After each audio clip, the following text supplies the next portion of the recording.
Welcome to the world.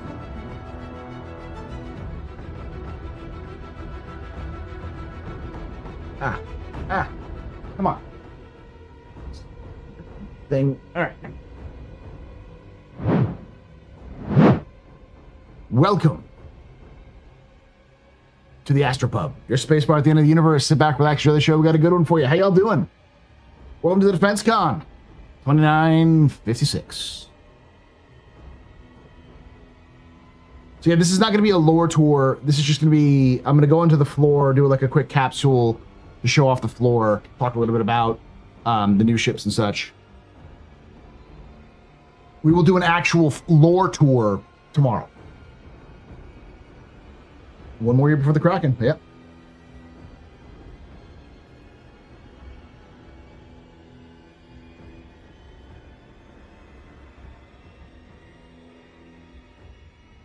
Sorry, Red Marine. Like I said, there's not gonna be a lot of joining for this one because this one is a one later. But we do have drops enabled, so if you hang out with us for long enough, you'll get yourself a nice little. You can take away my spaceship. Spaceship. You can take away my space. Nice spaceship. You'll get yourself a suit. You can even take away my space lasers. But you can never, ever take away my space game.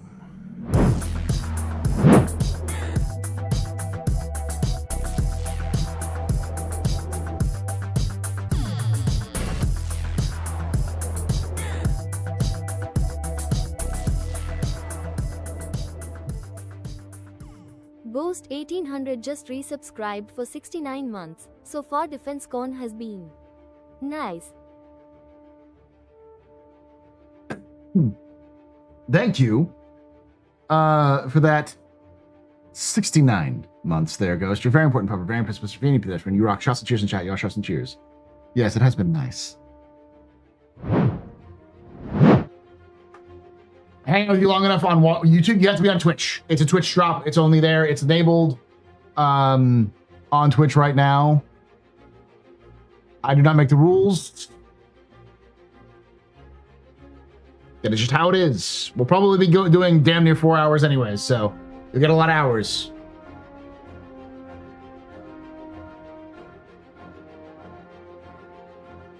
The DefenseCon shirts were out of stock. Damn.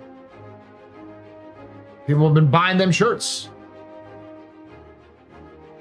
Do you see? Check out the new ships on the floor? I haven't. That's what the plan I'm doing. I'm updating the live branch now. Literally, CIG pushed live as I was leaving for work today.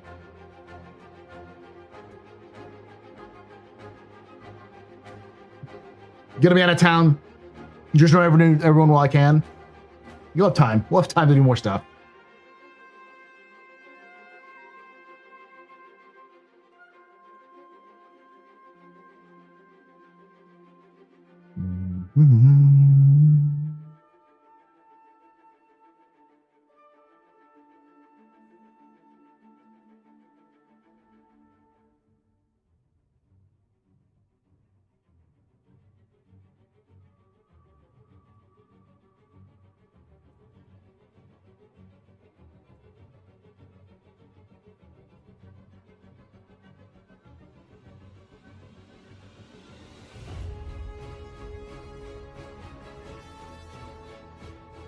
Ah, there we go.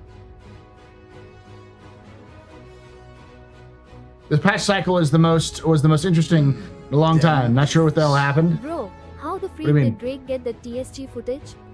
Especially that dude. How did Drake get the TSG footage, especially that duel? I don't know, but you can assume that maybe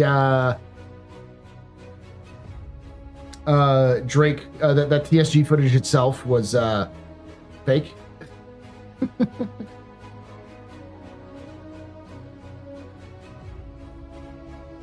Don't make Area 18 your home. I don't plan to. I'm gonna make another place my home and then fly out. Oh. You can take away my spaceship. Inside job. Take away my yes. space suit. You can even take away my space lasers. No PPUs. But you can never, never, ever ever. take away my space game.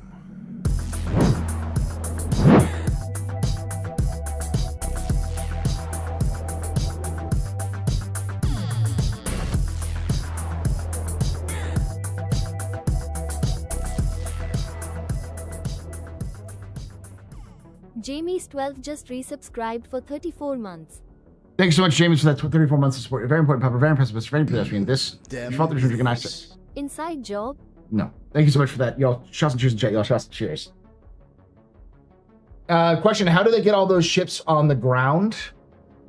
The top of the convention center opens. You can kind of see it in the domes.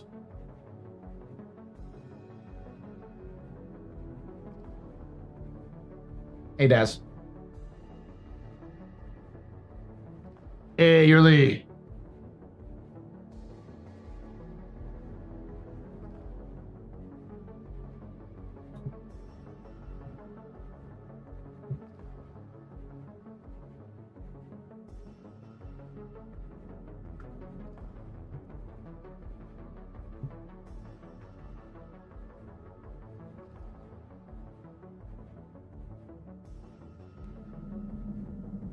You can take away my spaceship. Spaceship. You can take away my space suit. Suit. You can even take away my space lasers. No views. But you can never, Never. ever Ever. take away my space game.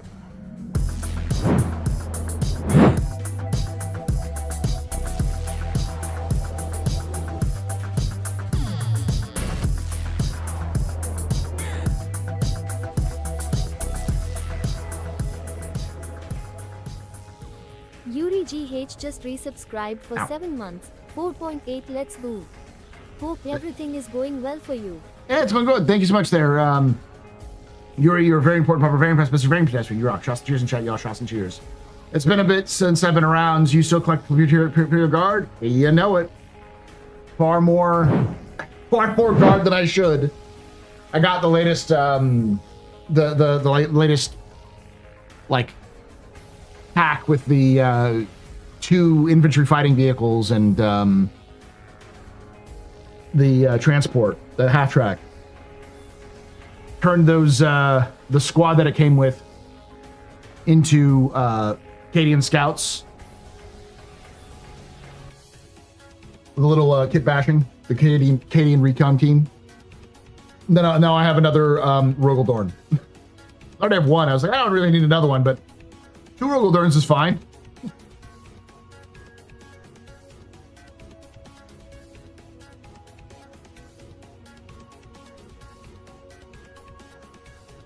I hear everyone hates Rogel Dorns because they're so good.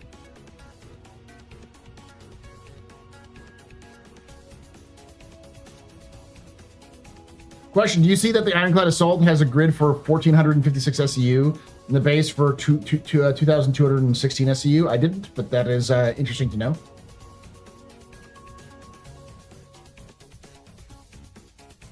I mean, it's big. I know someone asked, like, why do we, now that we have the Ironclad, what do we need the Kraken for? The Kraken is more.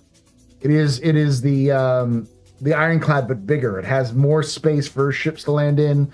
It has its own dedicated cargo bay, so you don't have to take up space where you'd put your ship. You don't have to give up cargo space to put your ship down. Plus, it also has its own dedicated repair bay. It's just more. Question: how many Pitbulls can you put in a Kraken? Yes. A lot. What's up? All the missions are broken. I don't know what you want me to do about it.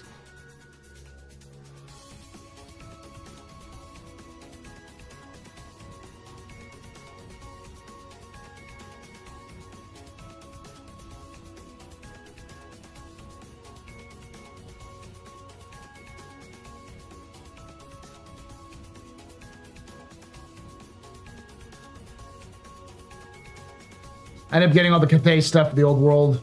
Painting Mao took so long. It was much fun. It's awesome. Think of that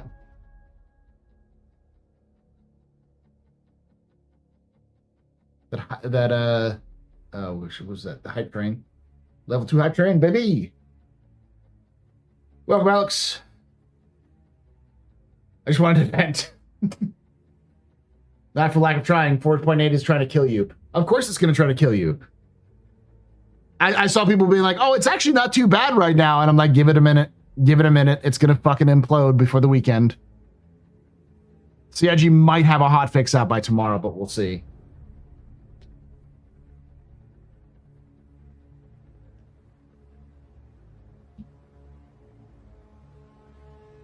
Question right now, Net 1 doesn't exist in the universe. So how do you explain it just popping out of nowhere? What? Net 1?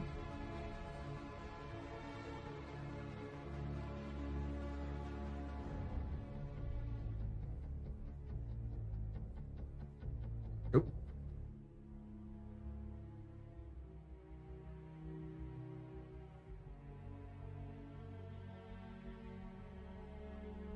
I saw that.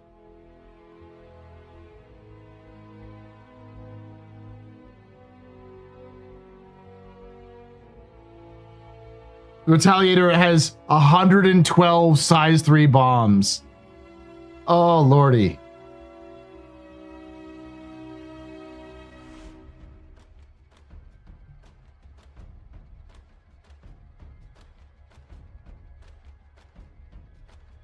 The only thing is you have to be able to drop multiples of them. I think you can prime up a couple usually, maybe about 4, but you'd have to like prime up 4, drop, 4, drop.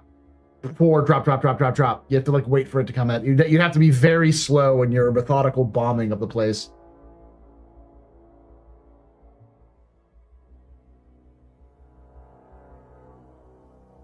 Yeah, Gladiator has bombs. It's funny because quite specifically, X talked with the people who were in charge of the ship teams at CIG and asked about the Gladiator, because one of the things that was said specifically about the Gladiator in lore was that it was modular, and that was one of its appeals. And the dev said, yeah, we'd heard about people wanting to put bombs on it, but we don't know if we'd like that. We would either do a Mark II to try to create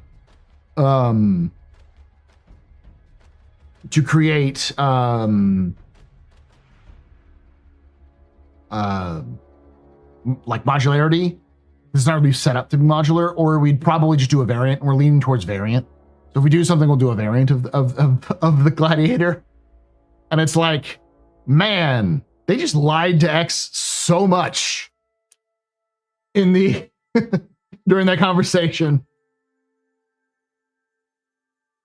It almost feels like another 318 situation. I've seen so many bugs. Have they fundamentally been unable to even get into the game? Because if you haven't been able to get into the game, then it's not a 318 issue.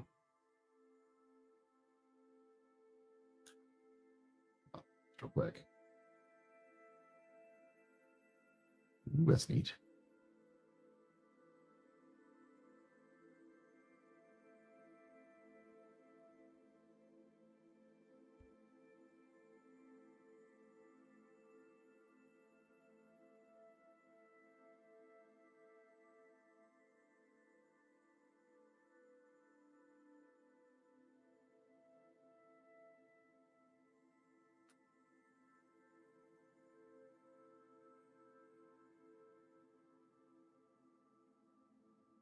Do something real quickly, then I'll let you guys see.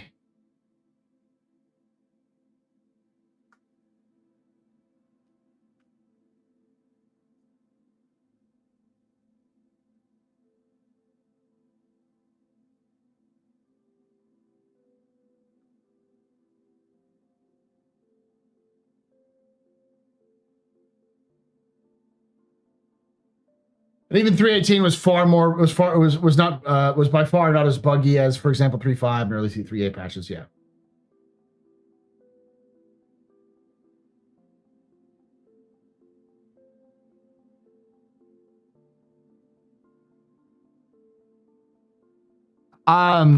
Yeah. This is just a CIG had to push it to live because the patch always pushes. So there was going to be bugs with this game, with this patch, because they just didn't have enough time.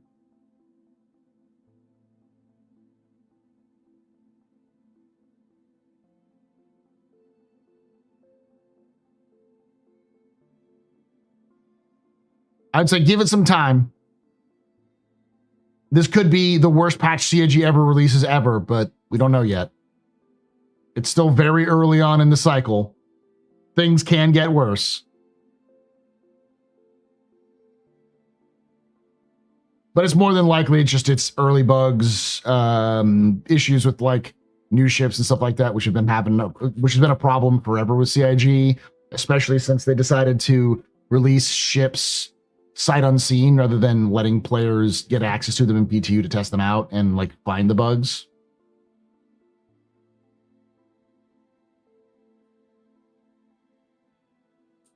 It's not really power. Everyone who's done the blade testing can tell you that the blades really are more of a specialization for a vehicle, not really a even back when they were originally selling them, people were like, yeah, this isn't worth any money.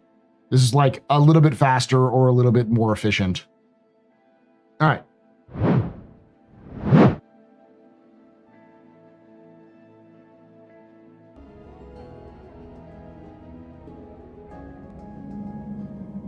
You can take away my spaceship.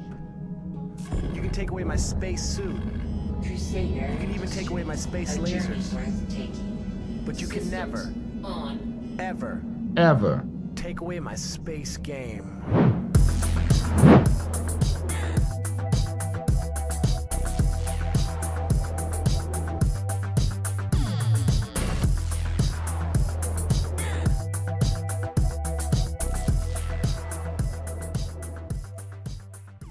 Prof_Hutch has subscribed. Thank you so much there, Professor Hutch. You're very important, pupper, very pacifist, very pedestrian. This your father's been drinking. I trust the cheers, chat. Y'all trust the cheers.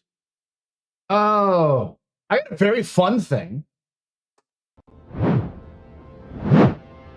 Which is, I'm a big fan of Annie Austin. Anybody who's seen Annie Austin probably knows why. He's very much my style.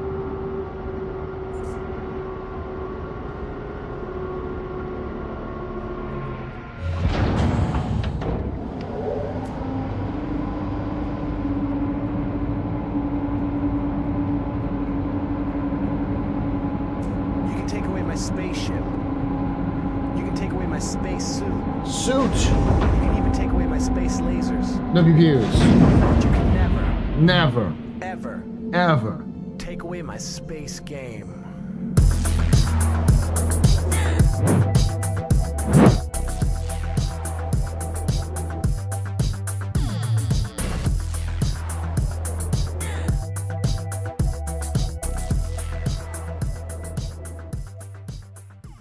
Gifted at Luna, a membership. At Luna Maria-94 celebrates 31 months of membership. Hello 07. Hey. Flow tour or flow lore tour? LOL. Not a lore tour, but a floor tour. We're basically going to go on the floor and show it off a little bit. We're going to be doing the lore tour tomorrow. But thank you so much for that. How long was that? 31 months. Jesus fucking Christ. Thank you so much there, Luna. You're very important, Papa. Very impressive. Very pedestrian. This is your fault. They're trying to get out. Shots and cheers and check. Y'all shots and cheers.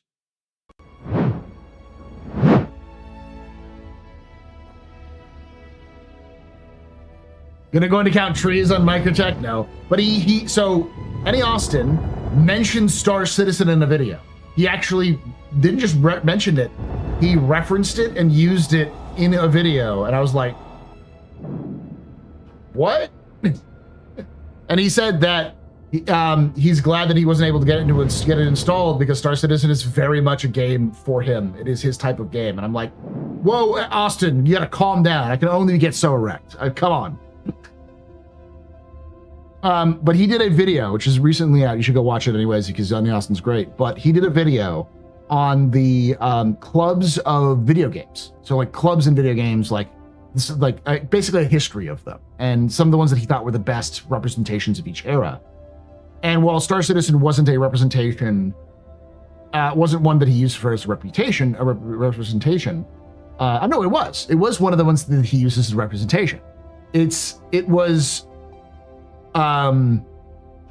specifically he marks this 2012, even though it was a little later. He looked at Wally's. He's like, Wally's is a very fascinating place because it doesn't feel like a club in the sense of traditional sense. It feels like a club on like a Monday night or like a cruise ship. It's like a very dressed up and all these sorts of like, it's very, very atmospheric, but there's nobody there. It's very empty. And he's like, it's because it's MMO and it's designed for players and there's no players. So obviously it's not a popular place when it's empty.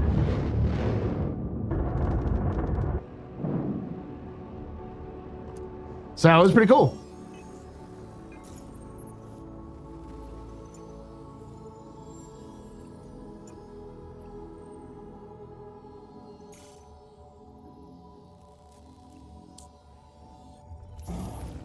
Shields off.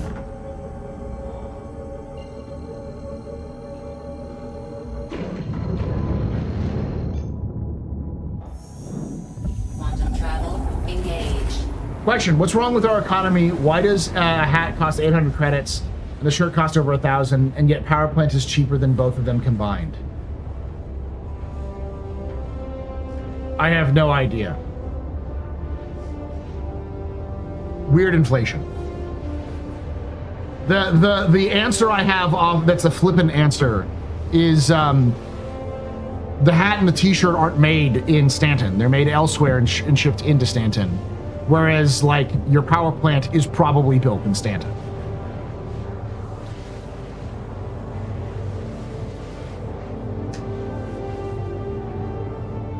The power plant is stolen.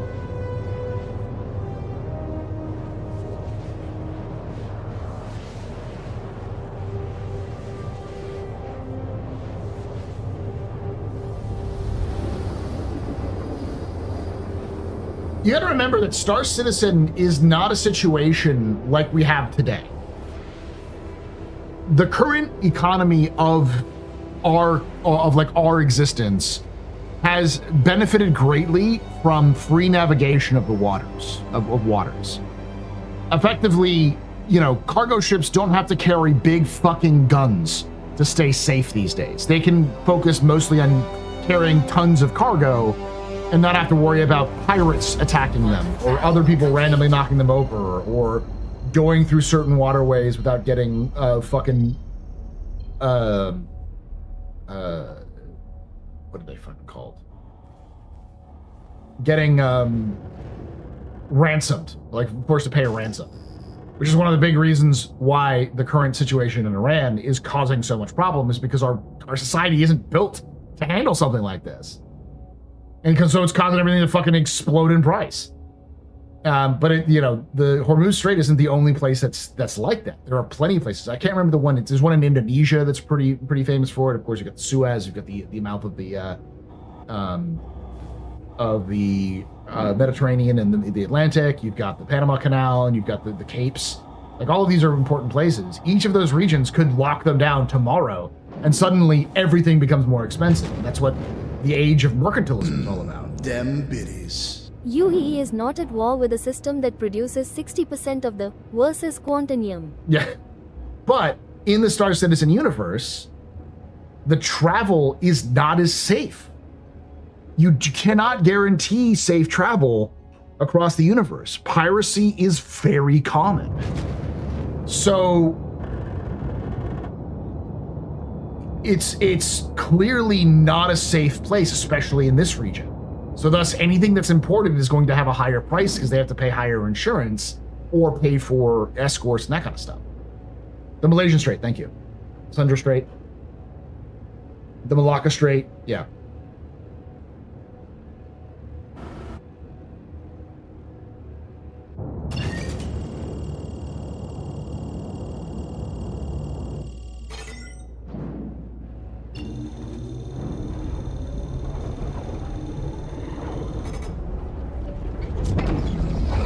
So even though I expect shirts not to cost 1,000 credits in the future, I expect that to be modified in the future. There is going to be higher prices for everything, and it's just a matter of CIG's economy team actually balancing stuff.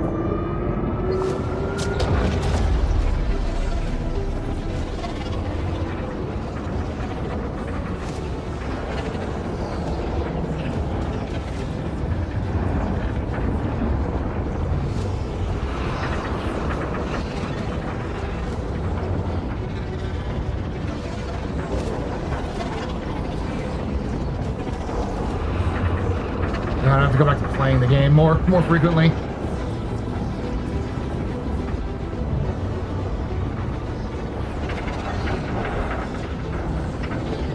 Yeah. Price is going to depend on a lot of different factors, including distance.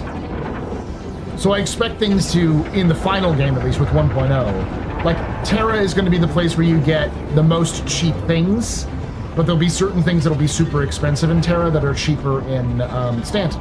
Like anything that has to do with electronics, anything that has to do with sensor technology, power plants, shield technologies, all of those will probably be cheaper in Stanton because a lot of manufacturers of those technologies are in Stanton.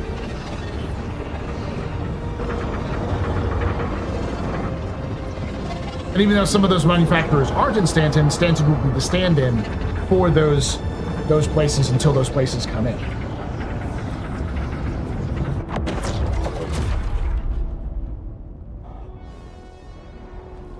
Let's see.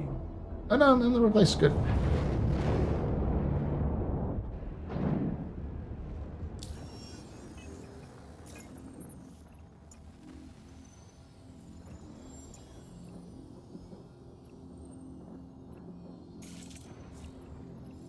Obstructed? What's obstructing me?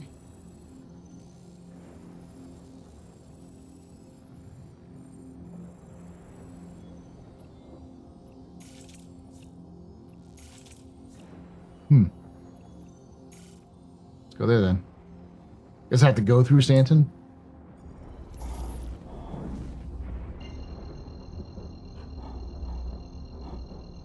Question. We have hats, t-shirts, jackets, and boots, but how come we don't have socks? Quantum travel engaged. Humans have evolved beyond the need for socks. I actually think... no, there are socks. But they come with your shoes.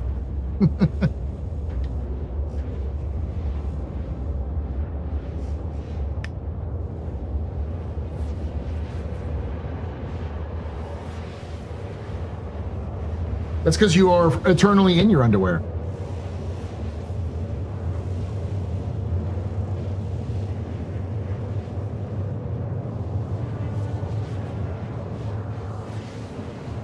There was a cotton phase, and synthetic materials have long phased out, therefore regular clothes are expensive.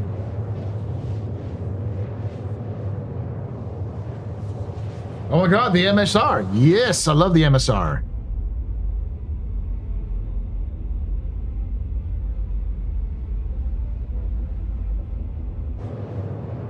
My MSR's name is the King of Prussia. And it's not because it's German, it's because it's a famous name of a cove in... where's the ship? I think it was the name of a ship in England that was a smuggling ship that would drop off goods in a cove, which then became known the King of Prussia Cove, or just the King of Prussia Cove. Or yeah, it's the King of Prussia Cove now. Because it kept docking there and selling its goods. Quantum fuel 75%. Kiosk. Because so that's because most of the stuff you can buy for Microtech is in its what is it called? It's like Apple Store place. You can go there. You go to in New Babbage.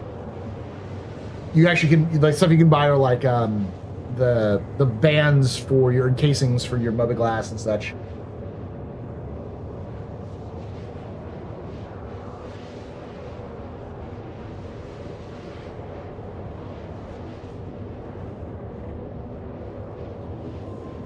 To the commons down by the center area, yeah. But there's no kiosks to buy stuff because they don't really need a kiosk for that. Are those bands still bugged? I don't know. I haven't tried them.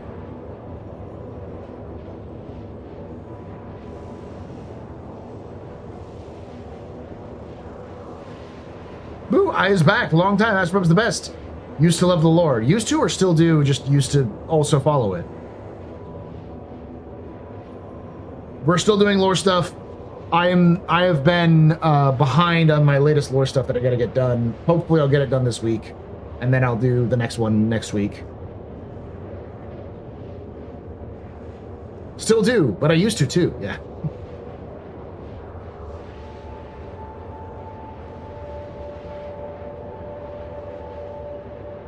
Question, Paul, do you have a Night Runner paint for the MSR? What do you think you're looking at? This is literally the Night Runner paint.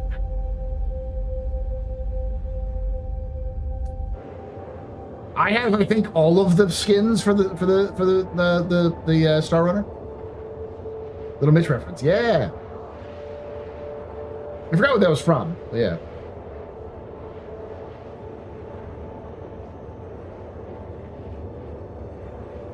Oh, I didn't know we had that many Crusader Star Runner fans. The thing about the Star Runner that I like is that it's not necessarily that I like the design of the ship. I think it could use a lot of updating, but it's just so, it just runs forever. You can just go so far with it, and it's super fast. You give it a little bit of trick and tricked out, and it's a great long range or long distance runner.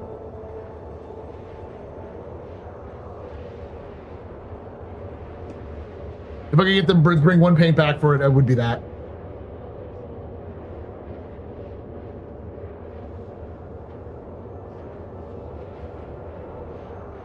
The biggest problem with the Star Runner is that its little crawl space doesn't make any sense anymore. It was a unique, neat idea, but I think they could collapse it down to making it one deck. So it would flatten it out a little bit more. Or they could increase it, and so you actually have two decks rather than one deck, and give it more cargo space, or give it, yeah, probably just give it more cargo space.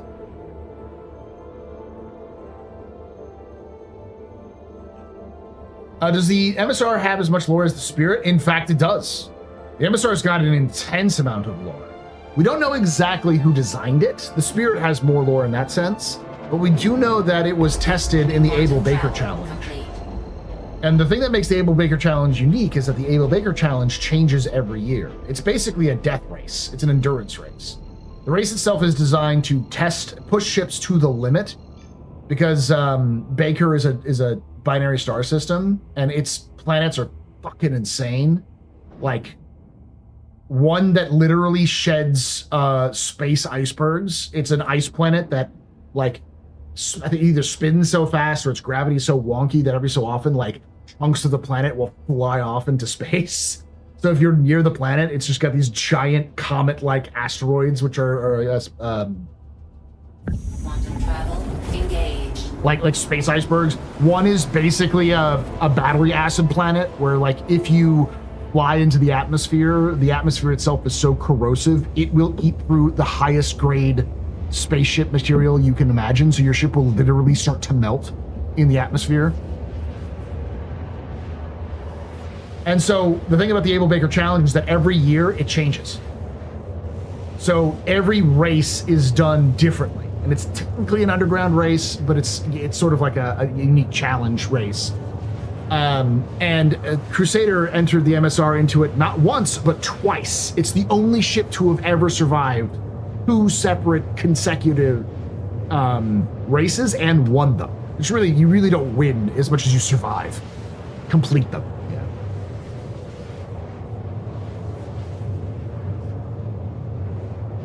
How many parsecs? I have no idea. Is there lore surrounding the secret smuggling area that everyone knows about? No. But one of the theory I have is that this was sort of created as a love letter to the people who actually saved the founder of Crusader, because August Dunlow was smuggled out of the UEE when the UEE tried to kill him during the Mezzer era. The Mezzers tried to murder him and failed, so he managed to get smuggled out of the system, out of the systems entirely, out into Xi'an space, through what's known as the Bremen Beltway. And these smugglers smuggled humans who were like partisans, resistance fighters, that kind of stuff, intellectuals, into Xi'an space to be protected until the revolution eventually came. So, like, August Dunlow only is alive because of smugglers.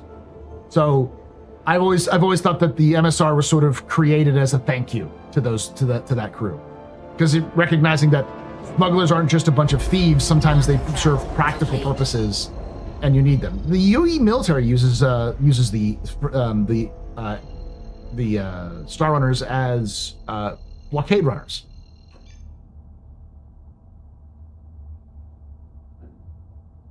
Yeah, it's the Millennium Falcon. It is straight up the Star Citizen version of the Millennium Falcon.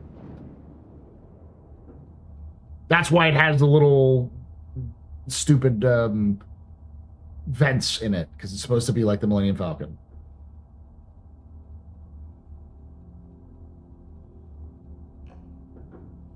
Have we been able to use asteroids as a weapon? I say this because apparently we've been able to build our own planet. I would assume we could, but remember, we also have industrial equipment that can effectively, not just destroy an asteroid, but blow a hole in them in an asteroid within a couple of seconds. So you can imagine the defensive networks around planets, given the specific thing of defending planets against things like that kind of attack.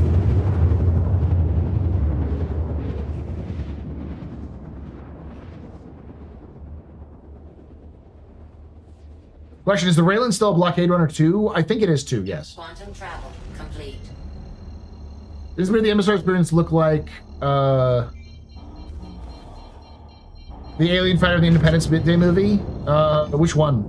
Maybe. What can you tell us about Castra? Anything exciting there? Yeah. Do you all like...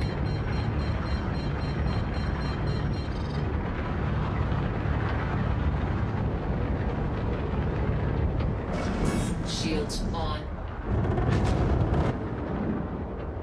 Do y'all like, what's the name of it? Do y'all like, Kruger Intergalactic? Because that's their headquarters. Do y'all like, Clark Defense Industries? That's their headquarters.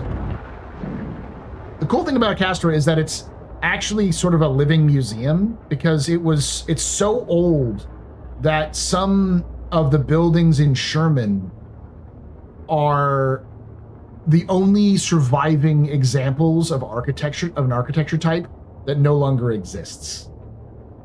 So there's like an entire history of architecture where like the oldest parts of the city are some of the oldest architecture, and then it kind of works its way out as it grows.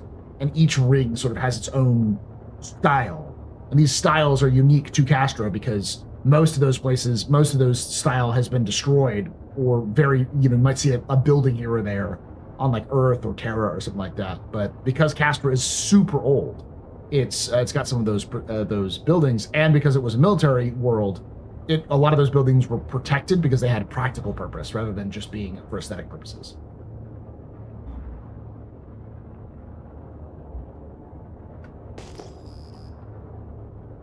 Hey, do y'all like fighting pro-Messer partisans? Yeah, because you're going to be fighting some pro-Messer partisans in Castra. Modern Meserites, Neo-Meserites is going to be a weird thing.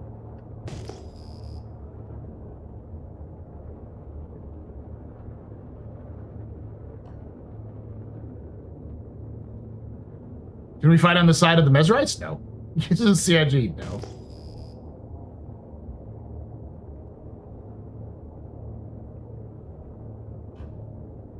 Alright, let's see how long it takes for me to get a place to land.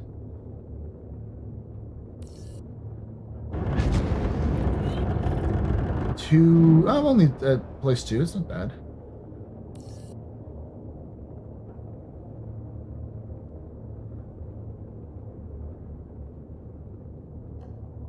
I have to head back to home base because I forgot to put on my a fancy suit.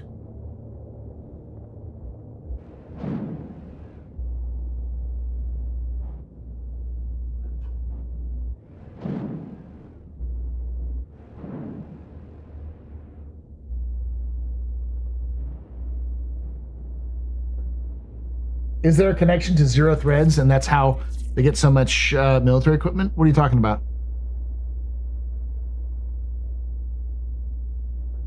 I don't think Neo-Meserites being a thing is a good idea, considering how many people want to join XenoThreat because of Wicklow. I think that Neo-Meserites and XenoThreat and these sorts of groups are fantastic, and I want players to be able to join them. Because I also want players to feel the repercussions of joining a bunch of crazy xenophobic conspiracy theorists who believe that anyone who even like gestures towards aliens being tolerable are in fact being mind controlled by aliens. Like people really do forget that like the XenoThreat honestly believes that the corporations of Stanton have been infected by aliens and are trying to control the minds of the people of humanity. Alert. Alert. Have a good night there, Yuri. Alert.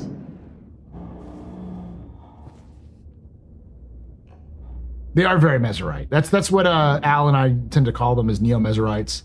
But we have like legitimate Neo-Meserites in Castra, which is interesting. Landing gear down.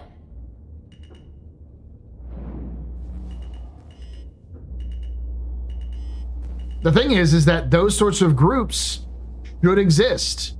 But let me put it this way. You think you can get a mission from ArcCorp if you joined a group that's specifically saying ArcCorp is filled with Landing complete. with impure Xeno lovers that need to be purged? No, in this community, it would say, yeah, of course I would. Well, I'd do that. But, you know, ArcCorp's not going to like you after that. Because, you know, bottom line money.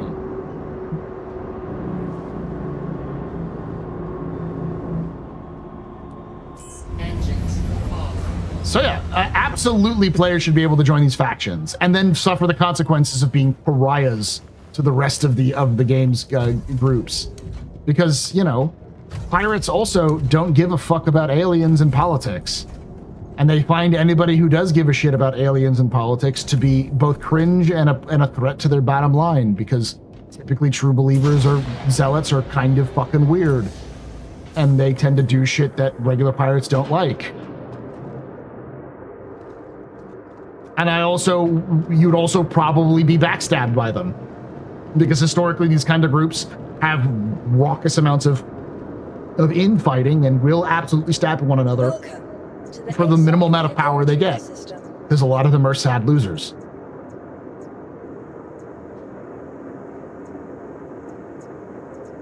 Your vehicle has been moved to us to please visit us again. Goodbye. But then again, I also believe in sort of the Sandbox experience. Like, let people do that as a Sandbox experience. Then complain about it, and people be like, well, yeah, you chose the fucking, you know, space races. What do you expect is going to happen? You expect people to treat you like normally? No. Congratulations, you can't land anywhere.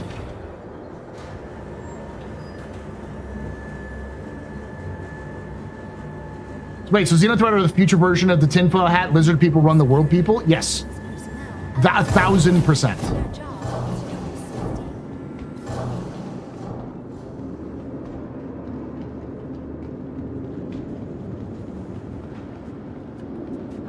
Oh, I'd love to see a corporate war too. Yeah, I think that would be interesting. There's a lot of potential in CIG.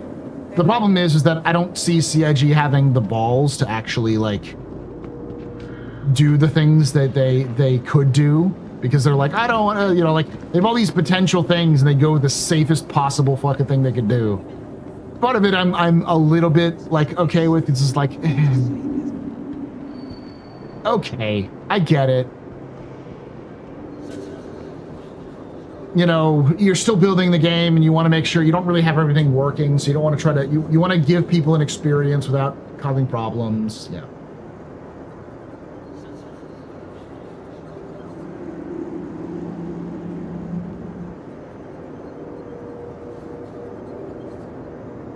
It used to be that they thought of doing that, but they sort of shied away with it. It's more that they seem to have put that on pause while they're building the systems they need to use. Nice one. Thank you, G-Sharp.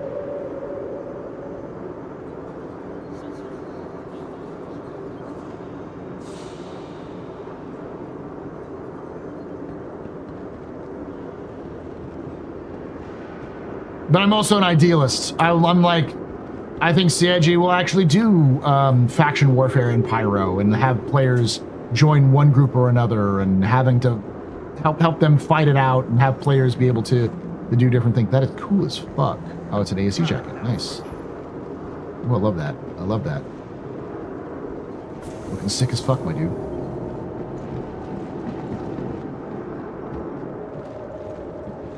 Everyone's all in their drip, and I'm like, oh, look at me, I'm a basic bitch. Tram now leaving the station. Stand clear of the doors. Got a booty, though.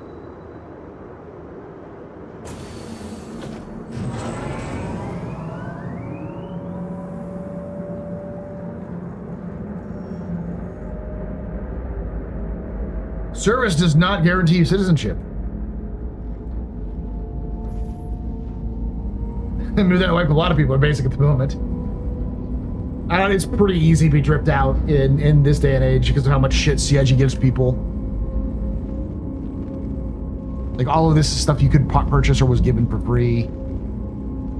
That stuff you could purchase. I love the glasses. The glasses are something you can get. You got as well.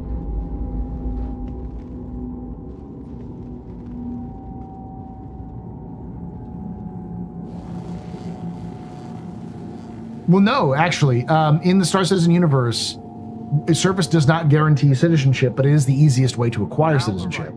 Because you have to go in front of a citizenship board, and the citizenship board has to determine that your service was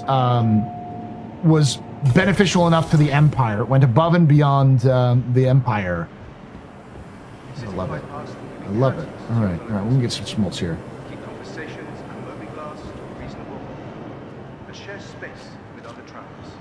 See, I'm getting fucking blasted with gut ammo right next to me. Gutter wash shirts. This is why Drake DefenseCon is best. I think I should get Drake DefenseCon shirts here.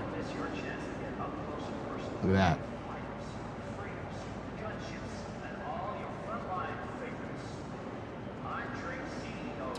Hey.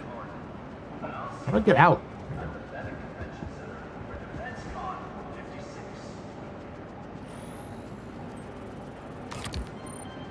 With convenient connection trams across all major commercial areas of Arcon, How's it City going? Flight is business travel made simple. See how much money I just wasted. I got some money. It's not too bad. Everyday heroes. All right, I'm going to do a kind of a capsule here in a moment.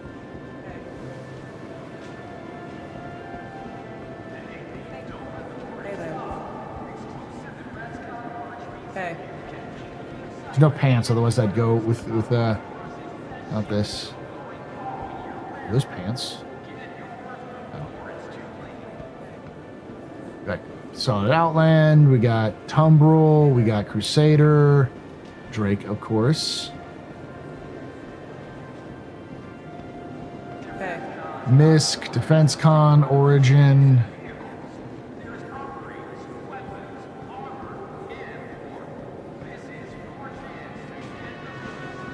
They getting a picture taken? Here you go, chat. Just for you.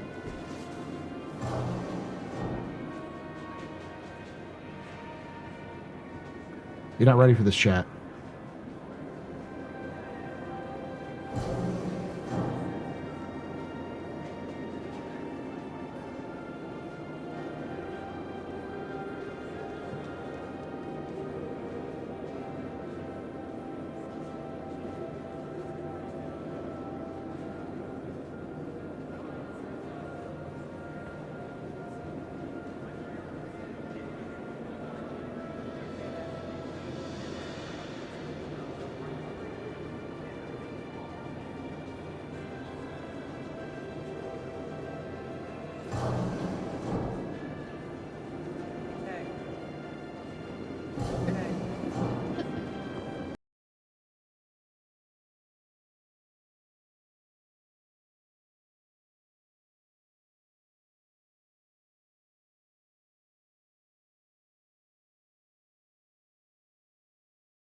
Berserker 1, Batman Shell, your humble host and space bartender here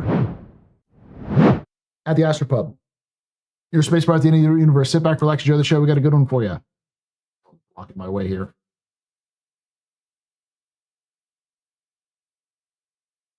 Yeah, someone's blocking my way. Hopefully they move. We're doing a little bit of, God, I want one of those. I know. I'm gonna just snag it. It's so good. Once this guy moves, I'll show you a little bit.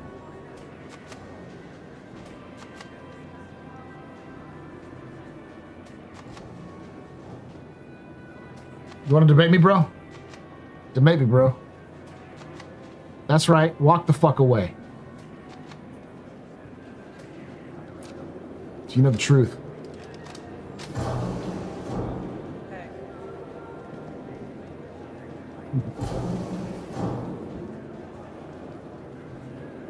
Someone's giving me a beer.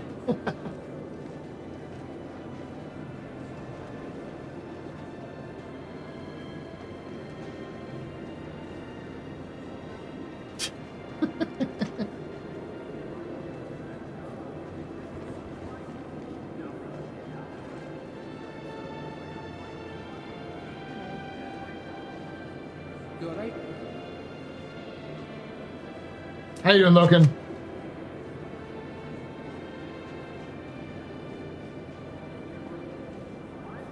All right, we're going to be doing a capsule here.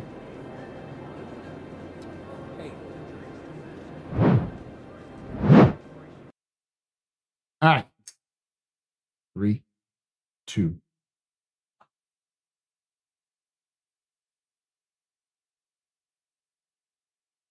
Hello. Welcome to another Office Hours capsule. And hold on to your butts, bitches, because it's Drake DefenseCon. I might have some awesome music. I don't know if I will or not. But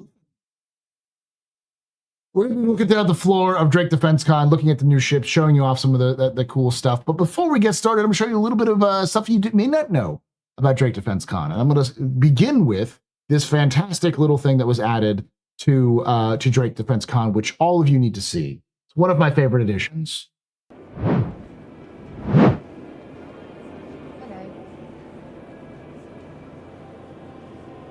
Escape pods are for cowards. Changed my mind.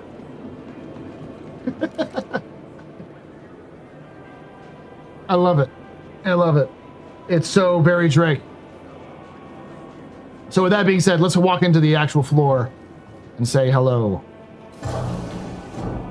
Hey.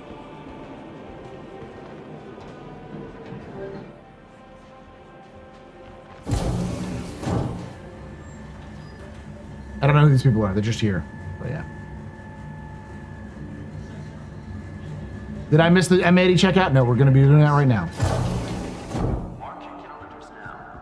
At DefenseCon 2957, Drake will unleash the Kraken. 2957. Next year, Kraken's coming out. By the way, the voice you're hearing on the announcements is Andon Arden, the current CEO of Drake Interplanetary, the second CEO. Getting started. It's never too early to get a glimpse at what's ahead. Mark your calendars now. At DefenseCon 2957, Drake will unleash the Kraken. I like it. The boy breaking it down. We need better dance moves, but this is not bad. Now, I do want to say this is not a lore tour of the floor. This is mostly just checking it out. I will be doing my lore tour tomorrow. So if you want to join us, it'll be at 7 p.m. Eastern, 4 p.m. Pacific, I think.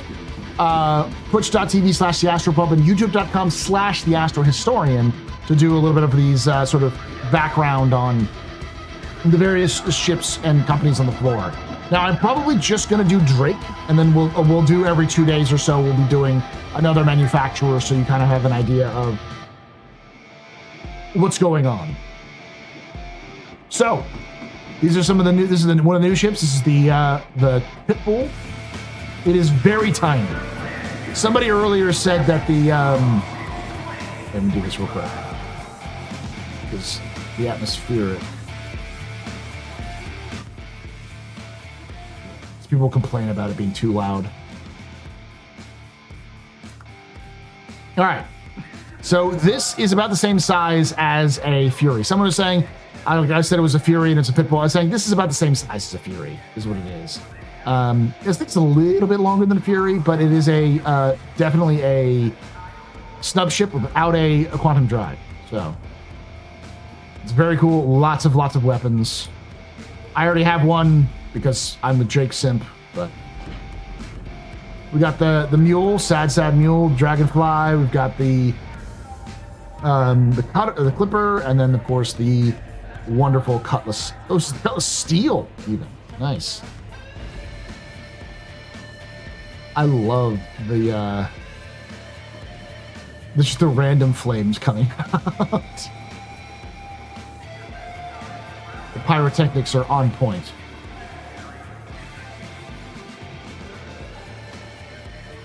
NPC who's frozen. Oh no, he says we'll dance now.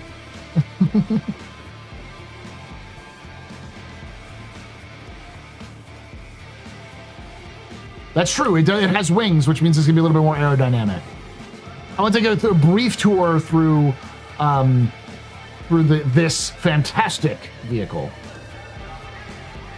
I'm a little biased because there's in fact one vehicle I own and I've been waiting for. This is the Ironclad Assault.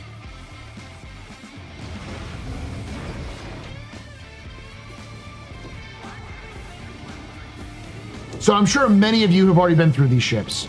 But I do also like to do a little bit of a lore thing and a little bit of a sort of a background for some of this.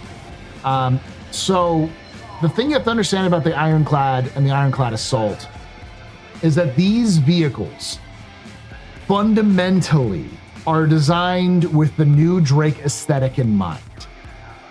I'll get to when we get to like the engines and stuff like that. But that area right there is simply just an enlarged vulture. When Andon Arden took over, he tried to change the aesthetic of Drake. Up to his point, and everything was a cutlass. It was a cutlass, but something modified from a cutlass.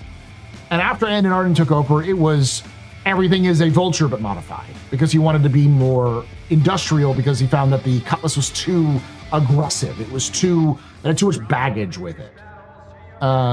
So that's one of the reasons why Drake has had pivoted so hard towards more industrial themes.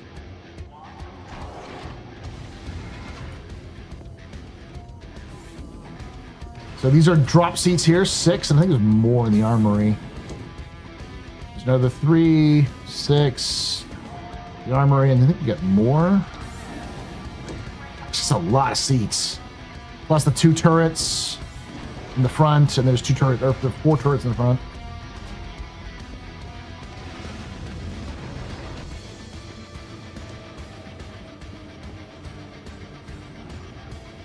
According to the wiki, the Pitbull is slightly smaller than the Fury. That would be surprising to me, honestly. Engine room. A lot of these are placeholders, like this is going to either be like a gravity generator or battery or something like that. So that's cooler, shield generator, uses.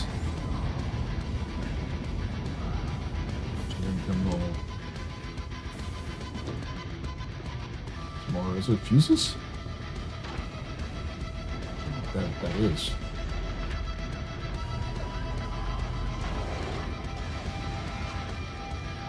This is the where you actually like dock. It's got chairs and everything, so let's go up.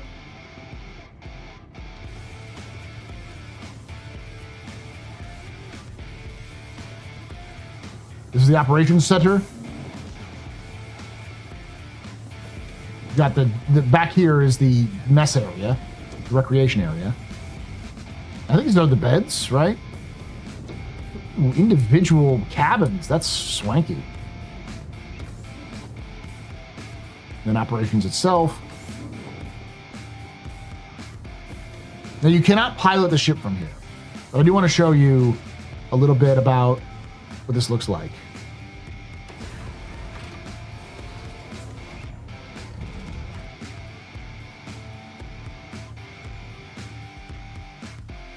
So you see these engines? If you notice these engines, do they look more like cutlasses or do they look more like vultures? Now, obviously, the answer is they're very similar to the Caterpillar, but these those engines right here, they're right there, the kind of VTOL engines are very much like the vultures themselves. And as I always like to point out as well, one of the coolest aspects of this are those right there. Those are vertical launch tubes for size 5 torpedoes. Mwah. Brilliant. No notes. Thank you.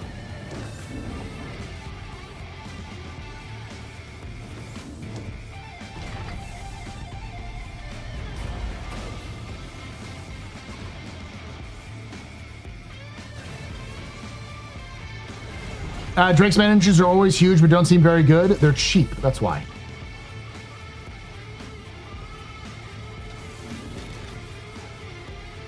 Maybe we can get in. I don't know if they had locked it.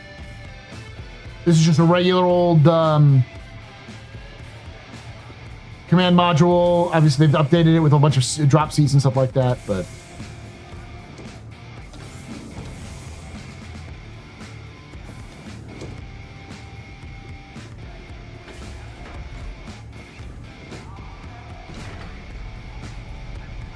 Vulture is the future, yes. When we leave the ship, but I always like to talk, when I talk about Drake, is that everything in Drake is designed to work together. It's designed really as a family of vehicles rather than being specifically one, like individual ships for their individual purposes. Everything in Drake is designed to work together in tandem with other Drake vehicles. So like Drake ships are all made to be utilized with other Drake ships. So they have their strengths, but their real power is when they're working with others. Like the the Pitbull is clearly designed for the Ironclad Assault, but it can be used for other vehicles as well. And then for those you don't know, almost always the Herald and the Buccaneer are almost the same speed. They're designed to work together. So that sort of thing. This is the only one that I think is a little bit different. The Corsair is a little bit different. I think it's unique because it's an explorer ship. Which people don't realize that.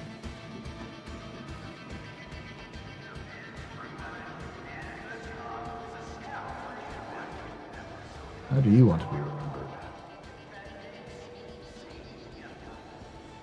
The Vandal are at humanity's door.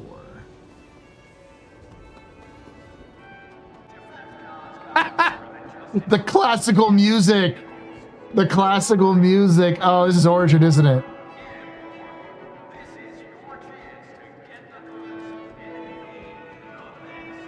Oh. With the shiv in the center. That's so... There's so much shade. Would you say the Kraken is designed in the old Drake way? It literally came about right when Andon Arden became CEO. So I imagine it is probably a remnant of that, yes. That's neat.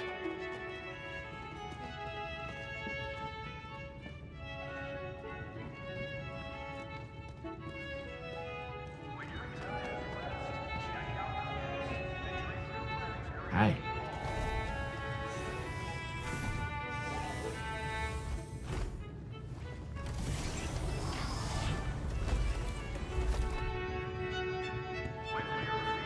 There is a bed.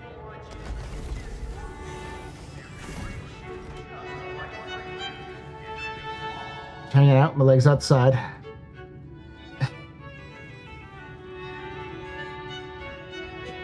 Oh, let's get in and see what this looks like. This is the M80. The matey.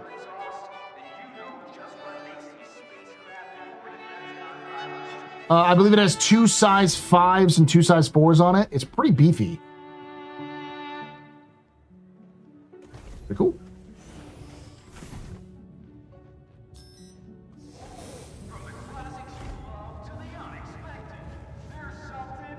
It has a bed. That's pretty much it. I love the fact that it's got an interior, but it's super Spartan as an interior. Obviously, this is a Shiv, and this is the new thing that they're releasing for this with this release. Is this has aesthetic kits, so you can change the look of the Shiv in 4 different unique ways. Does it actually do anything? No. There's no benefit to doing it. It just simply has different aesthetic kits. So, body kits, yeah. This is another one, the Basher. The Basher, I believe, is one that I've talked about in the past. When they originally doing the Shiv, I claimed that I thought the Shiv was what the Basher is, which is a Buccaneer, Mustang, Hornet, or a Lightning combination that's in Squadron 42. A lot of these ships are actually in Squadron 42, and of course the greatest market ships, and of course we've got the Kruger ships. I do love the fact that the Shiv is within all of the fancy ones, and it's got its own fancy music. That's so funny.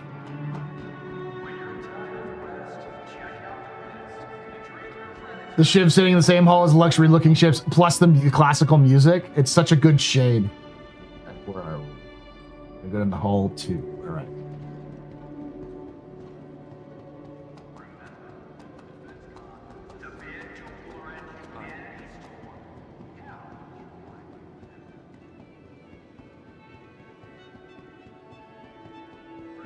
Oh, all of the halls have classical music up if they're not in Drake. Yeah, that's true. Anything new here? Not really. The Fury, the Guardian, the Super Hornet. Oh, with the new skin too. Neat. Or is that the original skin? That looks like a new skin. Ah, the Percy.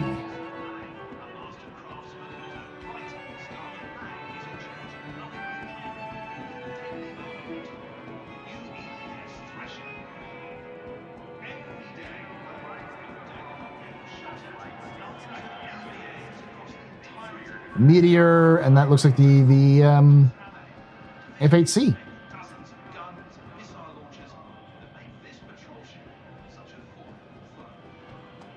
Question, did you check out the entrance for the M80? I did. The Meteor has a weapon kit on it? Does it?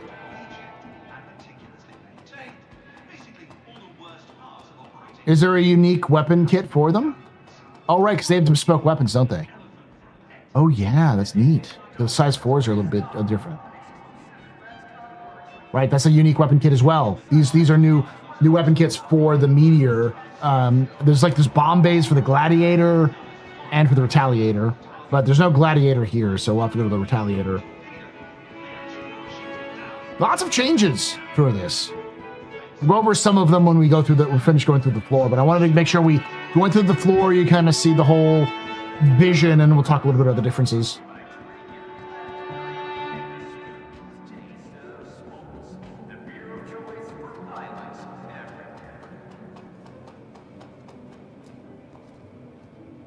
Okay, new standards and steady supports.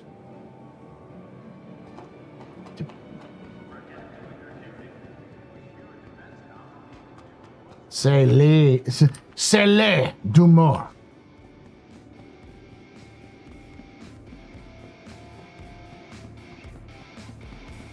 Work it.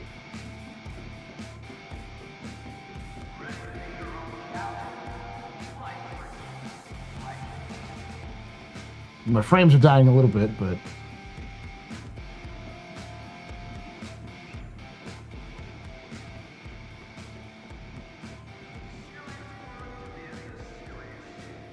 yes, the Eclipse also has bomb bays. How's the stability on the new patch? I've just hopped on, but it's so far been okay. Other people have been having more other problems, so I couldn't tell you directly. From my perspective, it's not the same. Now, I do wonder if the Eclipse has the new kit on it. Probably doesn't, but we'll see. I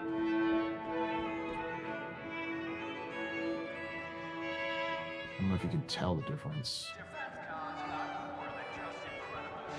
So the Eclipse also has bombs on it. So the Eclipse, the Gladiator, and the Retaliator all have bomb bays now, where you can swap out the torpedoes for bomb bays. Oh, I love the skin. I love the fact that they chose this skin. Those who don't know, this is the R-Wing skin for the Aurora Mark II. Especially with, that's a good classic choice, CIG, with Star Fox coming out in June. That's great. Of course, here's the Tiburon, one of the newer ships. So this laser is, I believe, a size 10 laser, and it has 2 kilometer range. One of the biggest issues that people have is that, do you see this gun right here? This is a remote turret that a single person uses. The pilot does not get access to these turrets. Each turret is controlled by a singular user.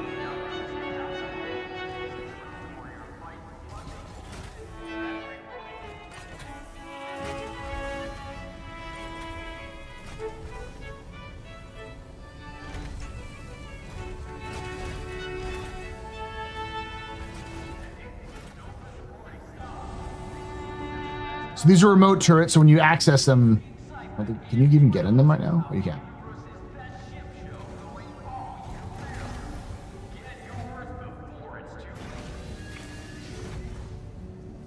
Oh, thank you, Scotty, for those gift subs. We're doing a capsule, so I'm a little focused on this. Remote turret.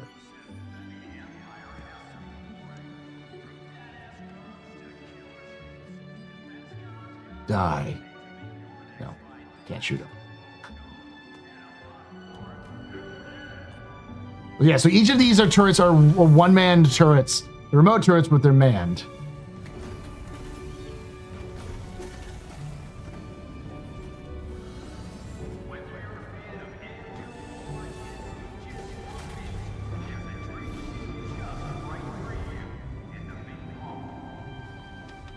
I don't think the co-pilot has any control whatsoever. Yes, the pilot does shoot the big laser. Are those size 8 turrets? I believe they're size 7s, but I could be wrong.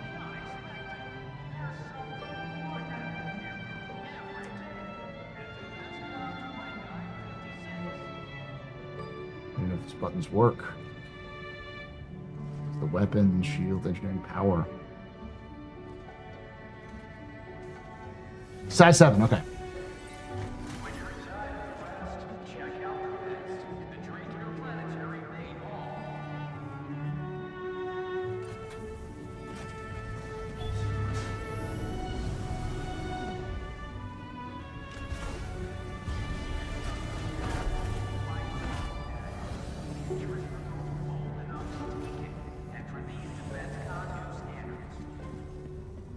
So you see that a lot of this is effectively the same as the Hammerhead, though brought up to modern standards. There's a cargo engine room. I believe the cargo engine room are the same, but we'll see. Yep, still literally with all the sparks and everything.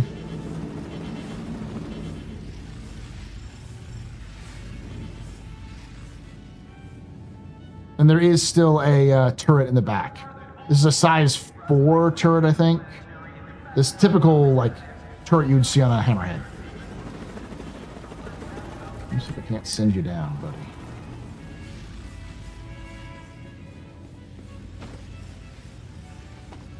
I'm just going to call the elevator.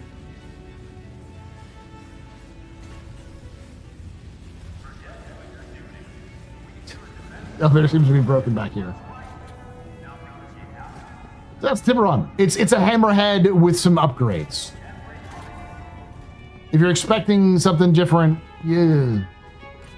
It seems very much to be a thing that it's not as cool as people thought it was going to be. I think a lot of people hoped it was going to be very two-person heavy, that two people could use it. You know, like the gunner, the co-pilot works as the gunner for all the guns, and the pilot fires the big laser. But nope.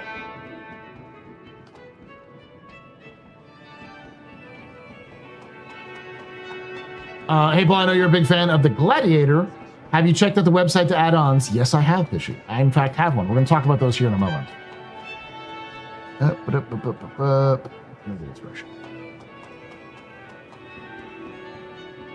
The last little bit of the floor so we can take a look at everything.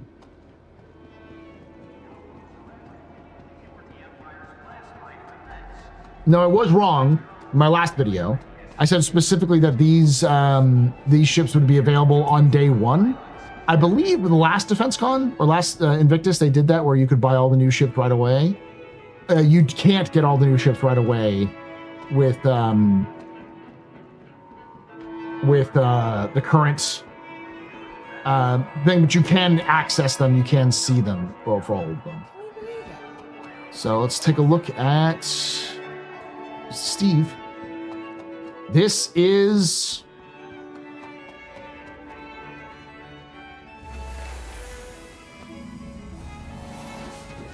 Starlight.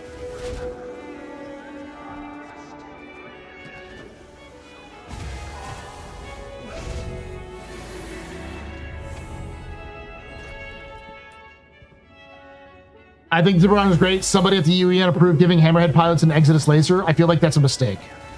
Those of you who don't know, Hammerhead pilots are, I believe, clinically installed.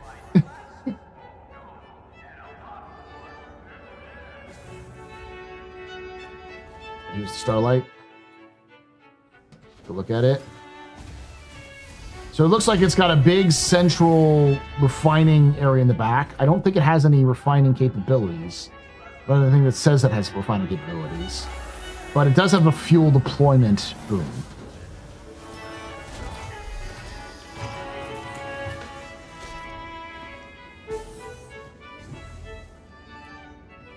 Got a little bit of a living quarters back here.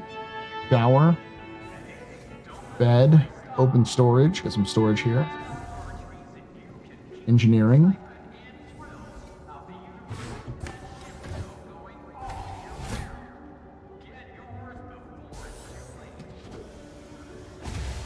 Is this the I think this is the Zeus hangar, or the Hermes hangar?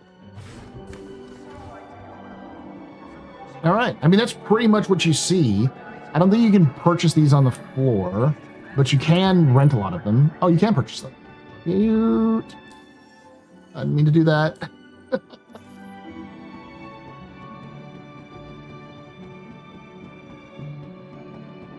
Got the different ground vehicles. Yeah. I'll be right back, chat. And I'm gonna cut this out of the video.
All right.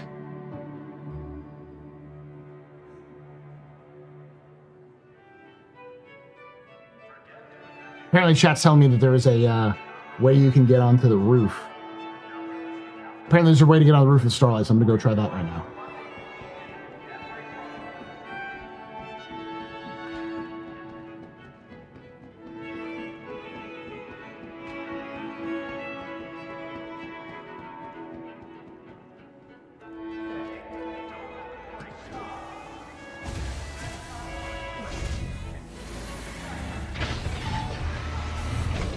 Aye.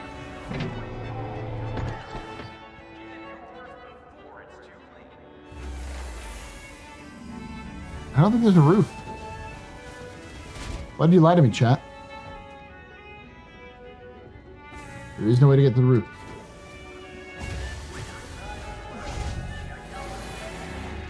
Yes, Starlight.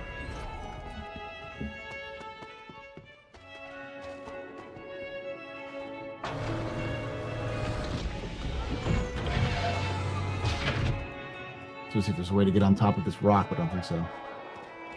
Left of the crew quarters.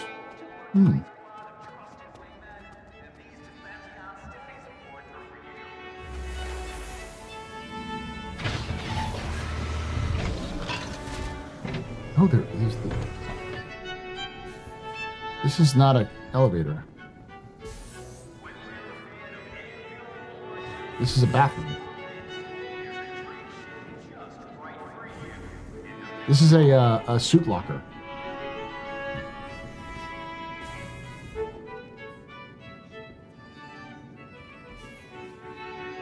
Yeah. Like this works though. Hey.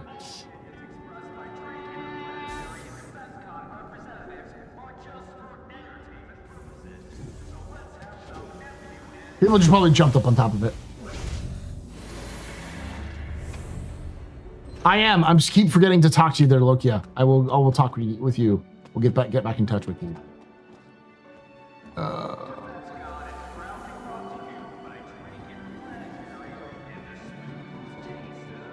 Alrighty, chat.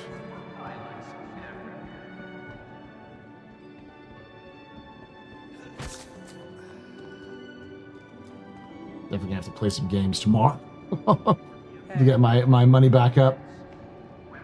But let's get a few moments. Let me pull open some stuff, and then we will.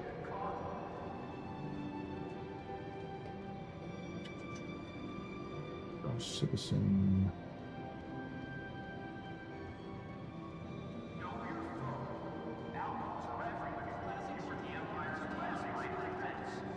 Stop.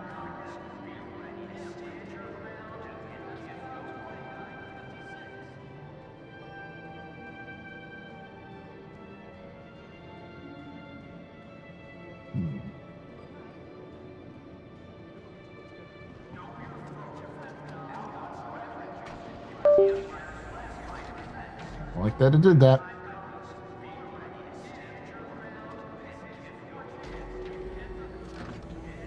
Add-ons, there we go.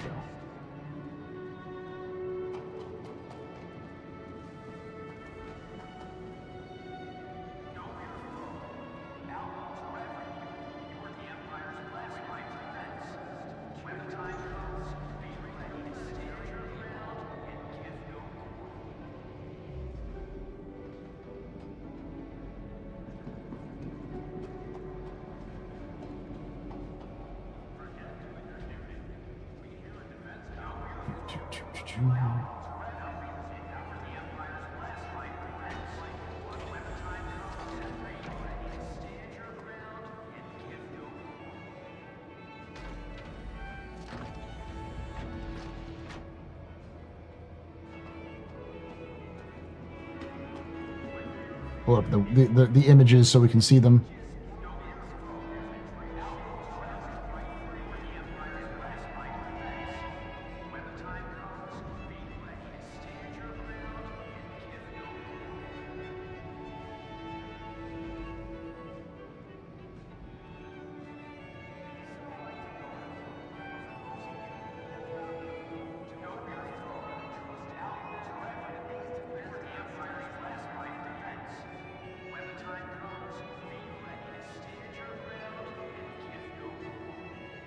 Oh, right.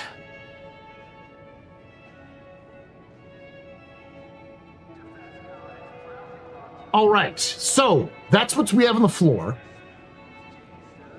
Let's check out the extras a little bit more so we know exactly what's coming out, what we have right now. So, excuse the new sounds that should have been turned off, but we'll turn off the game.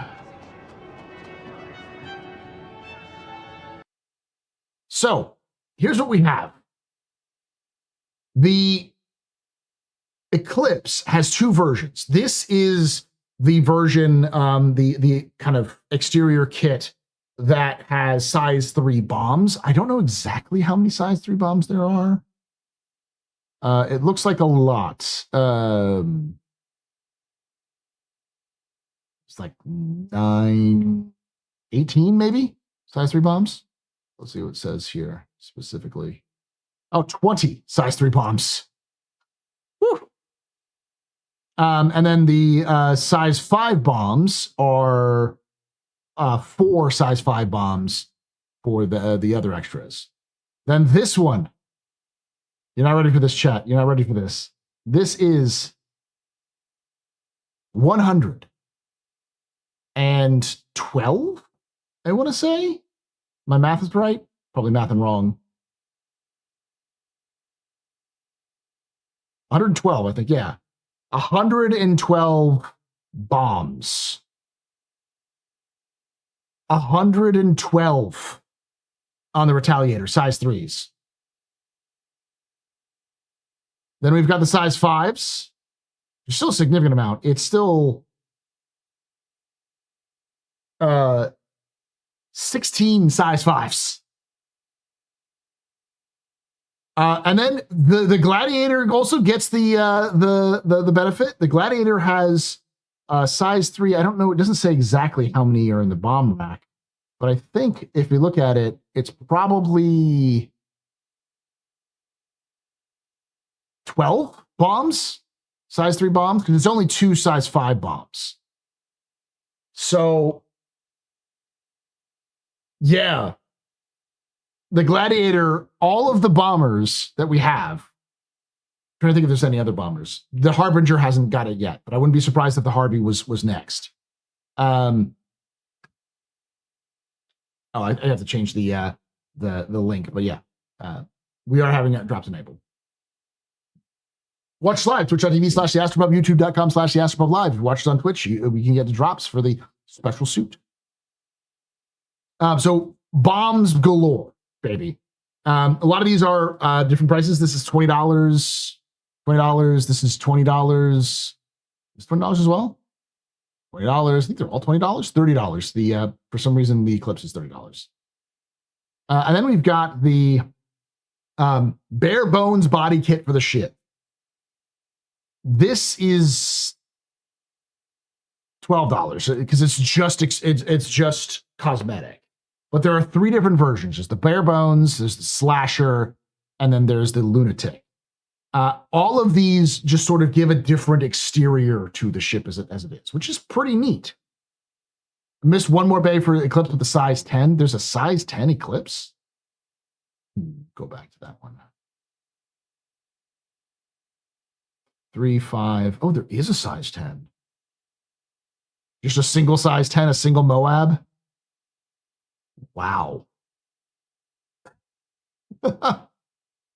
Dang. Yeah. I know that's 30 then. That's pretty interesting. But that's not all. We also have an upgrade kit for the Meteor. This weapon kit comes with repeaters. So instead of cannons, you now have size, what are these? Size 6 repeaters, if I remember correctly. Size 5 repeaters. So, yeah, there's lots of things. And the best part about all of this is that I believe every single one of these kits can be purchased in-game at Teach's Ship Shop. Now, I could be wrong because most of these also come with specific, there's new specific blades. And all of the blades can now be purchased at Teach's Ship Shop. But I believe all of these kits, all of these can now be purchased at Teach's Ship Shop in-game. Can an Eclipse fit into an Ironclad? No, I don't think so. I don't think the Eclipse can fit into even an Idris. It might be able to, though. A Gladiator probably could, though. So, kits. This is a big deal, guys, because One of the things that CIG has introduced with the Aurora Mark II was sort of exterior modules that had functions to them that could be added and removed. It seems like that tech that they developed for that has now exploded. So they can now start adding modules to anything and everything using the same tech. The fact that they added every single bomber except for the Vanguard Harb, gave them bomb bays, is a big deal. For those of you who are Vanguard owners, the battlefield upgrade kits might be a thing now. They may be able to do the battlefield upgrade kits for all of the Vanguards with this new tech. This is amazing because it adds a lot of other things. Is that it probably means that we're going to see even more customization for cosmetic exteriors, possibly some more useful cosmetic exteriors with things like wings, maybe for aerodynamic lift, or just other cosmetic things to add more things, plus functional interior modularization with swapping out things like torpedoes with missiles and that kind of stuff. So yeah, this is pretty big. I think this is more exciting than any of the ships we saw, only in the sense that the technology is clearly evolving. And CIG's at least seems to have listened and made these available in-game the same day as they are on the store. I could be wrong with that. Correct me if I'm wrong in the comments, but it should all be available at Teacher's Ship Shop. I haven't checked myself, but other viewers have, but I don't think they confirmed if all of them are there. So there we go. Thank you so much for watching. This is the end of the capsule, though I'm going to continue to stream for those of you who are just coming on, because we are still streaming Star Citizen, and we'll be talking a little bit more about Star Citizen lore, news, and more here on the office hours. And if you did enjoy this recording, please hit the like button, subscribe for more content, and hit the bell icon to be notified when it's released. As always, I want to hear your thoughts down below on anything we just talked about. And like I say every time, hope to see you someday in the black.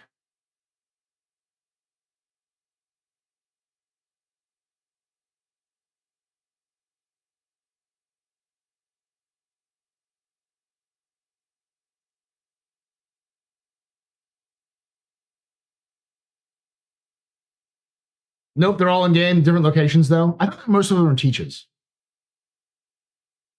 I can't confirm all the old ones are still at Cousin Kuro's. Okay. Yeah. Is there a weird glitch where Ironclad's shutting down the quantum drive during jumps, or did I get a lemon? Nope, that's been a bug there where the Ironclads don't always jump. So also they can't dock. Docking is currently broken. But that's like all ships. Docking is broken.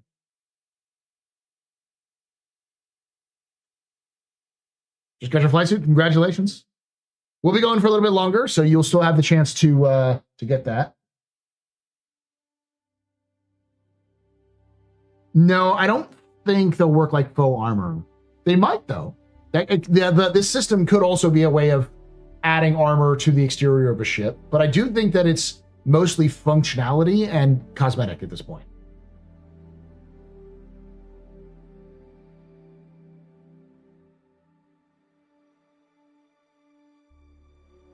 So did CIG learn something from the first time they put kits in game? They did. They said specifically that they would do this in the future, and they did. So I'm going to give CIG the flowers. Good job, CIG. You listened.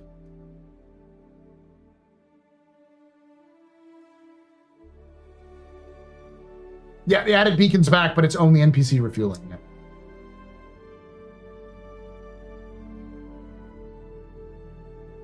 There are a few new blades in Teaches, not bomb modules. Apparently, it's not just in Teaches. It's apparently there's apparently spread out. These new kits are spread out everywhere. They're in a bunch of different places.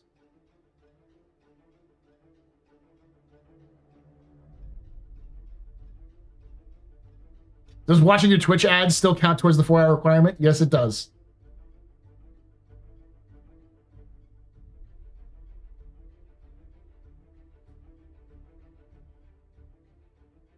Up armoring and Ursa could be in the future. I don't really want them to make the Marine response vehicle or the Marine. Let me look up the name of it. It's like the Marine assault vehicle.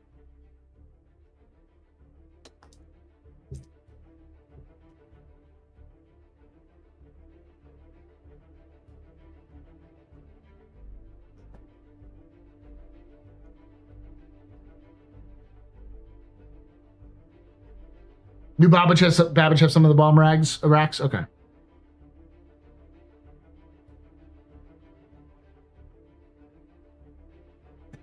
Still sucks that the bundles are only obtainable with Flight Blade bundle. They know that they don't want to buy that trash.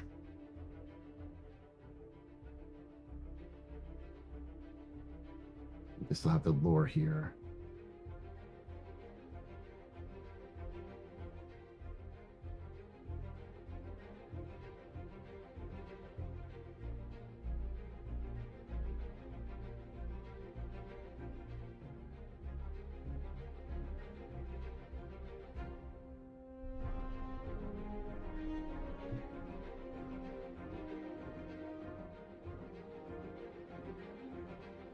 RSI is proud to unveil the RSI Ursa based on the rapid deployment vehicle developed for the UEE Marines. So the RDV, the Marine RDV. CIG, give me that RDV.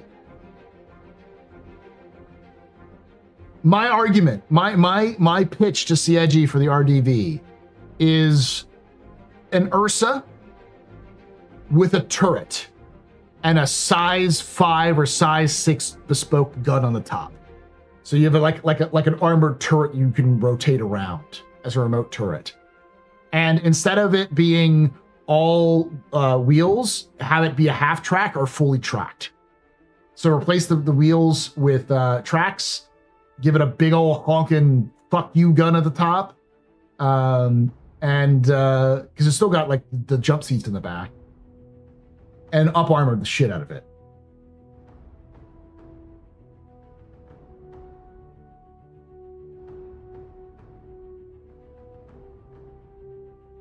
We need to track the IFV. I mean, that's what the RDV should be, because the RDV is what the Ursa is based off of, and if it's based off the Ursa is based off of it, it should be the size of an Ursa or roundabouts the size of the Ursa, so it should be able to fit in most vehicles. Like a small, compact, built to take in a squad of Marines or a fire team of Marines and lay down some heavy suppressant fire. And you just give it either a cannon, like an autocannon, or repeaters.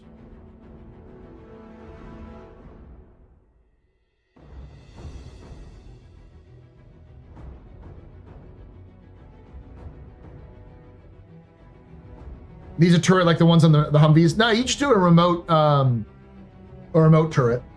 Maybe make it a little bit like military, IFV size. Probably more like the size of a. What's the Russian vehicle? The Russian infantry fighting vehicle. I always forget the name of it. But it's got a much smaller turret compared to the American IFVs or Western IFVs in general. The BMP, yeah. The BMP is pretty tiny in comparison to that Bradley. BTR probably too.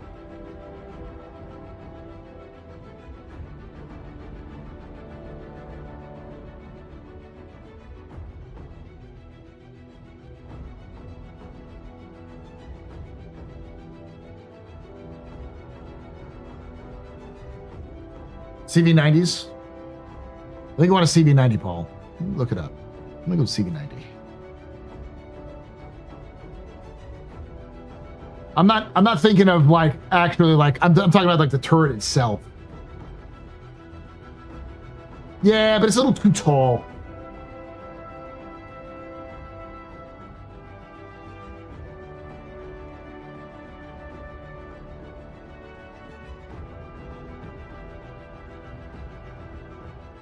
The CV90 is a little too tall, but something like that, yeah. I'm just saying, take an Ursa, put some tracks on the sides, give the cockpit some armor, so it's not like a glass screen you're gonna break through, and give it a little bit more of a actual like tank-like remote turret on the top, but like small, so you still can keep that compact profile. You still have space for what 5-6 Marines in the back, like you can currently with the Ursa. Give it some armor, so make it a little bit chunkier, and there you go. The tracks will let it move left and right a little bit more, give it more maneuverability, and the armor will let it survive, and you give it some a bespoke weapon that you could swap out for other bespoke weapons. So either like an auto cannon or a laser repeater or a chain gun or a not chain gun. What do they call them? A Gatling.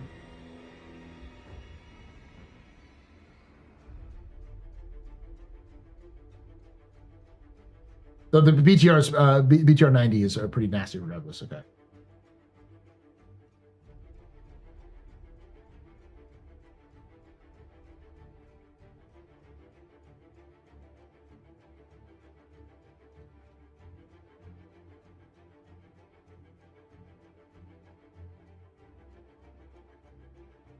Still dreaming of Tumbrel making an MRAP? I do. Do you still have? Yes, I agree. I think this makes sense as well. Hey, Paul, is the Ironclad's owner cabin instead of the captain's a reference to anything? No, I don't think so. It could be. Does it say owner's cabin rather than captain? That kind of makes sense because the Ironclad Drake isn't really into captains. I think it's a trucking reference, owner operator, probably.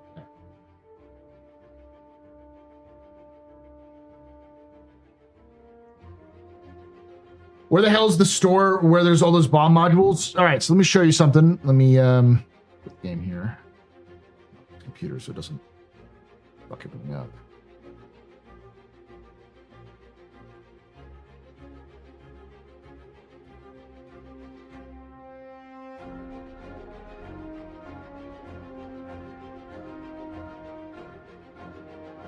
All right, so you go to the pledge store here. So you go to the pledge store, we go to all products, you go over here to add-ons. You click add-ons and it'll bring up all of the add-ons. You've got the bomb kits from the last Invictus. Some of them are for credit, these are for cash. And like this is from the last Invictus as well, but then when you start getting to the Aegis Eclipse, size 3, so that's cash, credit, cash, credit, cash, credit. This is from last Invictus, last Invictus, last Invictus. Then we got the Retaliator. Cash, credit, cash, credit. I think these are from last one. So this one I think is new. The Asgard, because I don't think the Asgard was out last Invictus. It might have been. I think the Carrick is old, though it could be new. Same with the Pisces. I'm not too sure on those ones. I think the Buccaneer is new too, in terms of what it's getting, cash credit. But then here we got the Gladiator, cash credit, cash credit. The Clipper is definitely new because they didn't have the Clipper. And I'm pretty sure the Corsair is new. And the Graves Market is also new. Same with the Kruger Wolf. Maybe it's because it's got a little bit more flames in the background to tell you the difference. Because this is the older one. Then you've got the Temporal Nova weapon kit, and then cash credit. Then these are the cargo modules, the combat module for the Aurora Mark II. You can buy a handle change, game universe map, full Star Citizen soundtrack, 42-page book making of Star Citizen, and then the Star Citizen novella.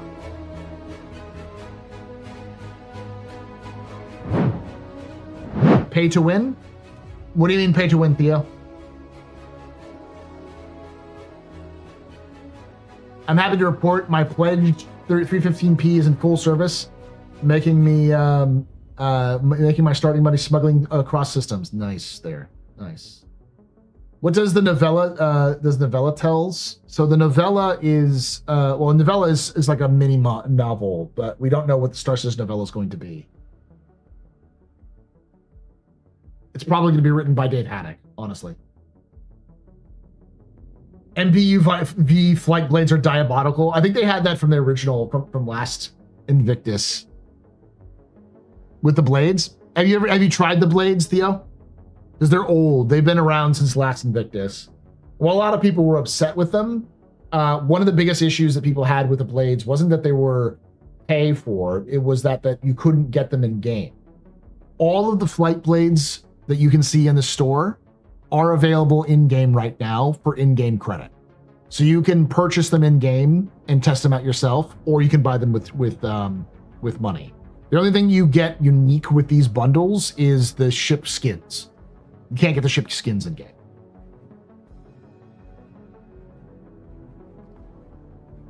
There are new blades. I don't know if the hammerhead was new. I don't think it is. Most of them aren't new, but I'm pretty sure that the Asgard is new. The Carrack is new. And then the Buccaneer, a lot of the Drake ones, the Clipper, the Corsair, the Gray's Market, the Wolf, those are all new.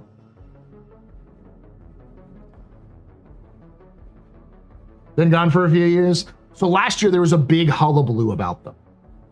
They were introduced them last year, and what they are is effectively slight modifications to your ships. So if you get a flight blade for your, let's just say your Scorpius, let's find one that works.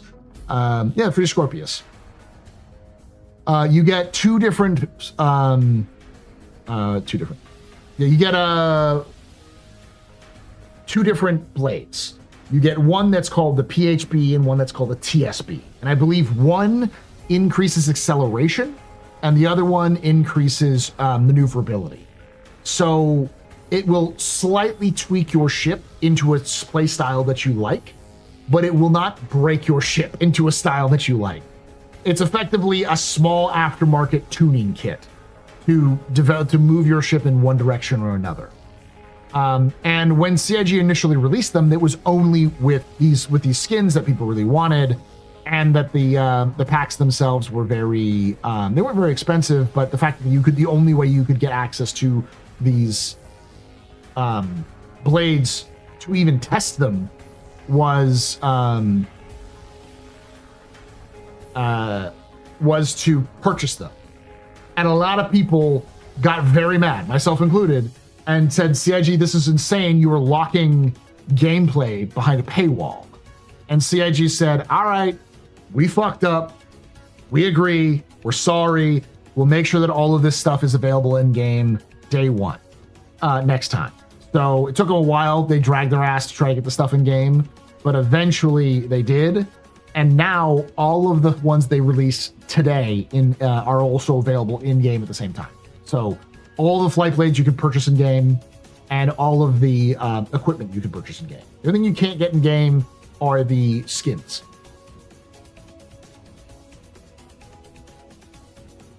I thought tuning was going to be an engineer thing. Flight blades were always going to be slight modifications to your ship. There's also there are also blades like AI blades for your turrets, and there'll be different server blades for your radar systems for scanning and such. The tuning that you're going to see is mostly going to be in crafting, not necessarily engineering. Engineering is more of a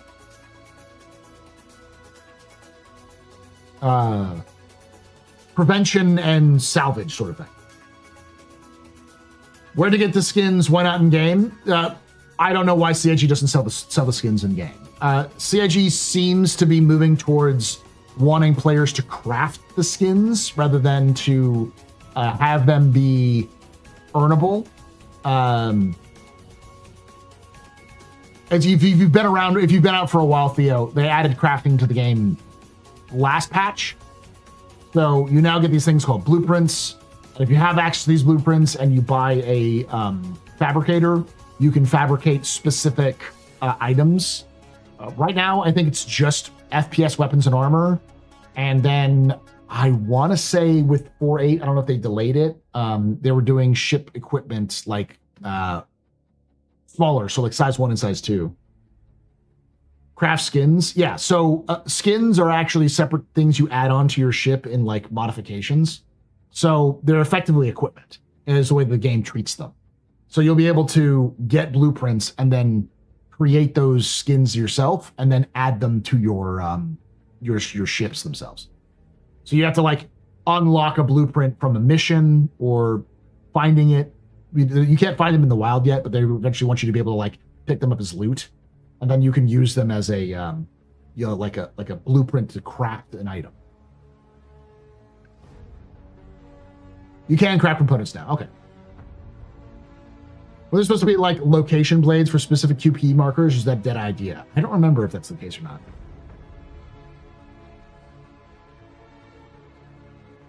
They talked about tuning for engineering. It was a role they specifically talked about for engineering. Did they talk about it before they had crafting introduced? Because that's a question. Is that in game now for those skins? No, it is not currently in game yet. It is still planned, but right now the majority of ships that you can get skins for, they're all cosmetic only through the store.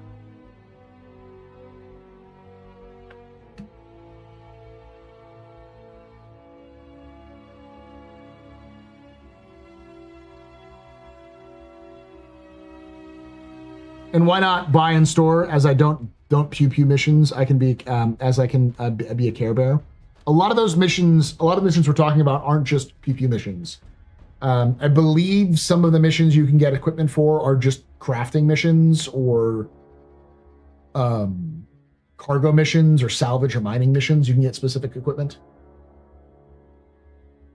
So you now have to double click. You now have to double click to change your MFDs.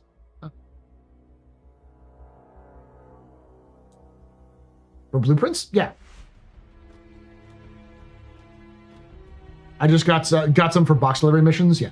So the missions right now that they're still testing it. It'll probably change in the future, but the missions right now are the components and the stuff you get blueprints for is dependent on the mission type you're doing. So almost all of the FPS blueprints, armor and weapons are all FPS missions. So you have to go out and do FPS missions in order to earn those blueprints to build those FPS weapons and armor. For components, sometimes you can just do box missions. You can do cargo missions, mining missions, salvage missions, and you can unlock blueprints through those. Rocket strike, go. So now that we have all these bombs for these bombers, do you think we should need rockets for the Shrike? I think we need dumb rockets, like rocket pods in game in general. I'm a sucker for rocket pods, especially because they look cool as shit. And if they work like weapons, you should be able to just hold down the trigger and just until you're out. So you can just spam them. Are they going to have it where I can buy the blueprints from the store, as I really don't want to do missions? No, I don't think they're going to let you buy blueprints from the store. CIG hasn't counted that out, but you'll probably have to do missions, or you'll have to find them in the game in terms of in the environment. So like micro missiles from inside the Rattler, but dumb. Just you push a button and it goes in the direction that you're facing. There are missile pods in the game, but only 2 ships have them. The Harbinger turret and the Delta have missile pods.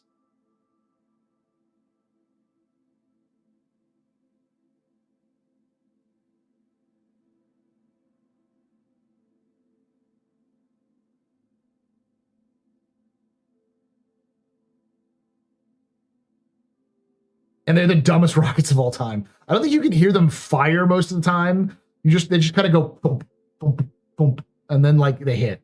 They don't actually do a lot of damage to other ships. The most they'll do is they'll cause you to flip around a little bit. They kind of push you around. They have missiles, not rockets. GQ. The Scorpius missile turret is a missile turret, not a rocket pod. The difference is that rocket pods in game are not missiles. They actually count as weapons. So they fire like a cannon or repeater would. So how is that far to players who don't do missions? As I do trading, mining, pretty all non-mission making loops, as I don't care about rep. You're gonna have to do some missions for that, but those will, trading, mining, all those things you can do as missions to get some of that.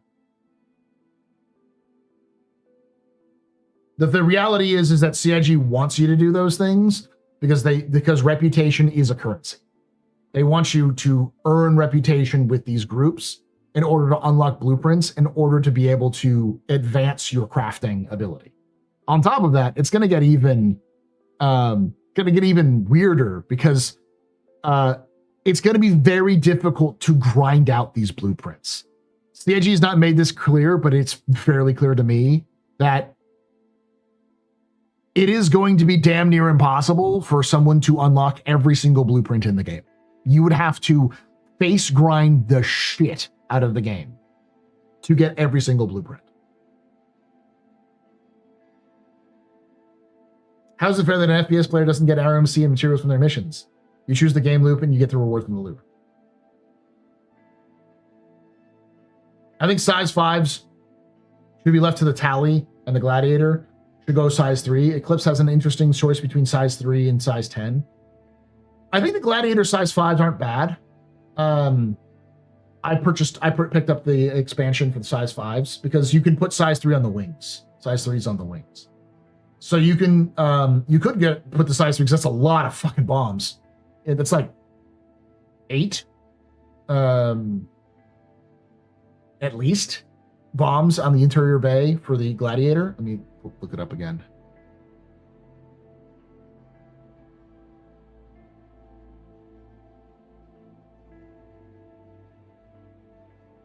No, it's 12 size 3 bombs plus an additional 2 on the wings, possibly even 4 on the wings. So that's 16 bombs that you can load up on a gladiator.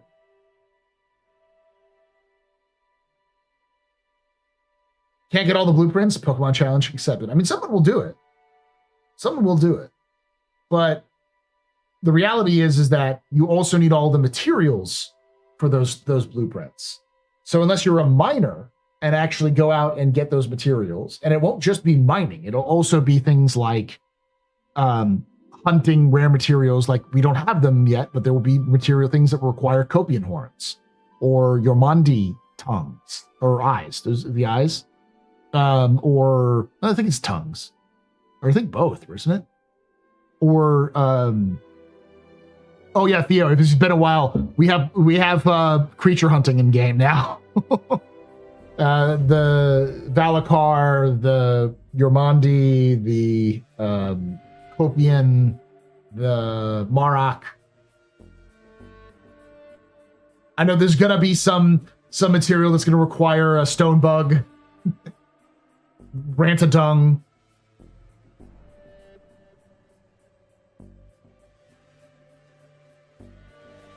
Gotta go hunt your momdi.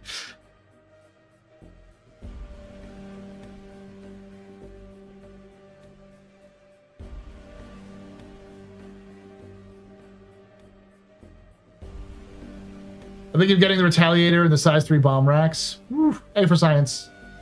I would imagine it would be impossible, since if you get a rep with some people, you can't get it with others. Blocking you out of blueprints encourages trading. I mean, Digapig, I completely agree with you. The problem about that is that I also know that CIG has openly said they don't want to do negative reputation because they don't want to lock people out of gameplay. And if that makes you frustrated, yeah, it makes me frustrated too. But that was an old statement that was mentioned specifically in the context of how reputation was working in the game at the moment, and when they were talking about that, and it was said by the narrative guys, not the gameplay team. So I'm hoping that will change as they start to realize what the game is, and then go, oh, we need negative reputation. Because they specifically mentioned that didn't want to do negative rep, because negative rep would make them instantly hostile with some groups. And so they wanted to remove negative rep until they could get that, and so they wouldn't block people out of like having positive reputation with Hurston security, but the like mercenary Hurston section is negative, so you just can't play.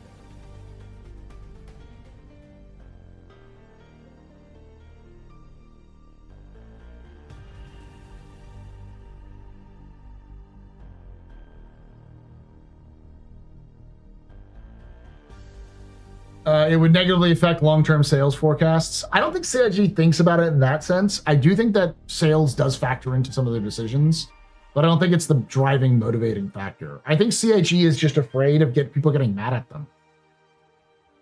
I think they're just doing the nerd thing of please don't scream at me.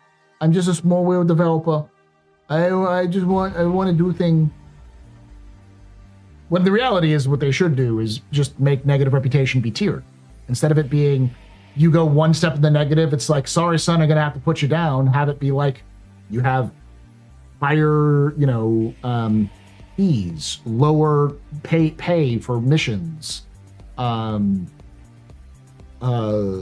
wait times for missions to refresh, higher costs with that factions, anyone that's friendly with that faction's materials. So you go to an NPC trader, they'll give you lower rates. They'll buy stuff for lower amount of money, and they'll sell it to you for higher. And eventually you'll be a persona non grata where you can't land at their locations. And then a step beyond that is we shoot you on sight. Take away my spaceship. You can take away my space suit. You can even take away my space lasers. But you can never, ever, just different tiers, like they do with reputation right now.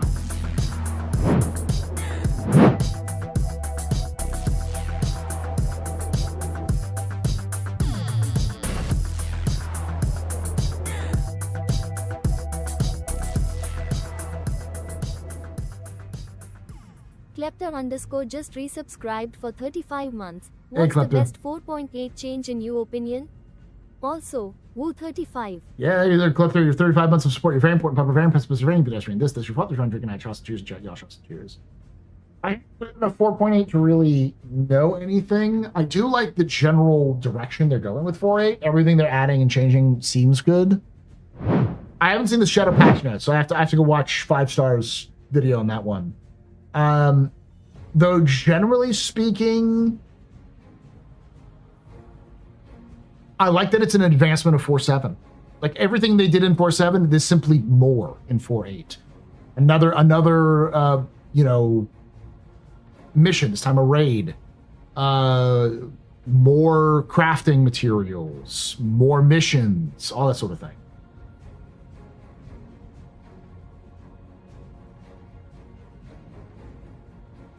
They're in a small little dev. They're the oldest, biggest name in the book. It's time to put up or shut up. What they're trying to, what they're putting up in and up to stuff. Admit it. All right. It's not that I'm not saying they're like a small wheel dev. I'm saying that's what they're acting like because they have this. It's not a. What I'm trying to say is, I don't think this is them going money. We need more money. Money. I think they're going, stop screaming at me, please. I just want to make a fun game. And so they're looking at something that people being like, why am I negatively affected by this one group because I failed one mission because of a bug when that same group is hiring me and likes me otherwise? Why am I being shot at by Hearson security? And so they're a little gun shy of trying to pull that trigger. You can take away my space suit. But I also think they're slow walking the rest of it. But you can never. So I'm holding off my ire for them until they get the new reputation system out and start talking about it.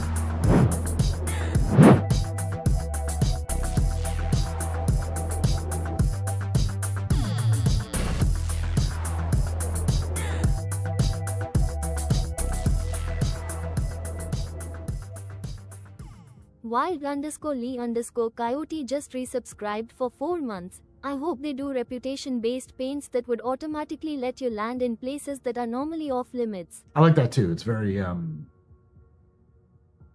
Fallout New Vegas. I like that idea. Thank you, Wiley Coyote, for that 4 months. You're very important, Papa. Very impressive. Very pedestrian. This is your fault. Drink it. Trust, cheers, and chat. Y'all trust and choose. Dan Paul, you want to talk about gamers screaming at devs? Should have been Spectrum's Gen chat last night. Absolute cesspool. I how many times do I have to tell you all? I don't actively go to Spectrum for my own sanity and health. It's like I don't go to the Star Citizen subreddit. I haven't been to either of them frequently for like 6-7 years now. Sorry. I teach high schoolers. It happens all the time. But it's been since before the pandemic that I actually did the went to Spectrum or to Reddit, because I found out that the problem with Spectrum is that everyone loves the smell of their own shit. Not even their farts. They just love to stick their nose in their own shit, either positive or negative. Everyone is just like taking their own poop and smashing it in their nose. And if that sounds disgusting, I've been trying to make it as disgusting as possible, because that's what it feels like when you start listening to these people talk. And Reddit is caught in a cycle of dumb. It's hype, things start to break. Oh no, this game sucks. Oh no, it's so over. And then new patches announced, new stuff is announced. Oh, it's pretty cool. People super hype. Then the patch releases. Yay, this is great. I'm enjoying this. Oh no, it's burnout. I don't like this. And it's that cycle over and over and over and over and over again. And both Spectrum and Reddit will blow up at the stupidest fucking thing. Things that are just absolutely asinine, and being like, see, CIG is literally Hitler. They're trying to destroy freedom. They're trying to eat babies. This is how bad it is. And it's like mild shit that not even like a normal game dev would get pushback for. And don't get me wrong, sometimes they're right, but because they're like that, because they're like at 11 24/7, when shit is actually at 11, they still it's hard to judge if it's actually that serious, because they're fucking mad all the time.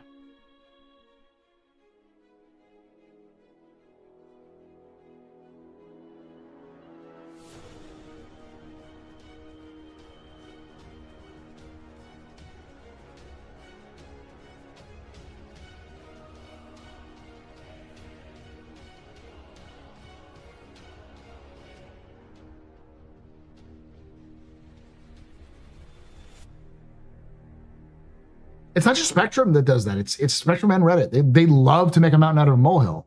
And as a result, when a mountain actually shows up, people go, I can't tell the difference.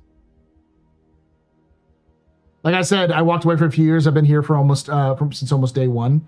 So if it's been for a few years, they made a big change in 2023 when they announced 1.0.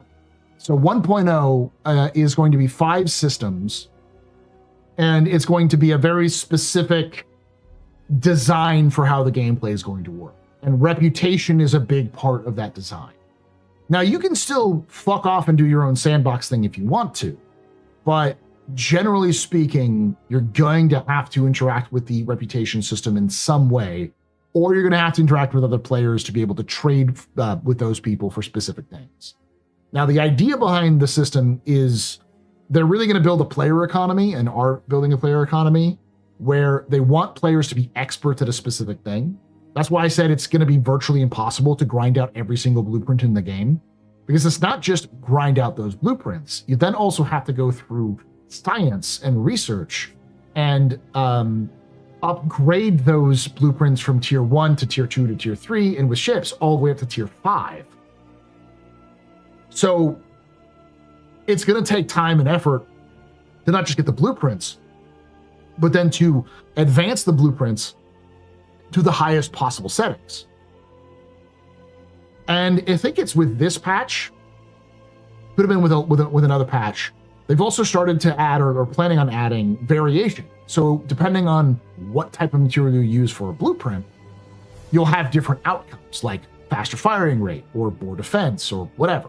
So you'll start to see very specific, unique vehicles and ships based off of, and vehicles, ships, weapons, armor, equipment, all those things based off of the materials used and likely the research path they go. So you'll be able to find people who are very, very good at crafting a very specific type of ship or very specific type of weapon, because they hard focused on that. And players can go to that player and go, I would like to purchase this from you.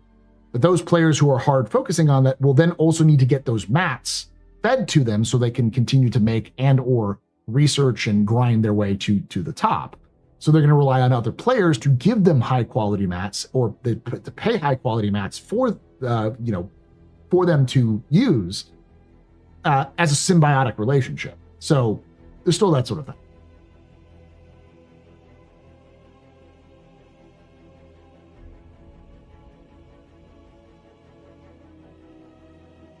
In-game chat is worse in my opinion. It can be pretty bad because they don't moderate it as much.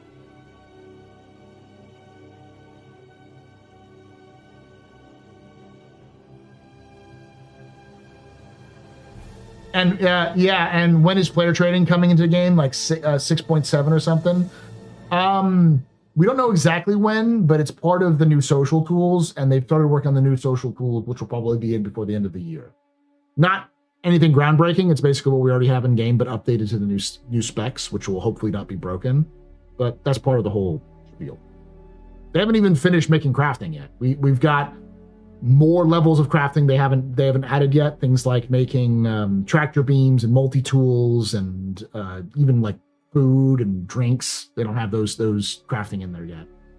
They don't have base building in yet. That's another thing they want to do. All of this stuff's some of this stuff's gonna require base building, because when you get to crafting ships, some of these are gonna be so big that you need massive buildings in order to craft them in the first place. So you'll need to build massive manufacturing buildings that just build ships.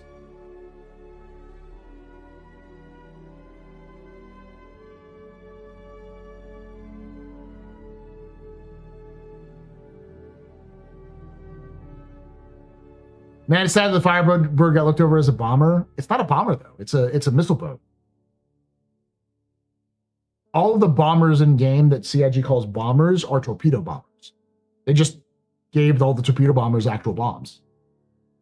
How far do you believe the true bomber-focused missions are? Missions like destroy defenses, destroy the ground convoy, break open bunker, and close air support? Sooner than you think, because a lot of that stuff was already prototyped with the Pyro Playground stuff. Like bombing fuel depots was a mission that you could do in the Pyro Playground for what are they called? For Rough and Ready. Rough and Ready was like, hey, these people are making fuel, that's our business, go bomb them. The problem is that up until recently, those fuel tanks have been busted. So the second you blow them up, they become instantly blowed up, and they don't have like a regen or respawn. So that's why when sometimes you'll fly into an area and you'll see these like round fuel pods, and as you get closer, you hear boom, and then you look and it's like exploded because it's like reloading in. That was the reason why those are explosive. The reason why they're destructive is because they were supposed to be for missions.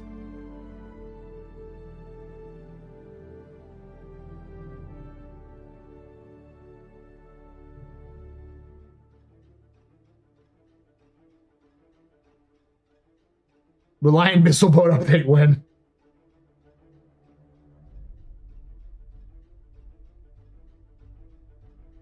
I just want to be a hauler for hire, getting materials from place to place for people to make things. That'll be a thing that people will need.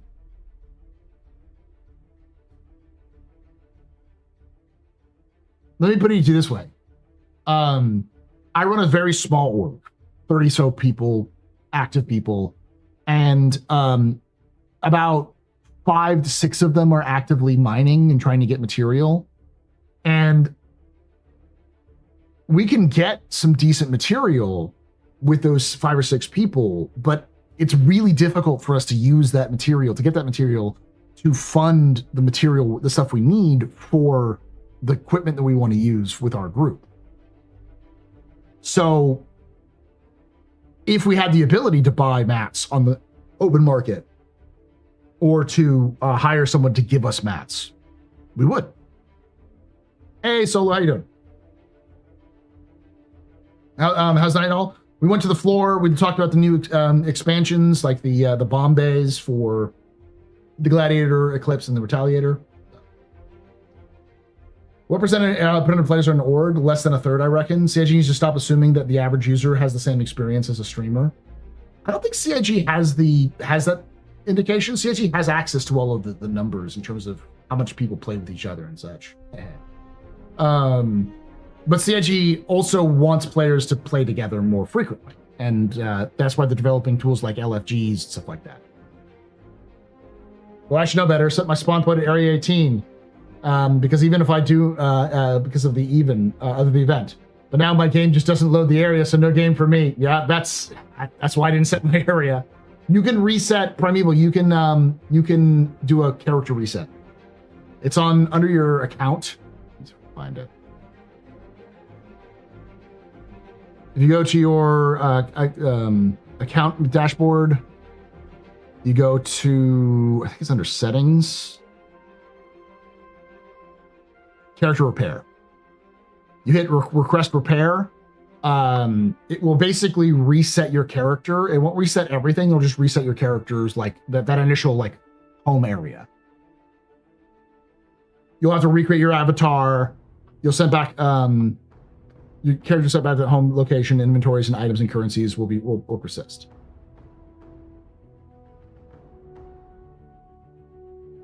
Oh, do you have to set a request through support now? Okay. There's a distinct lack of single player shit in the mid to late game. There's no mid to late game. There's a distinctive lack of everything in Star Citizen right now. I don't think character reset will change the home location though. Okay.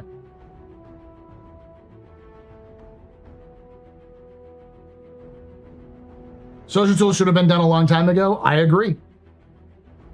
I think that's a big problem from CIG, from my perspective from CIG. They should have prioritized that 2 years ago. I understand not doing a lot of the stuff when you're working on the back end, because especially with things like server meshing and such, how do you make sure that stuff still works when you're working on, you know, meshed shard servers? I can understand that like being hesitant to develop new technologies when you're developing a brand new technology, which is going to be the basis of everything you do. But server meshing's been in for like, internally at least, for like 2-3 years. Like that should have been the first thing they did after server meshing. Once they stabilized it, is we should focus on social tools.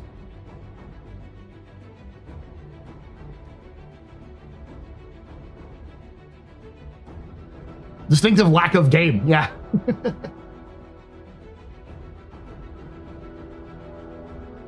I mean, I don't think their intention is to do anything big before Squadron Warfare 2. Did CIG talk about what data runners are for, like the Herald or MSR? Do you know of bike messengers, Empara? Or like couriers? Where like, you know, maybe you have like something on a external hard drive, you give it to somebody and then like they'll personally take it to a location, either through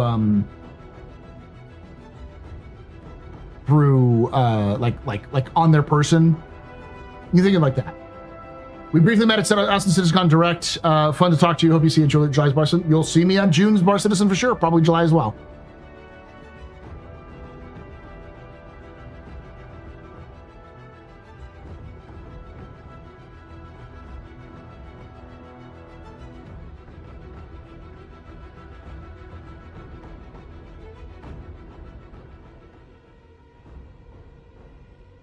I'll be the one in Austin. I live in Austin, so I have no excuse not to go.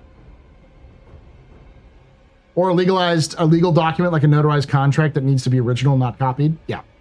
So effectively, what data running is going to be very high value, small data packets, which cannot be sent over the open airways. Think Pony Express or like armored car.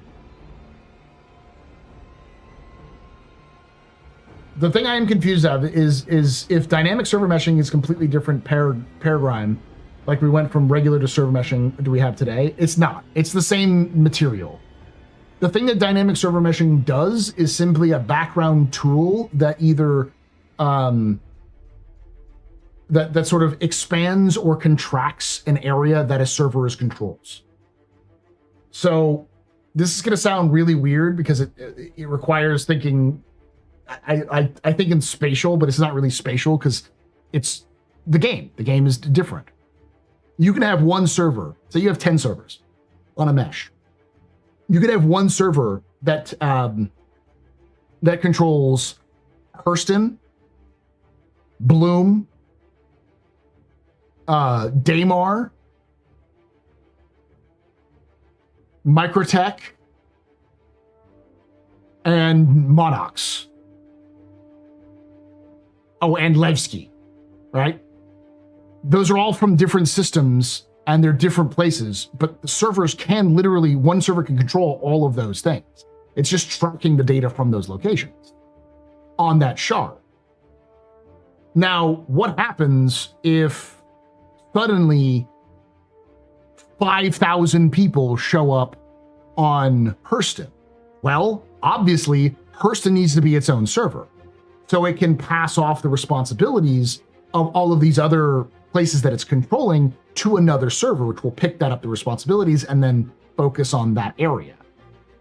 And then as the battle for Hurston continues, they can divide that area even into micro areas inside Hurston. So the specific parts of Hurston are one server and specific parts of Hurston is another.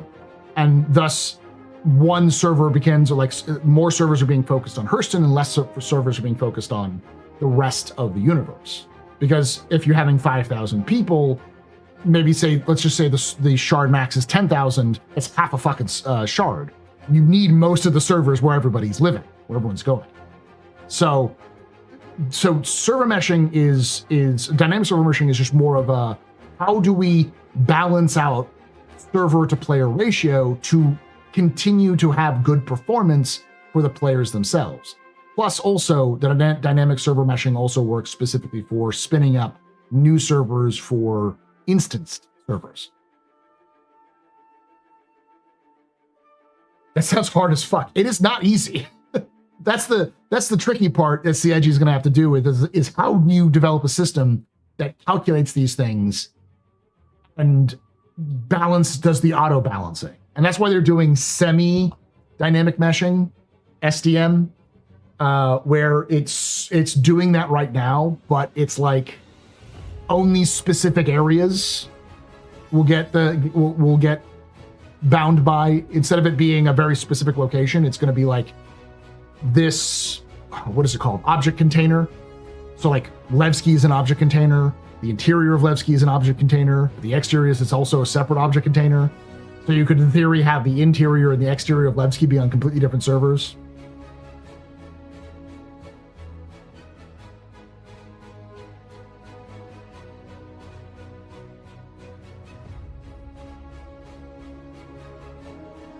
Oh, and then let's get even more confused because Benoit wants to move server meshing away from geographical to services. I don't even know how that would work.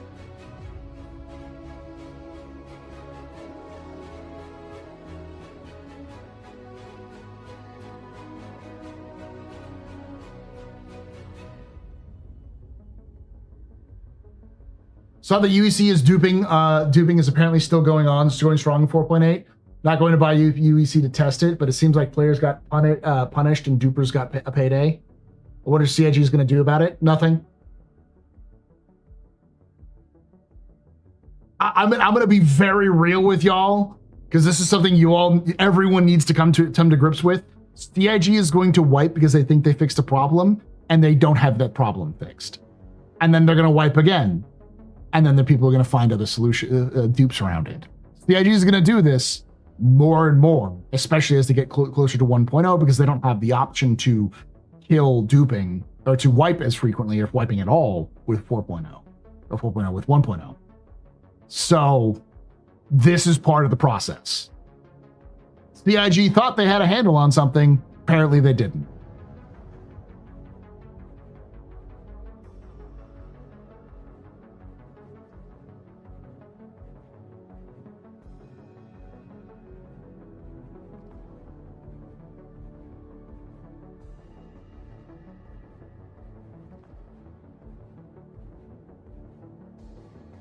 Then remove the word persistent from adverts. This is like my third fucking wipe. There's nothing fucking persistent. Saint, this wipe, your third wipe in 3 years. There's plenty of games that do stuff like this in alpha. It's just an alpha. It's one of those things that happens.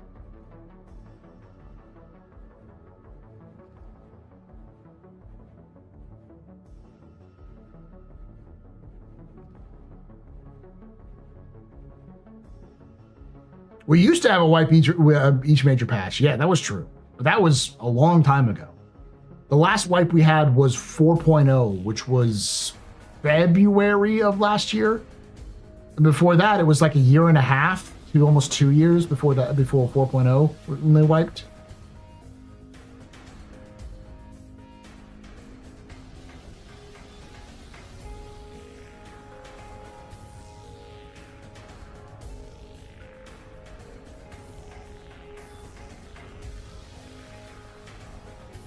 Hey, Paul, somebody bought me the game when I said major torque imbalance while playing War Thunder. Enjoy the game so far. That's pretty cool there.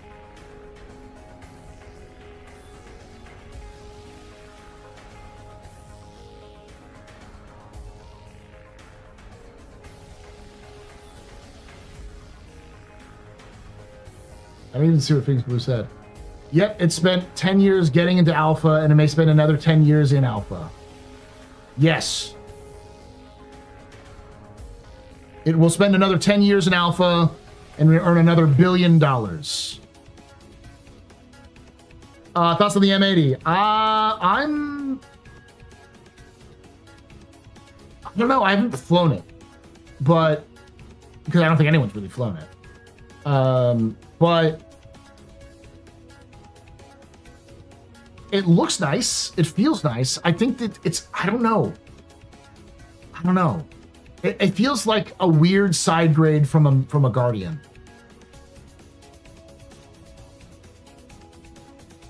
It needs a suit locker in a bathroom. Nah, I think the M80 is fine without a suit locker, because the M80 is a dedicated fighter. It's like, you don't need another suit. Just put your flight suit on so you can handle them G's and you go do your job. It's not a multi-role ship. It is a dedicated fighter.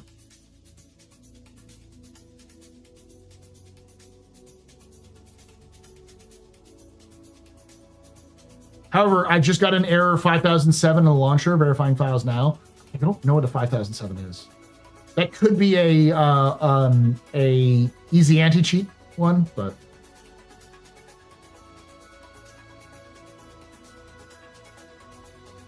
do you think the wipe culture for Star Citizen will slowly morph into something similar to Escape from Tarkov's wipe culture? I think, I don't think CIG is going to wipe again. I think it'll probably be another few patches before CIG wipes again.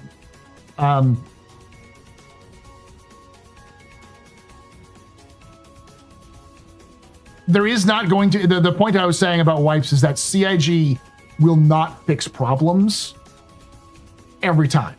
So almost certainly somebody will have found a way of duping something, and CIG will have to figure out how to do it, how to fix it.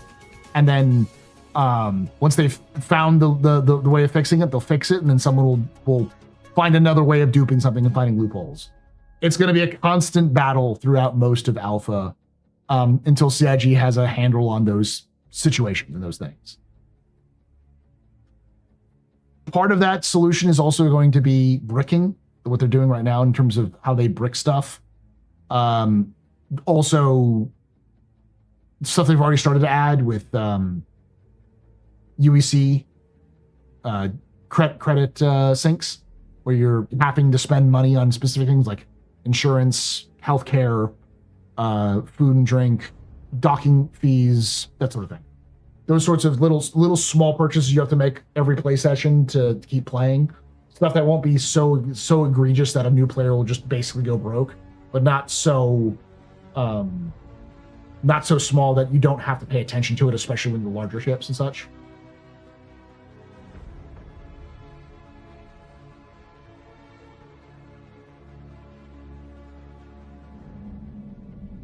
You can take away my spaceship. Spaceship. You can take away my space suit. Suit. You can even take away my space lasers. No PPUs. But you can never, ever take away my space game.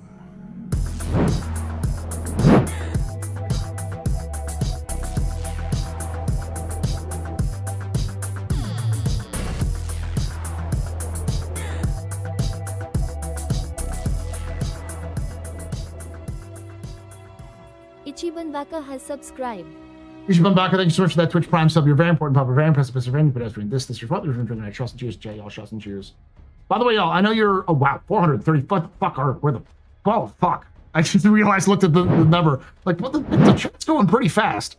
This is my office hour stream. So for those of you who don't know my office hour stream, I usually take a day of the week and I look over the new reviews. I look over the news, the lore, the updates, and stuff like that. So for many of you who just came in recently, missed my look at things like the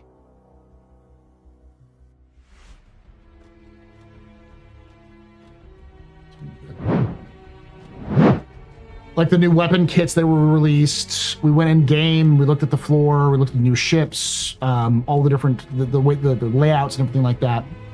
Sometimes we'll do CIG releases monthly reports, so we sometimes read through the monthly reports to see an idea what things are coming, to get an idea on like new things that are coming out. We'll talk a little bit about the lore of the game, especially as new lore is added. But it's mostly a yak stream. We just sit here and we yap. We yap and we talk and ask questions from you, that kind of sort of thing. Sort of an AMA.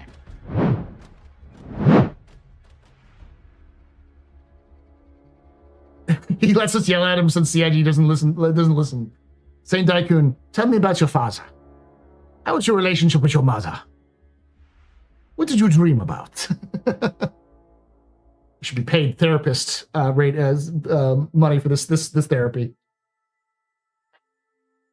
We read? No, Paul reads for us. I use the royal we. Is there any lore on the newly released ships? Not yet. Not as far as I've seen. Let me look at the Drake edition stuff though. So that's a good question. That probably is like the Bulldog and such. Or Pitbull. You doing that? You calling the Bulldog? It all started when I was a young citizen. All right, it's a dog-eat-dog verse. Jake's known for putting firepower where it counts. Pitbull is no exception. A snub fighter with close quarters skirmishes, vicious scrapes, and getting near enough to leave teeth marks. Once you're out on your own, it's always ready for more. All engines, all guns, a whole lot of hell yeah. Close combat comes, you want the Pitbull in your corner. Small frames, 6 deadly guns, 6 missiles to match, and you on the trigger. That's all you need for down and dirty dogfight. Tight turns, fast whips, and close calls of an uncontrollable swarm get a Pitbull's pilot's blood pumping. Deal hits from every angle with sharp speed and insane maneuverability as you dive into grit-fueled battle zones. They can't hit what they can't catch. The little snub fighter gets into the tightest corners of the fight to make it matter. Load up on the Ironclad or hitch a ride with whatever's heading your way. Either way, do what you got to do to get off that leash. Pick a fight. That's their title. There's no lore that I can see specifically. 4 size 1, 2 size 2 guns. It's pretty insane. 6 size 1 missiles.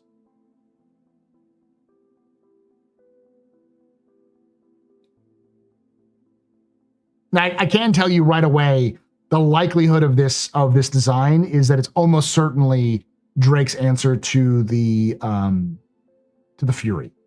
It's Drake going, we can make a cheaper Fury, a better and cheaper Fury. And it's clearly that they designed this with the Ironclad in mind. So effectively the Ironclad and the Pitbull, or the Ironclad was being designed and then they decided to release the Pitbull as part of the release for the Ironclad in Drake. A lot of the stuff that we hear, like a lot of the actual game development stories, like why the ship is being developed for whatever reason, is usually co-opted by CIG into the lore as well.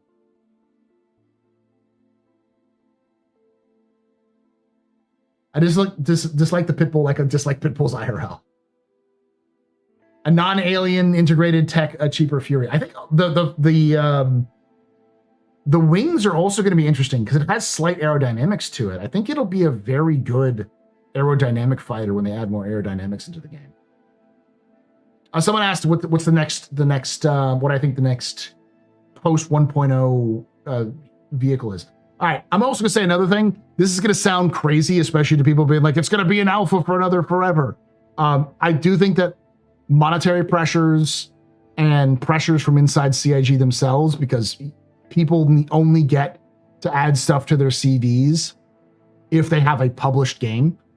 And it's clear that the push towards 1.0 and the limited scope of 1.0 compared to the original idea has that sort of factors. Like, we just need to release something, and it's likely because they have 30 million pounds in debt to a couple of private investors. It's not too crazy to think that they'll be able to pay them back pretty easily, especially with how much money they're making these days. But they do have debt they have to pay. And there's likely some other things, because a lot of their money they get from government contracts, or not government contract, government kickbacks for like tax relief from the UK government. So there may be some like requirement that they release something from. I don't know all the details of the laws and stuff. But between developers themselves needing something to put on their CV and financial pressures, I do believe that CIG is likely going to be forced to release 1.0 sooner than you think. So we'll likely see 1.0 out of necessity, not out of desire, by 2028. Simply because CIG has to release something.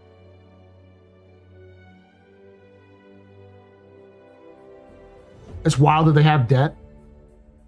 I mean, a lot of that debt comes from private investment that was originally designed for other things. Like, hey, we can take a loan out, or we can take these things out, and then we can use them as like assets. It's all accounting shit that I don't fucking understand, but people smarter than me would get it. It's a lot of it is business accounting debt stuff.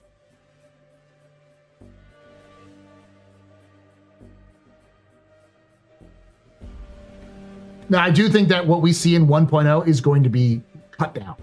What CIG says is going to come out in 1.0. They're going to start, when they get closer to it, they're going to start cutting some stuff down. And a lot of the stuff that feels like it's temporary is going to end up being permanent. Things will change as they get closer to the 1.0 deadline.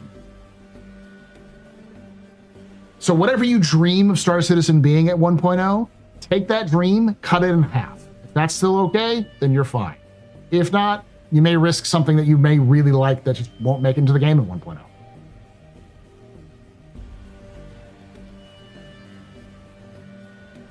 Do you think we'll see an Aegis snub fighter? I think if CIG... I don't know. The reason why they have these snub fighters is because CIG wanted to make carrier ships, or had carrier ships, or wanted to make carrier ships for these snub fighters. I don't know if we'll see an Aegis snub fighter unless we see an Aegis carrier ship for snub fighters. If 1.0 is a space game, I will play it. No, it's going to be a mobile fantasy RPG. You're welcome. It's going to be a gacha game. Enjoy your anime titties. Tier 1 item recovery in 4.9? Maybe. I think a lot of that has to do with, like, the item recovery stuff also is connected to backspacing. So I don't know, getting rid of backspacing, so I don't know if they'll do that. The visual novel, yeah. I've been thinking they'll treat Castra like they did the same for and like the same Nyx, and do the same for Terra in 2027.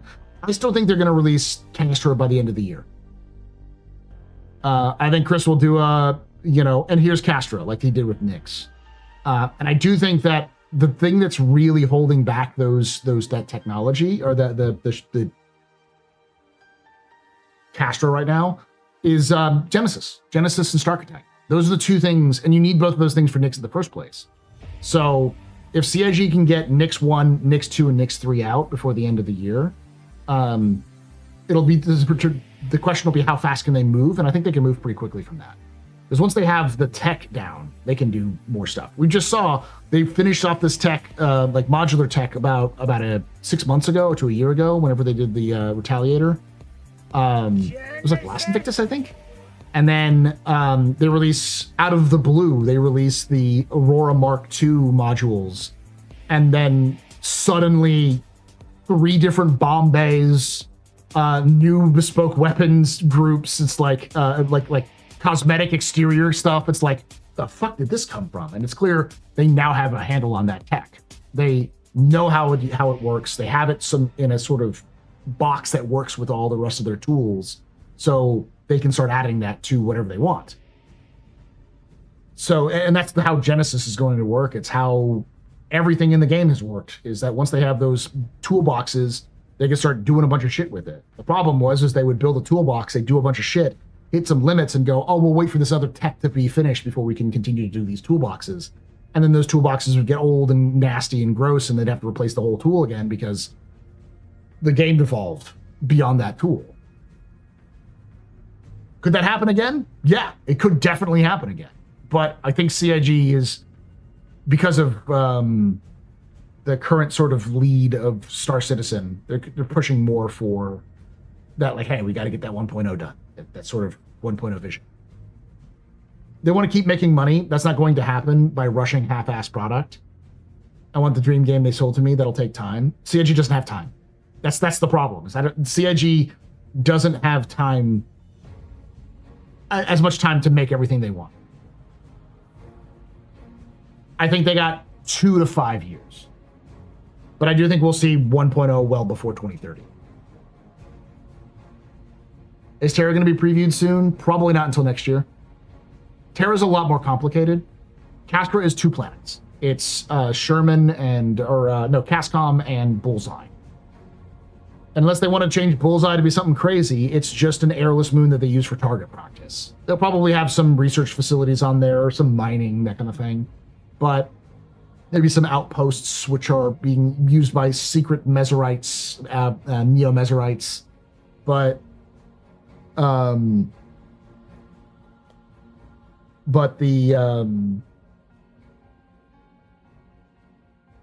the majority of what Castra represents is Sherman.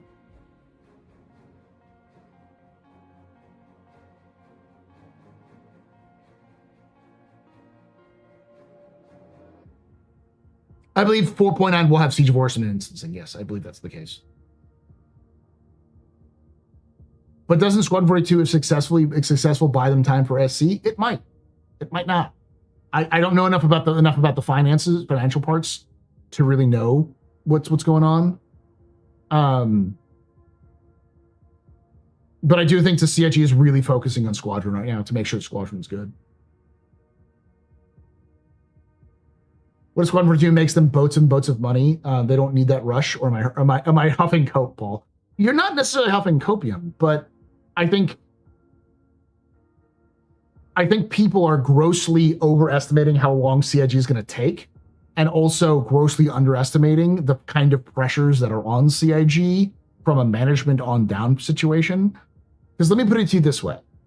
Most games take 4 to 6 years to complete.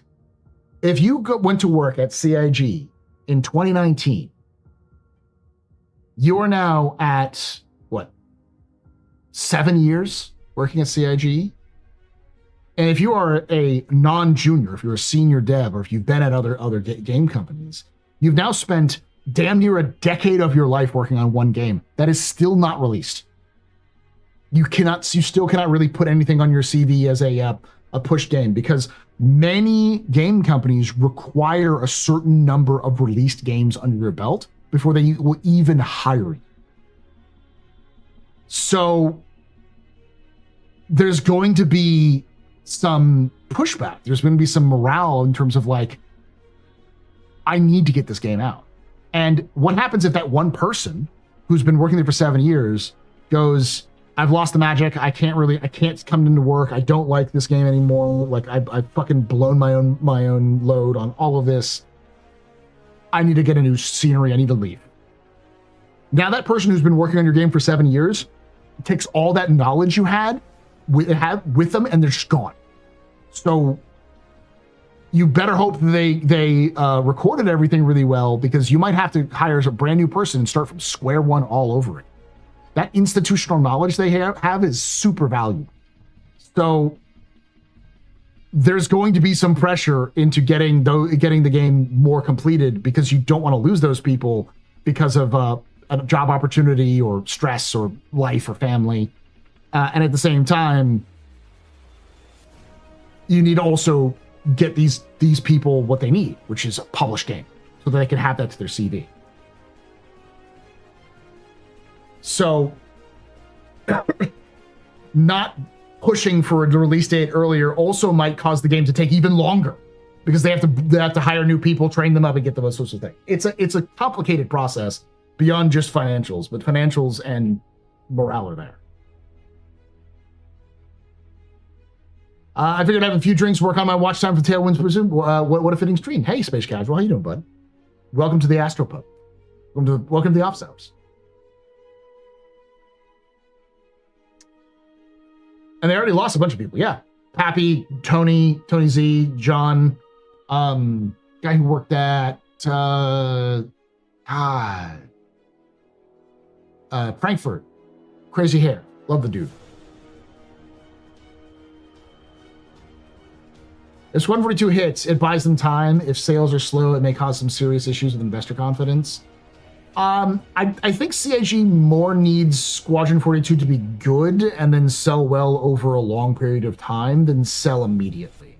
Don't get me wrong, no matter what, unless Squadron 42 makes $1 billion from the get, people will say it's a failure. But unlike other game companies, CIG doesn't have anyone but some investors to pay. They don't have like a publisher that they have to like earn all their money back for because they're a privately owned company. Like Chris Roberts and his family owns most of the company as it stands. And the few investors we do know sort of about that are part of CIG that are on the board, they've been investors for, goddamn, a decade now. Like they've been in here for a very long time. And every single chance they've had to pull out their money, they have doubled down or tripled down their investments. So like they clearly see the vision that we're not seeing. Maybe they're fans, maybe they're backers, and they just happen to be in the right position, in the right place. I don't know. We don't know a lot about the Calders personally. Yeah. What I've heard is that they're personal friends with the Robertses. So it could be some causality. Absolutely could be. But there's a lot of difference between a couple million and 30 million.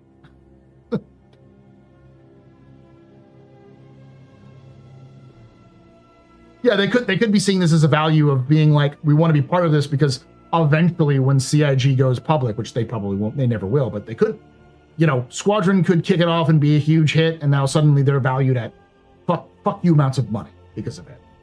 But we don't know.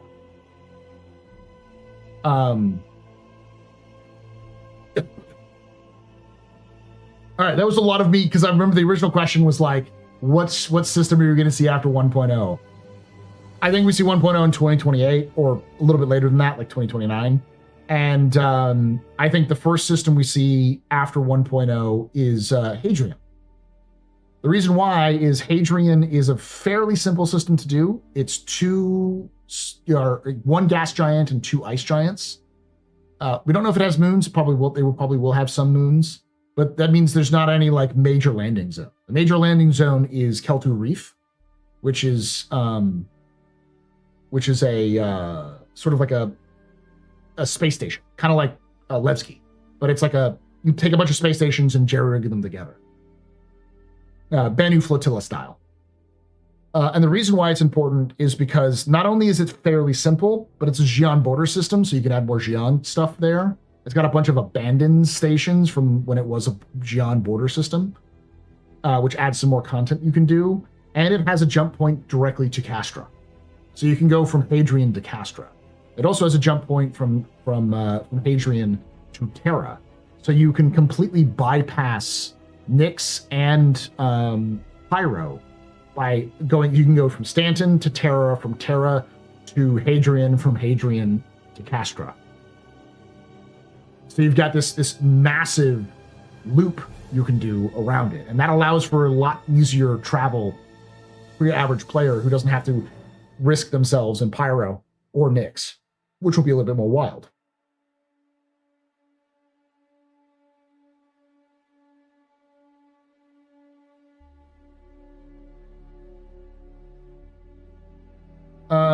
NMs was already fine at version 1.0. Players go rage for nothing burger and treated Halo games wrong. Most did not see the interview that was too long and confusing made. Also had Halo games, water damage, lots of data. No Man's Sky you're talking about, because they were too hard with Sony. There was a lot of problems with No Man's Sky. A lot of the problems was stemmed from they were a small team and they mishandled communications. I forget the guy who's in charge of No Man's Sky, but he's admitted he's had interviews about this and talked about how they fixed it. It's a fascinating stuff how they did it. Sean Murray, yeah, it was basically a mistake to have Sean Murray on do all of these crazy press tours because Sony really pressured Sean into doing those things.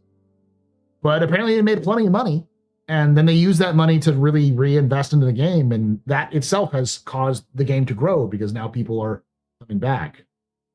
And you can tell someone's been out of the loop when they say someone like, you mentioned No Man's Sky, and someone goes, lol, you mean No Man's Lie? It's like, man, you have not seen it. It's glow up. Does it feel like $1 billion game? I think the details are insane, but I don't know about 1 billion. Well, it's more than just a $1 billion game. Star Citizen, it's 2 games for $1 billion. And it's also a brand new studio from scratch being built with 10 people in a basement in Austin, to over 900 people over 5 different studios in 2 different continents, and 4 different countries.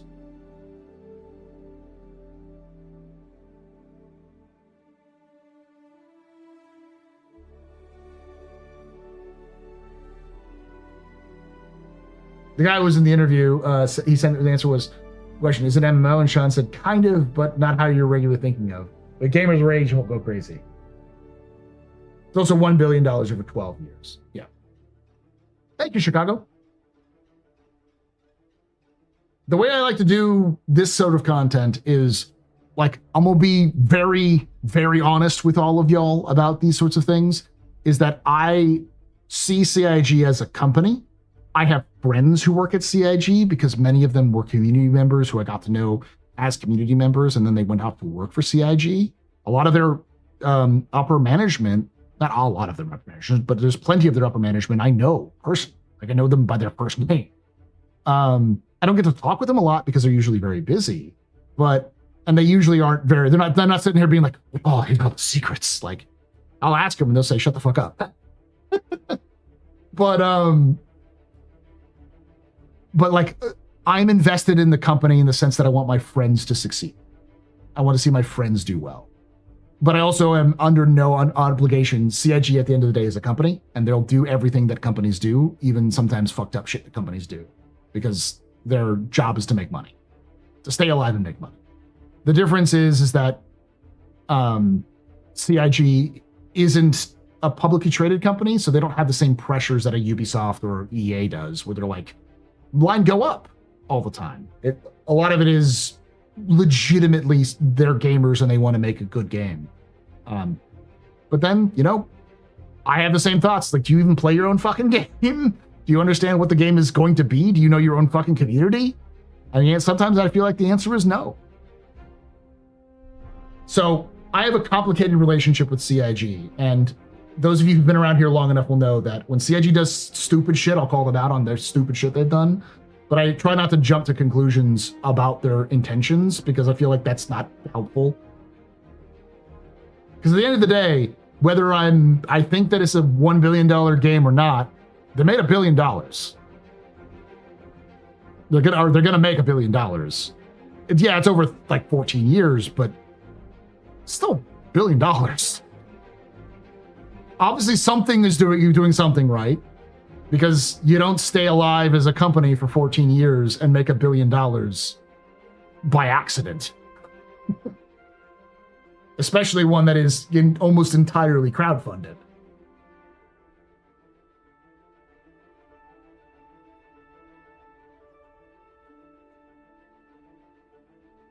If you didn't see the Best Buy leak at GTA, pre-orders going up on the 18th, starting their marketing push just in time for Squadron 42. We'll see. Maybe. OCIG should also take responsibility and end the long deal with us backers. Now clean. We helped CR make his Squad 42 game, and he should deliver kind of what he said he'd do. His bio dollar is based on promises. $1 billion based on promises. They should also deliver. They probably will. But there was something that I remember seeing a video on very early in my following of Star Citizen. This is like 2013, 2014. From a person who's like, I've played plenty of Chris's games. I've followed plenty of Chris's experiences in the past. For those of you who are new, Chris Roberts is the developer of the game. I say this, I'm going to say this again because there's 522 of you, which is still insane to see. You'll probably not be used to this. I'm going to offend some people here and say Chris Roberts is Hideo Kojima before Hideo Kojima became Hideo Kojima. He's the first Wunderkind auteur developer to make a blockbuster game that everyone couldn't shut the fuck up about in the 90s. It's just the 90s was a different time. And, so when you say something like he's Hideo Kojima before Hideo Kojima, people go, I've never heard of him. I've heard of Hideo Kojima. You're lying. It's like, well, you've never heard of him, but 90s gamers did. The difference is that today gaming is like a worldwide phenomena and like everyone plays it. So the likelihood of you hearing about Hideo Kojima is pretty big. But in the 90s, it was like 15 people in a room. It was a very small community.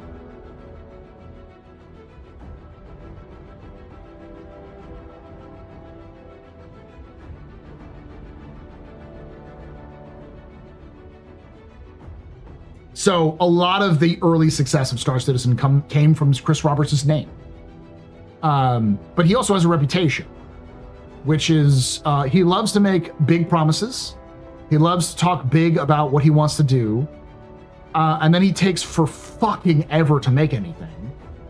And usually what's released isn't fully what he wanted, but it's usually pretty impressive. Freelancers are pretty infamous for that.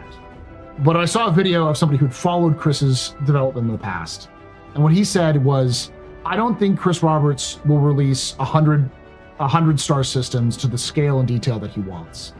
But he'll probably, if he gets even a third of what he's trying to do, it will be one of the most impressive gaming feats ever made. And I have a feeling, as much as that person was shitting on him at the time, he probably will, if he has enough time. But it'll take a while. And I think maybe I'm overestimating, but at the time, myself and I think a lot of other folks had the feeling that, like, yeah, this is going to take a while. And by the time I had been about 4 or 5 years in, I was like, yeah, no, it's gonna be what it is. When it comes, sort of thing.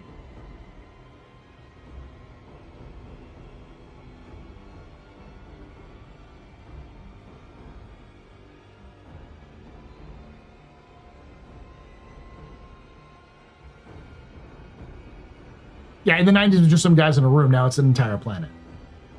There's a very small niche community of PC gamers back in the 90s.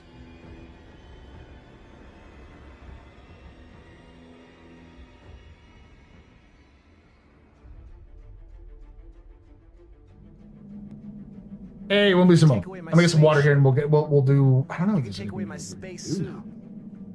You can even take away my space lasers. No PPU. But you can never, ever take away my space game.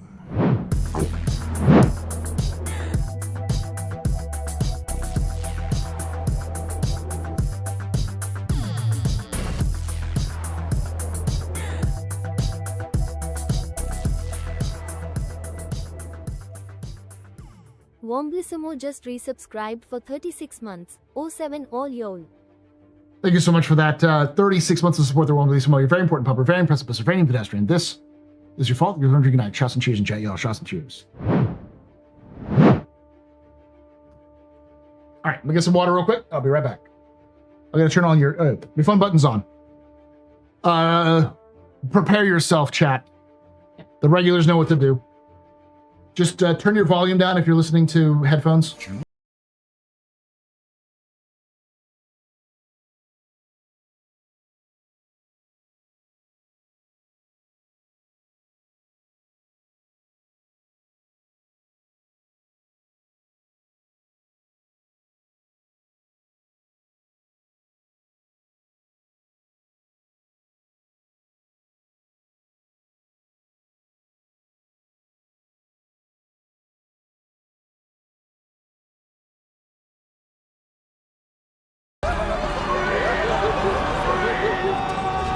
You too, Grim. I'll see you on Saturday, bud.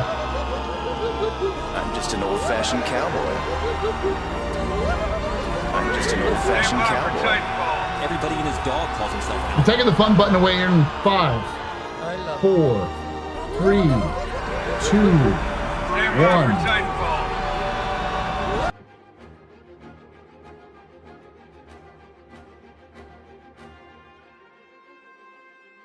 There you go. Raiders, sorry, you came in at the weird time. It has become a tradition in my chat. When I step up to go use the restroom or grab something to drink, I have those sound alerts that you can pay coin for. The like rewards for. And chat loves to spam the hell out of them when I'm gone.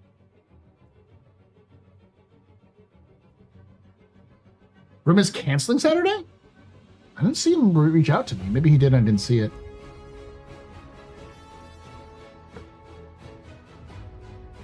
He said he was going to be able to do it for a couple of hours. Last he told me, he said he could do it for a couple of hours, but he'd have to...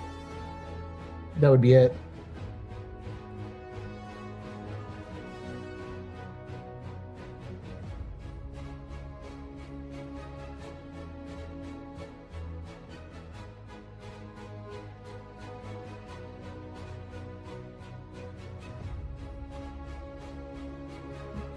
What else do we do with the bits? I have no idea. So yeah, when I talk with him, he will be there for the first section. For the first part, he will be there for the initial discussion section, but he probably won't be there for the question and answer session. So he'll have to leave halfway through.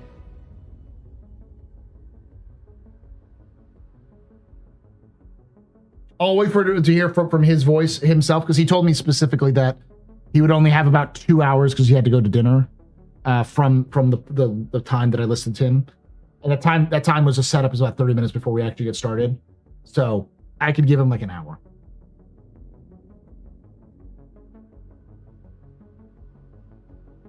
Yeah, he just won't be able to do the whole thing. But that may be different unless you're saying something like that. We have 1,000 people watching me right now. Jesus, titty fucking crap. Am I the top? No, I can't be. This is my Yap stream. I just talk about Star Citizen lore, news, and more. This bag is better than me. Nice. Okay, Lavin G fan is better than me. Okay, Space Cutlet is higher than me.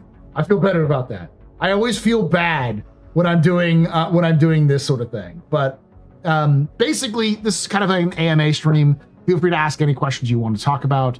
But we went over the floor of Drake DefenseCon, and we even looked at the extras. The extras are crazy. Like, I do think that we're about to enter a weird time where we're going to see a lot of unique upgrade kits, or like just different cosmetics and functionality swaps for ships that we've never thought about before. Yeah, A2 and a fucking Moab on an Eclipse was not something in my list. More customization is good. It is. You can take away my spaceship. You can take away my space suit. Suit. And the drops are on. Take away my space lasers. No confuse. But you can never, ever take away my space game.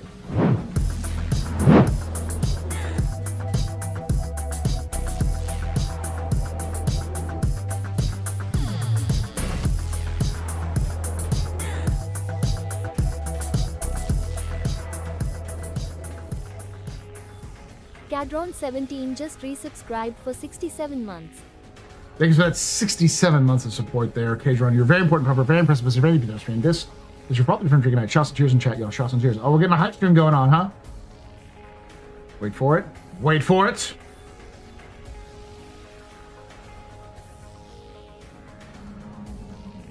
You can take away my spaceship. Spaceship. You can take away my space suit. Suit. You can even take away my space lasers. No pews. But you can never, ever take away my space game.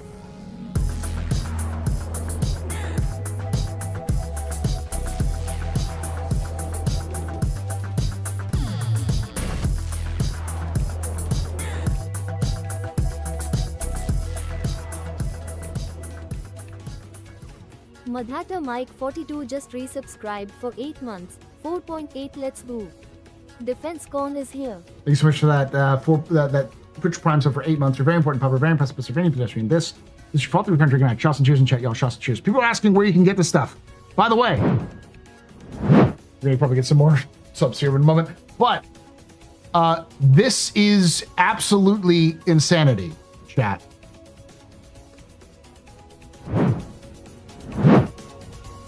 There are 112 bombs on this thing. 112 bombs.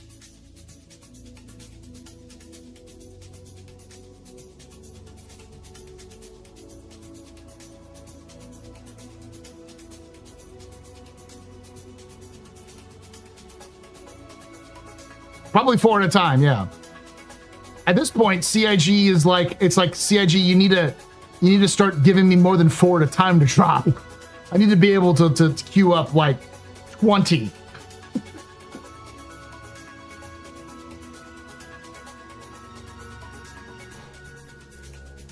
Now they are size 3, which is the smallest bomb we have in game. But don't matter if you got 112 of them to drop. You can take away my spaceship. You can take away my space suit. You can even take away my space lasers. No pew-pews. But you can never Also, if you want to know before we go, take away my space game. go to the add-ons section. All products, add-ons. That's how you get all, where you can find all this stuff.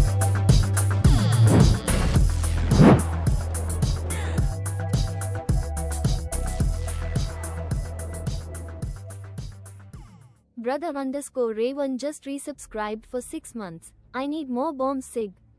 I can't get enough of the bombs. I need more bombs. Thank you so much for that 6 months of support there, Brother Raven. You're very important, Papa. Very impressive, Mr. Very pedestrian. This is your fault. We're drinking night. Shots and cheers, chat, y'all. Shots and cheers. A B-52 can only carry 84 500-pound bombs internally. I think these are smaller in terms of equivalent. They're probably more like 250-pound bombs. Yeah, how does it carry them? These are packs. These are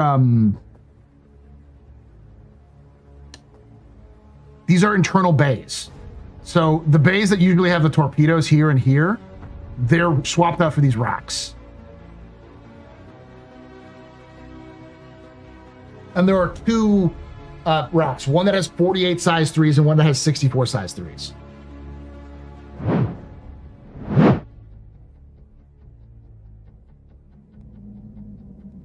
You can take away my spaceship. You can take away my space. Size 5s makes more sense for that. I just like the size 3s because it's a joke. Lasers.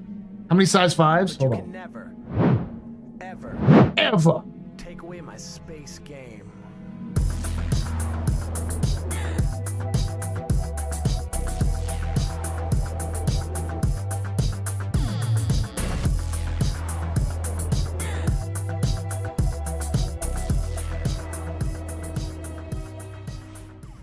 Ferriqueer just resubscribed for 75 months. We spent 75 months of support there, Ferric. You're very important, Papa. Very impressive, Mr. Very pedestrian. You rock. Shots and cheers and chat, y'all. Shots and cheers. Yeah, 16 size 5s.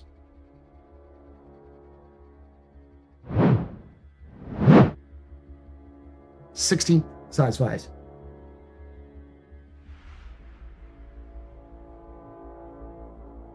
Still, that's... trying to think. How many size 5s? Is it 10? That the or is it 8 that the A1 carries? Does the A1 carry size 5s?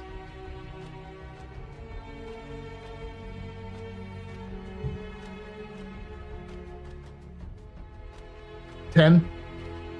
This carries 6 more than an A1. You can take away my spaceship. You can take away my space suit. Suit. You can even take away my space lasers. No pew-pews. But you can never, ever take away my space game.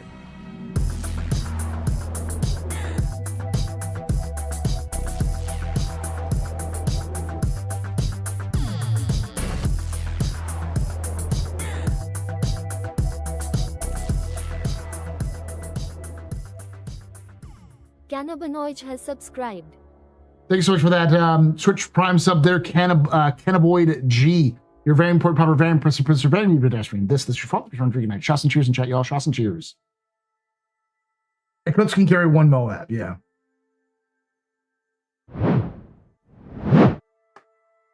It's kind of crazy. I think we're going to get more and more of that kind of stuff, though. Sure. Oh, we haven't actually watched those videos. Let's watch those videos real quickly for those of you who haven't seen the cinematics that CIG puts out. Especially since I know we've got a lot of folks who are just coming back after long hiatuses or brand new to Star Citizen, just heard about it. Maybe a friend told you about it. Maybe you heard it from the rest of us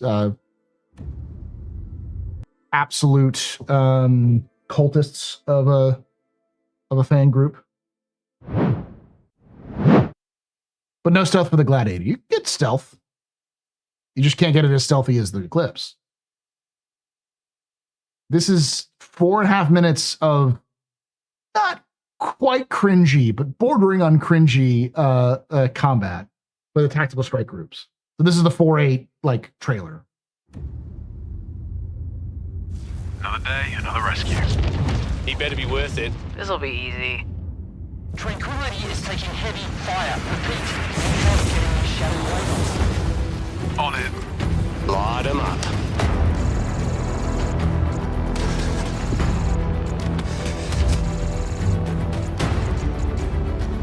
Here we go. Contacts all over.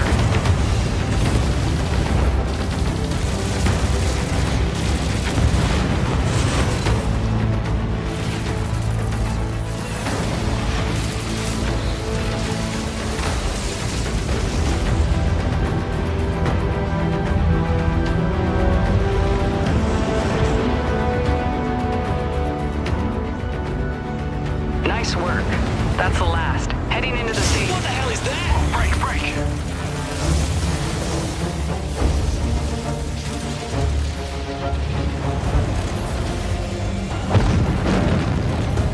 Aim for the breakers. Got it. Doors open. Nice work. Heading in.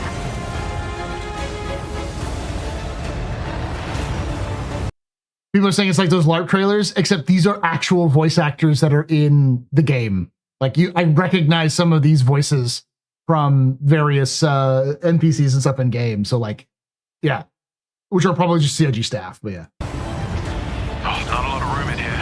Same words. Guys, stay focused. Hit the cooling units. We gotta move faster, guys. Yeah, felt that one. Shit, it's getting hot in here. Last one down. The core's exposed. I repeat, the core. Take the damn shot.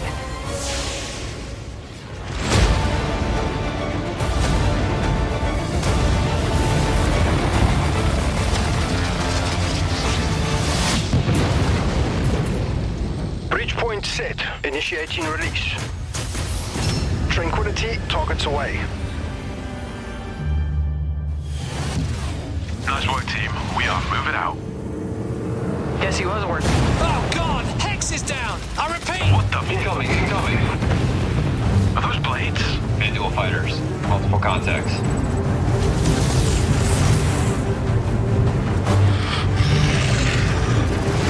Move it, fighters. There's one on me, guys. Shake him off, Foco.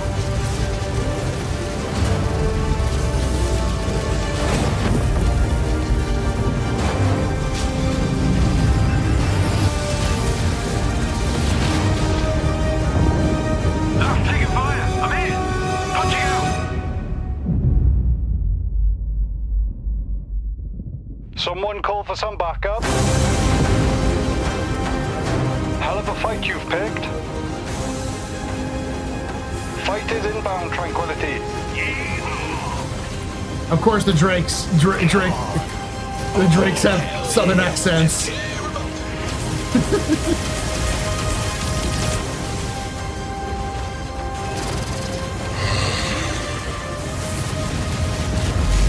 This one's mine. You lead scumbags. That all you got?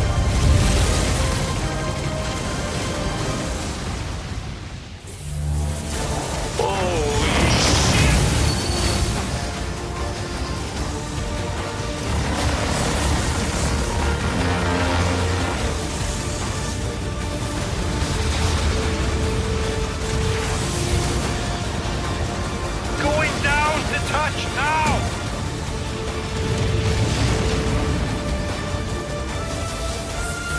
Everything on that mauler! Burn it! Fire! Don't stop! Keep firing!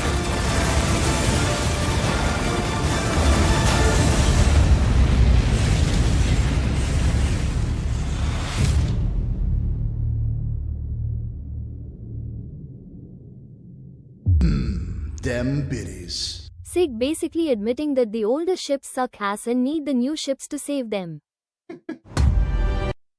Yes.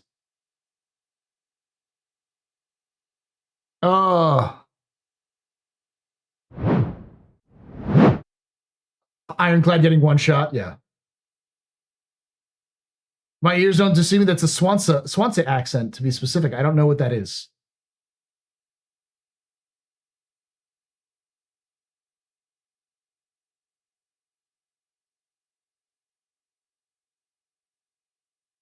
City in South Wales. Okay. Also, thank you, Paul. I know that the tally bombing modules was immediately buy for me. It's ridiculous and stupid. It makes perfect sense. I love it. Drake owners have high quality clones because they know they're going to die. There's two types of Drake owners, the good and the dead. You can take away my spaceship. Spaceship. You can take away my space suit. Suit. You can even take away my space lasers. No pew-pews. But you can never, ever take away my space game.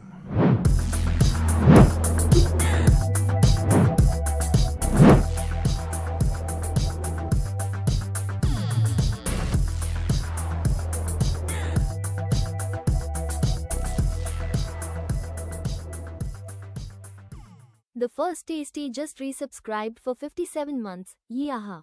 Thank you so much for that 57 months of support there. First day, so you're very important, very impressive, very interesting. This is fault. You're drinking tonight. Shots and cheers and chat, y'all. Shots and cheers. Oh, what's up, Blaze? I'm not going to say that name because it hurts too much. That full name there, affiliate Blaze. Yeah, their main office is in Manchester. So I'm guessing a lot of those voices were just developers from their own studios. They have the Austin studio, which is in Texas. They have a Manchester studio in UK. They've got a Montreal studio in Canada, and they've got a Frankfurt studio in Germany. So like, you could like tap some of the other people in the office. So I think their main recording studio, they have like a full mocap studio they own in Manchester. So it makes sense to have that. Yeah, we only heard a little bit of Texas or a little bit of Southern. You got a no Quebecois, no German.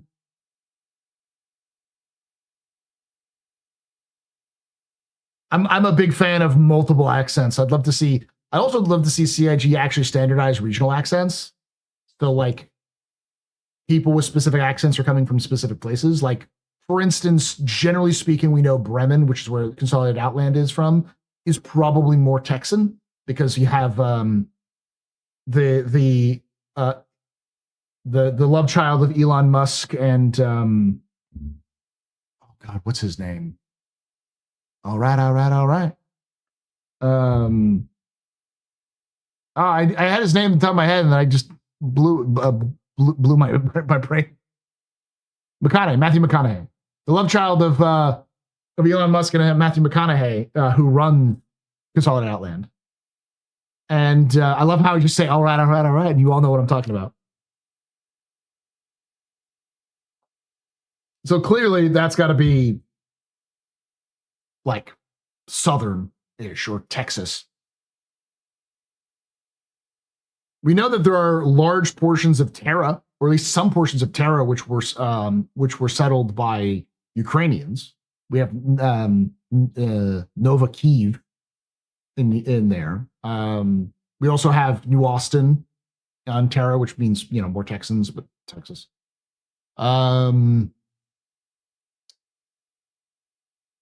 Large sections of northern British in Magnus, where Drake is headquartered.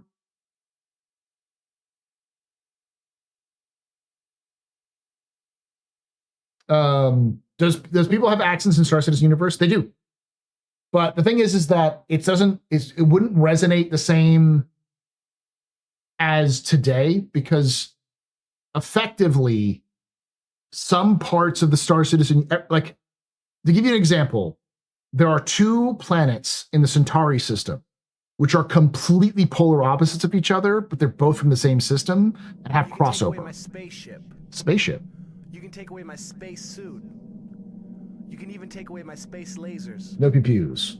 But you can never, ever take away my space game.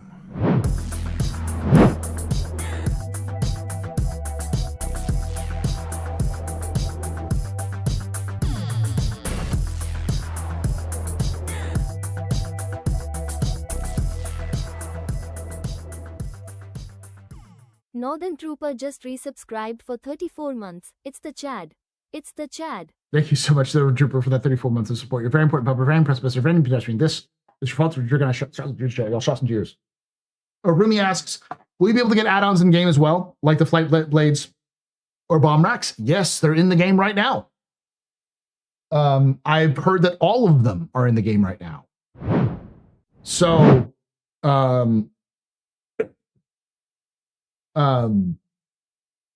some of them are at Teach's, some of them are in New Babbage. They're basically spread out all over the game. So you have to kind of find them, but a lot of the flight blades are at Teach's in Levski.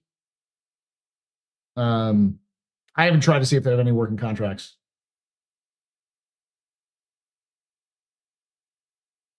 But I was talking about, we've got 2 things mainly. I talk about Centauri. You've got Yar and Saisei. Yar is the American Southwest. You can take away my spaceship. You can take away my space. Yes, those are available as well. The Scorpion's missile turret should be available as well. The stuff from last year should all be in game as well. But you can never, ever, 92 months. take away my space game.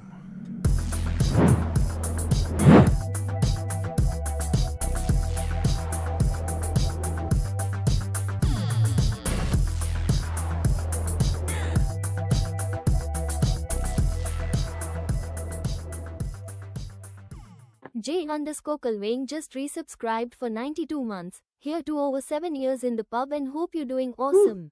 It's been a while. Thank you, Jay Calvin, for that 7 years of support. 92 months of support. You're very important, pub. We're very impressed, but you're very pedestrian. This is your father's turn drinking my shots and cheers in chat, y'all. Shots and cheers. Yeah, there's been some people here who've been here since the very beginning, have over 120 months here at the pub. I've been doing this since 2016. So it's 10 years. I thought Yar was some dog bites or nods. 2 R's with Yar is the planet, but it's a desert planet. It's like a super desert planet. It's getting massive desertification, but it had a bunch of boom towns that had a bunch of minerals discovered on it. But its neighbor Saisei is basically space Japan. It was super like easy to terraform. So lots of a Japanese terraforming company purchased it, and it basically settled it well before the United Nations of Earth, the prototype before the current UEE was formed. So you had American Southwest, you have Arizona and Tokyo, like just right across the way from each other. So you can imagine the accents get really fucking weird in Centauri. Same thing with like I said, you've got New Austin. You also have Quasi, and then you have Nova Kyiv. Quasi is sort of, I think it's like Norwegian is mostly settled. And then you've got New Austin, which is American, specifically like Texas. And then you've got Nova Kyiv, which is set up by Ukrainians. So you can imagine the Terra accent gets fucking weird. That's the thing about accents, and that they're supposed to be regional-ish, but CIG hasn't decided what region will get what type of accent. So they're just kind of pulling accents, actors in, and having them do kind of their own voices, their own accents for whatever. So no Aussies. That's the joke is that's where all of the animals come from. Where like the the Valakar come from. Can't remember the name of the planet, but where the nomads are. It's sand nomads and cultists. It's like, yeah, it'll be Aussie.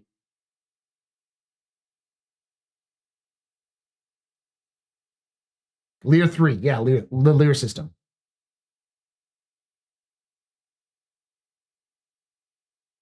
Goddamn lore amateur. Yes.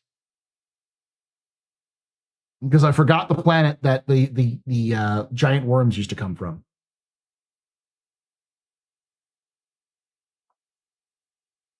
There was a bit of an Aussie accent in there, I think so, yeah. All right. Oh wait, before we get going, I do want to watch the DefenseCon trailer, because I'm gonna have to tell you, especially for those of you who are newer to Star Citizen universe, Drake they got a reputation. You can take away my spaceship. You can tell it in the trailer, but I gotta tell you a little bit about Andonard and his fight with the government. Take away my space lasers. No computers. But you can never, ever take away my space game.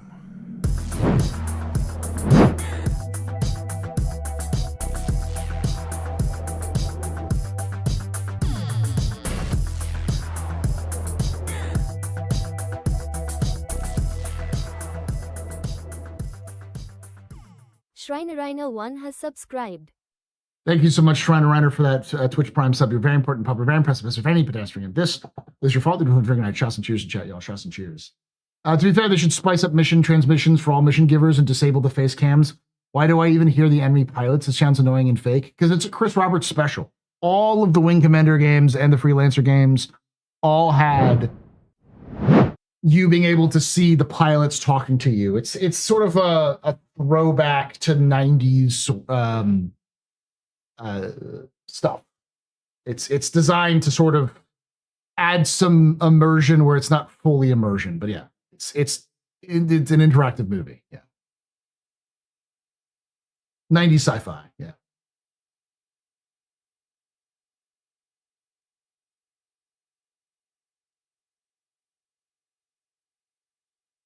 One of my favorites is he got your cousin.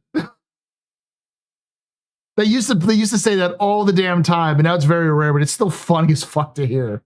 They got your cousin.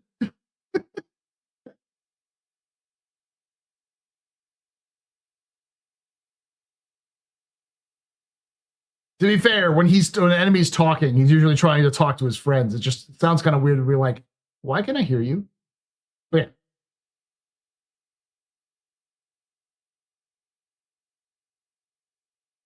Tell me you've never played Wing Commander, or about telling me you've never played Wing Commander. Yeah, that's a classic thing where like the Kilrathi would contact you and be like, would taunt you and stuff like that. You could literally taunt them back. Like the original Wing Commander, you could literally, because you were in comms with them, you could talk shit to them, and it would cause them to do different things. Like you could in comms, you could the way you calmed your allies and your enemies would cause their behavior to change. So that scene in the 4.8 trailer where the Pitbull pilot literally flips off the one of the destroyed Vandal ships, that's very Wing Commander.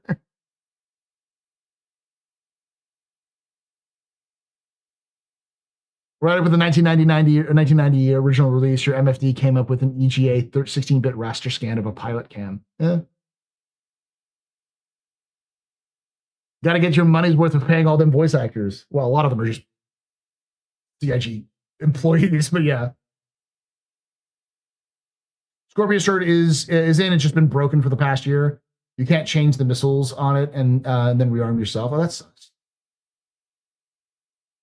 Your taunting would add taunts later. Yeah, they would also taunt you back, if I remember correctly. And along with the two secret mission packs DLC, Wing Commander had voice pack that added voice acting for everyone, which was revolutionary at the time. Yeah, back in the day. Increased dialogue options if you kept taunting in Wing Commander. First time I played Wing Commander was on the Sega CD. I assume knowledge. I assume, especially with knowledge of the X series, everyone has to use the same comm systems so you can hear them, etc. I'm sure it's something like that. I'm waiting for someone to do a scene with a Vandal where the pilots flick off the Vandal and the Vandal goes like Goose did in Top Gun. Jacket's reference. I'm waiting for someone to do. I fully expect people to start recreating the like Star Fox, the new Star Fox games cutscenes in Star Citizen. For those of you who don't know, CIG. I'm just going to pull it up. This is fun. But well before the announcement of the new Star Fox game, CIG released a new ship. I don't think it's available anymore, but it might be. A new version of the Aurora, which used to be the starter ship, still is the starter ship. But let me go.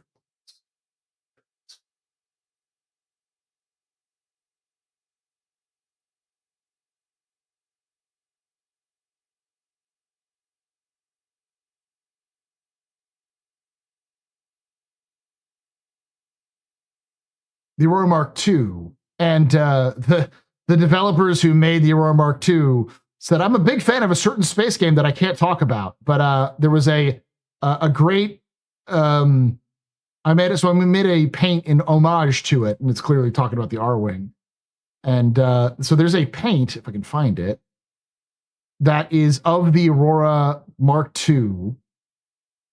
That is painted like the R-Wing. In fact, the R-Wing the Mark II kind of looks like an R-Wing in terms of its wing configuration. And again, this was released, 4/7? So like back in March, was that released? Like how fortuitous.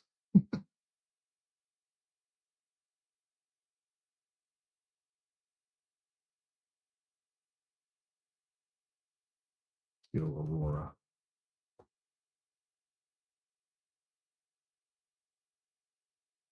There it is. The Cloudbuster paint.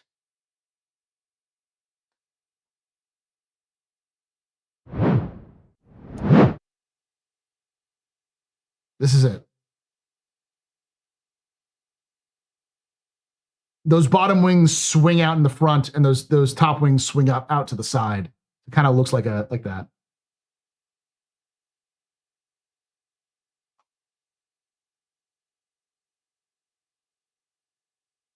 Wrong one.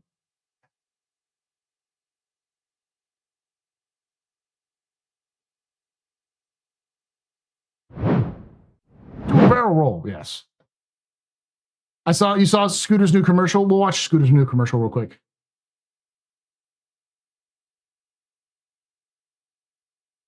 R-Wing. AR-Wing. Fucking old people. Let's see. We'll watch that, and then we'll watch the DefenseCon video. Good morning, Stanton. Okay. For those of you, because there's 1,000 of you watching right now, you need to go subscribe to a man by the name of Wicked Wookie. He makes videos like this with the character who's known as Scooterly Scooter. He runs a used ship business out of Rio's Brickyard on Damer. And so he does these sorts of used car salesman commercials with ships. It's kind of a comedy sketch. It's dead on, absolutely dead on. It's the kind of like local used car salesman commercials you're used to if you live here in the South. At any point, you've heard this before. 50% off. They can be hit or miss, but he's usually really funny. So here, I'll have you listen to Scooter. Good morning, Stanton. This is Scooter, coming to you from the beautiful Brio's Brickyard on Damer. Are you tired of living in your single wide Caterpillar down at the Pirate Mobile home lot? Then what you need is the double wide version, the Ironclad. You'll be the envy of the pirate lot in this brick house, Bo, and the loudest, with its 10 main engines that make an Atlas V rocket sound like a party kazoo.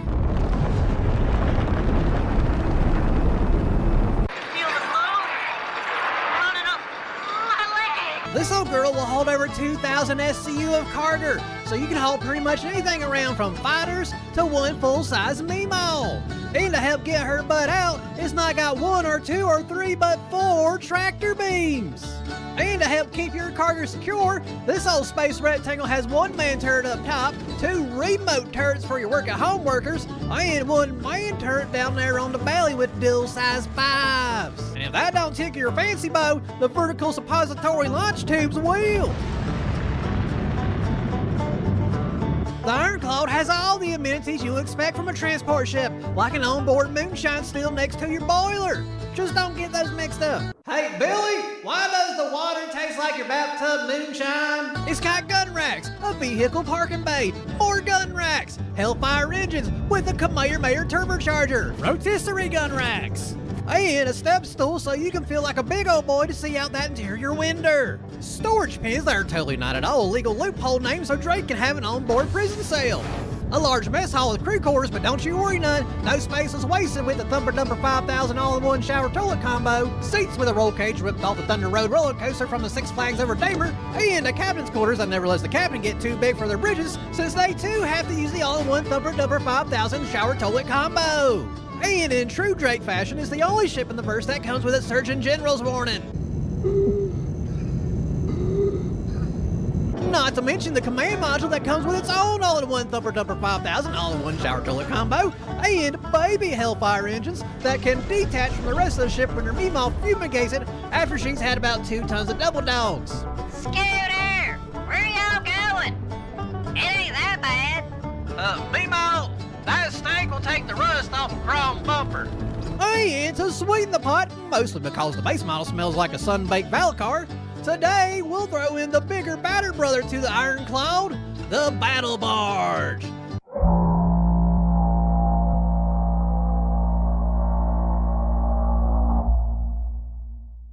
That comes with even more guns, and gun racks, and more guns.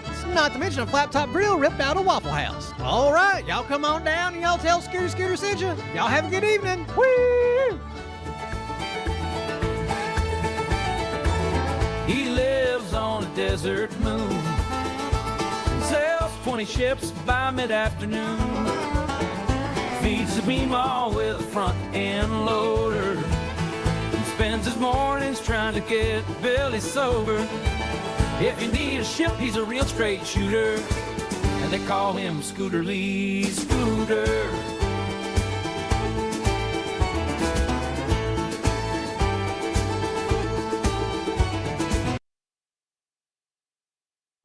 He has an entire cinematic universe, the Scooter Cinematic Universe, the SCU, which is called Love, Death, and Double Dogs. I actually advised on his videos of some of the lore stuff that he created. It's like 3 hours long if you want to listen to Scooter's backstory and everything else like that. It's really good.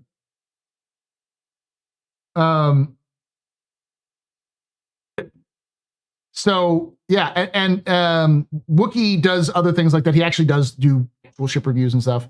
But the thing is I've talked to Wookiee. Wookiee is from the South, so like that is only a slightly exaggerated version of his actual voice. And having lived in Tennessee and Texas for like half of my life, yeah, I recognize that.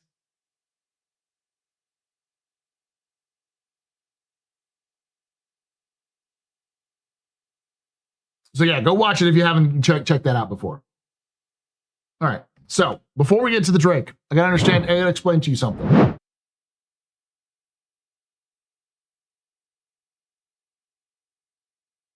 Yeah, he does a lot of work for his vids. Drake Interplanetary.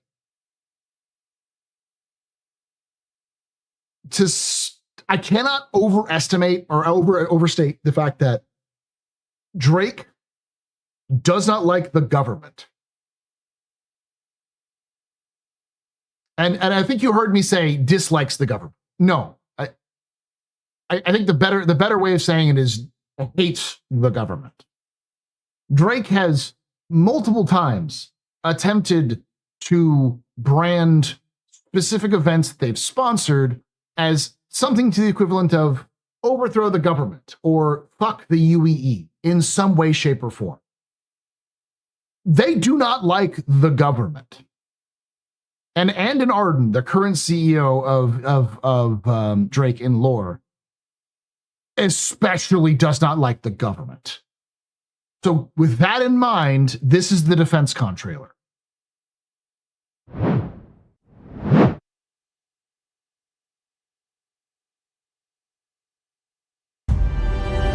To live, to thrive, united in purpose. So how's that working out for you?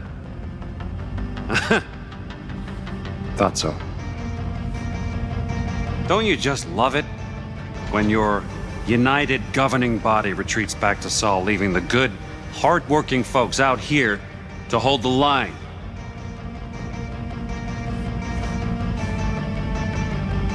Well, I mean, those parade uniforms aren't going to press themselves. Am I right? Now is the time for DefenseCon 2956. It's about the crews who don't make the headlines. The pilots who don't take orders. The mechanics, the gunners, the haulers, the miners, the everyday heroes. This year, we build for them. Built by all your favorite manufacturers who understand that out here, you're your own backup. DefenseCon 2956. Stand up, and we'll stand with you.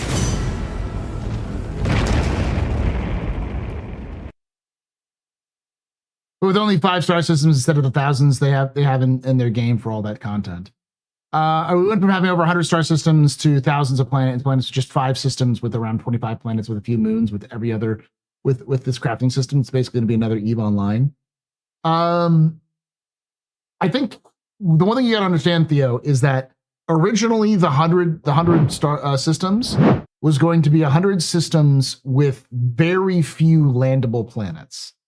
The planets were there, but they were mostly backdrops. You'd have a specific area you could land in, and most of those were going to be cutscenes to land on them in the original. Think Freelancer. What we're really talking about was what the original 100-star system plan was more to the effect of like Starfield than it is the modern game. It wasn't free roam of 100 different 100-star systems with thousands of planets. It was 100 different star systems with a handful of planets you could land on. And space stations. Yeah, it was 90 points of interest.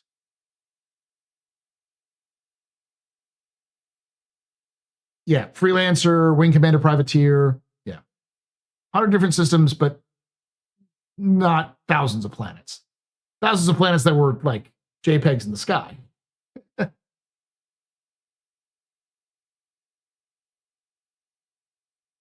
It was going to be what Starfield is now, but multiplayer was the kind of the direction it was going.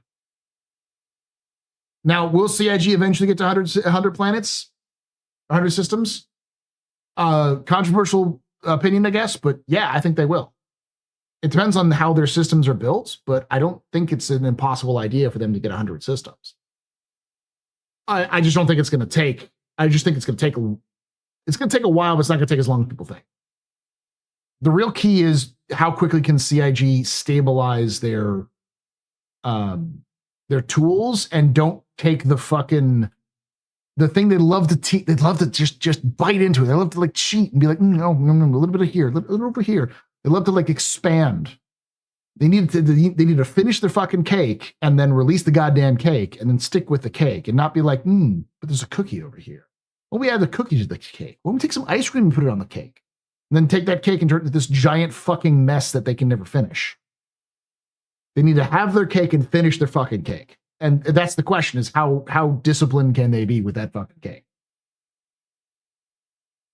That was the first day of DefenseCon, Ben. It's been good.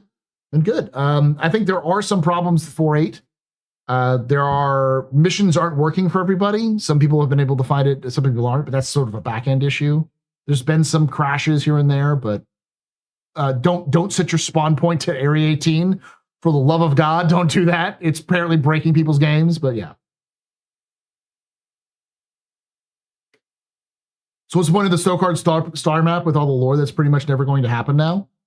That was always originally for the game that they were going to make. They're still planning on doing that, but it's just going to take them long. It's still part of the background. There are a lot more planets and systems in Mass Effect than there are you can visit in any Mass Effect game. That doesn't mean that lore doesn't matter. It still plays into the wider universe.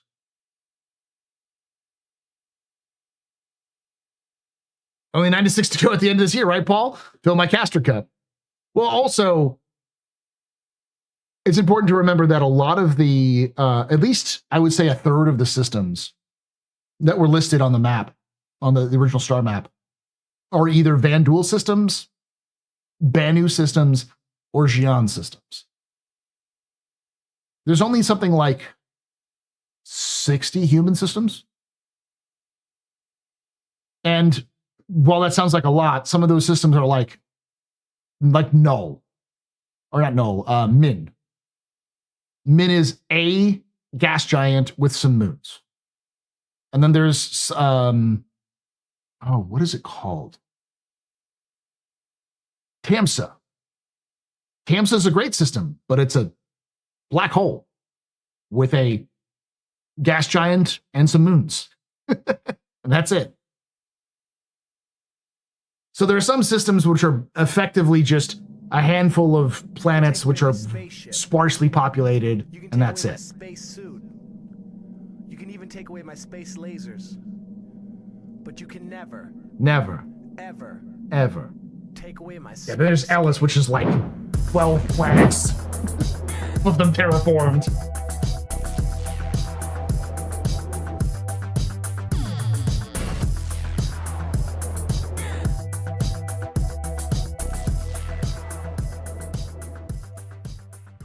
BF_HaloMeat has subscribed. Thank you so much for that Twitch Prime sub there, BF Halo Meat.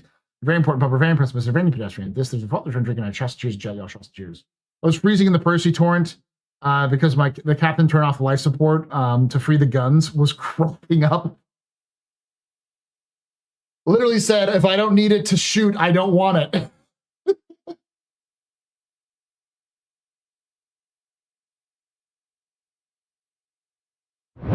Blew up as soon as I came out of Quantum in my Ironclad Assault, so just figured I'd go back to another day. There are some bugs with the Ironclad as well. What's your view on the current overall narrative of the UEE, more or less distracting itself, distance stuff from the PU? Oh, with the fact that they pulled out the last minute, returned back to Sol. I have no idea what that's actually about, but I have a feeling that it has something to do with Squadron. I feel like it's going to relate to whatever announcement they're going to make with Squadron.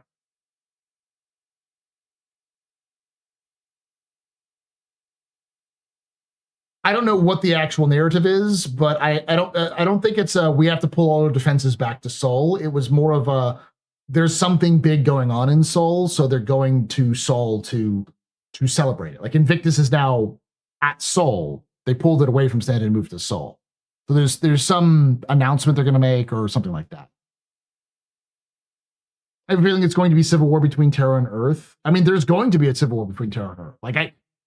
Here's a couple things you got to understand. There will be a civil war between Terra and Earth. Earth will be sacked by the Vanduul. That's going to happen. Like that is already ordained by CIG. The question is, how bad is that sacking going to be, and who is going to come out on top of that civil war? That'll be the player's decision. It's not spoilers when CIG, literally when they announced the game, they talked about this is what they were going to do. Because it's based off of the fall of the Roman Empire. The UEE will fall. It's not a matter of if, it's just when. And how bad that's going to be is up to the players.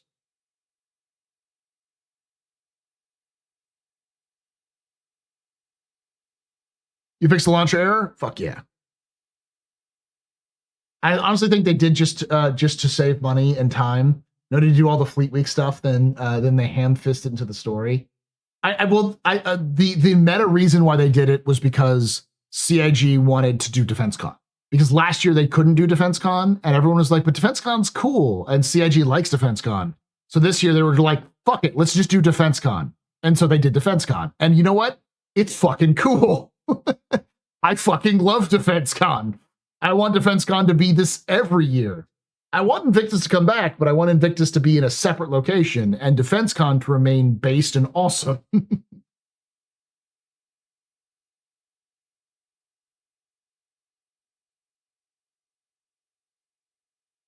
So Earth is Rome, Terra is Constantinople. Yes, that's the idea.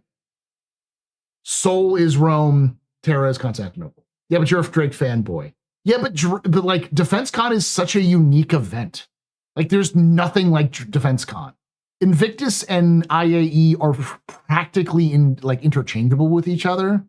The difference is like a little bit of like more UEE war propaganda in Invictus. But they share a lot of the similar things. Like you don't have fucking pyrotechnics in either of those events.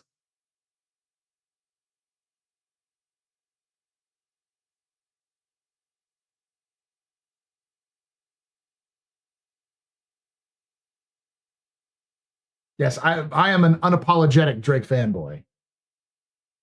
100%. And before anybody asks, yes, this is an official hat.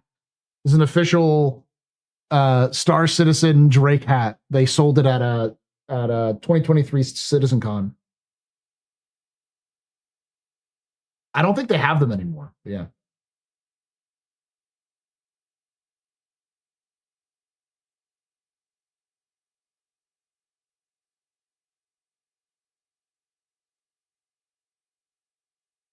I've never seen go-go dancers at IAE or Invictus. Yeah. Did the hat cost 800 credits? I think it cost like $20.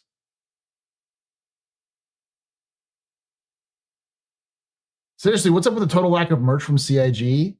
Apparently, CIG does all the merch themselves because they don't want to like license it out. So they have to make all the merch themselves. So they get it made from a distributor, but then they just like actually ship them all out themselves. So like they do everything in-house rather than go to a third party. So because their margin for profit is super slim on merch, they tend to not have as much merch, which is sad because like I would buy a Castak arm shirt in a fucking heartbeat. Yeah, they just don't have the space infrastructure for merch. But I think they're too gun shy to get a third party to help them do merch sales. Because I know Chris and CIG are probably looking at the potential of like Squadron 42 merch if Squadron 42 gets big and being like, we can have 100% of those profits, you know?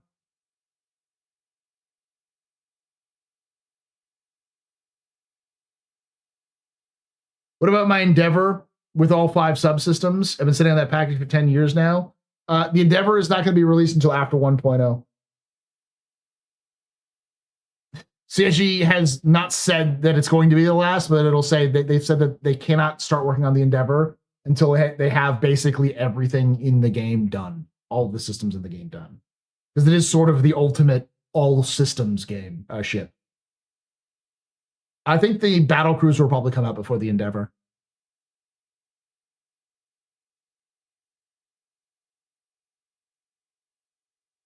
The question is not if CIG is going to hit $1 billion in funding.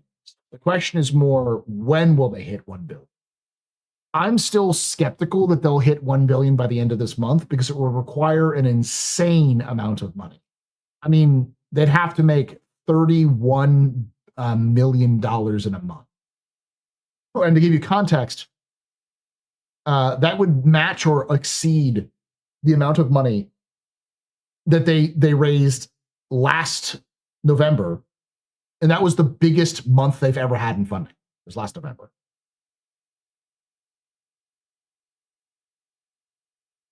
Sources is a game, not a simulator. Yes and no. It sort of straddles the line between sim and game, but game is sim.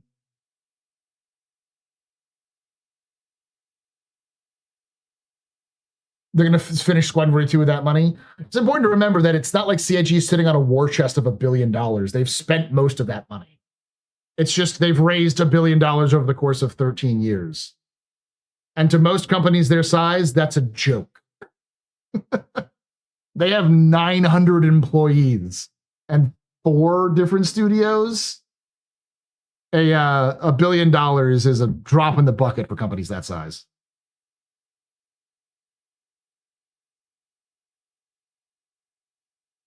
I'm not going to bet on it because I'm not 100% certain that they'll not get that amount of money. Yeah, they have to get 25 million in the next 2 weeks. They could do it. I'm not saying they can't do it. I would be surprised if they could do it. I think they will probably get close.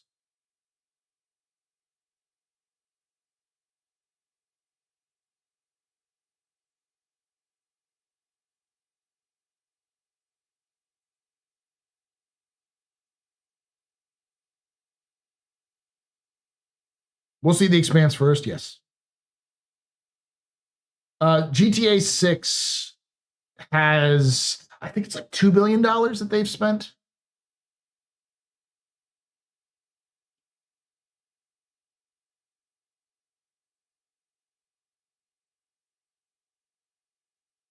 Yeah, I'm going to check it out on that. Because it's one of those things where I don't have confidence that they can't make it because CIG has been able to do it in the past. But I don't want to say it's a sure thing. Like people think it's a sure thing that's going to happen. Like I thought it was going to be a sure thing up until recently. And I'm like, that's a lot of money, even for CIG.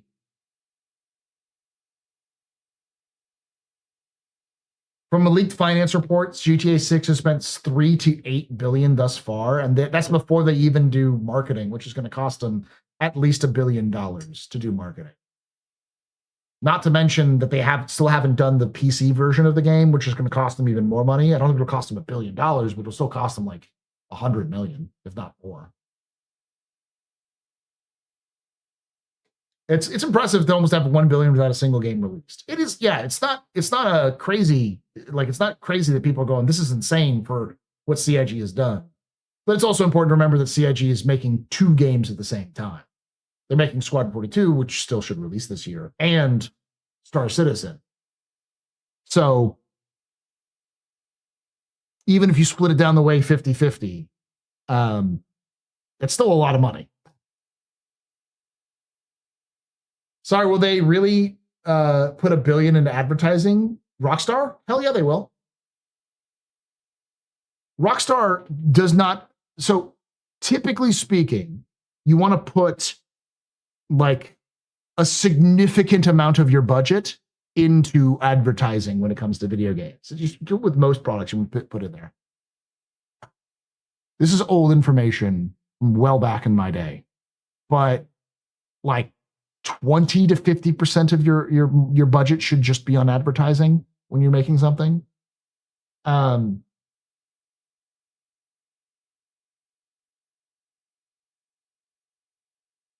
you not seen the endless GTA Live and GTA 5 adverts? I don't play GTA Online. I know every patch drop. Yeah. Everybody and his dog knows about GTA. Yeah, but CIG, Rockstar wants to make sure that everyone on the planet knows when GTA 6 is releasing. Like Rockstar will not rest until GTA 6 is outselling the Bible. You got to remember, Rockstar's parent company is 2K or Take-Two, and Take-Two is one of the biggest gaming companies on the planet. They have investors they have to answer to. So GTA 6 better be the biggest selling thing of all time, or their investors will be mad. So you're damn right they're going to put $1 billion into advertising.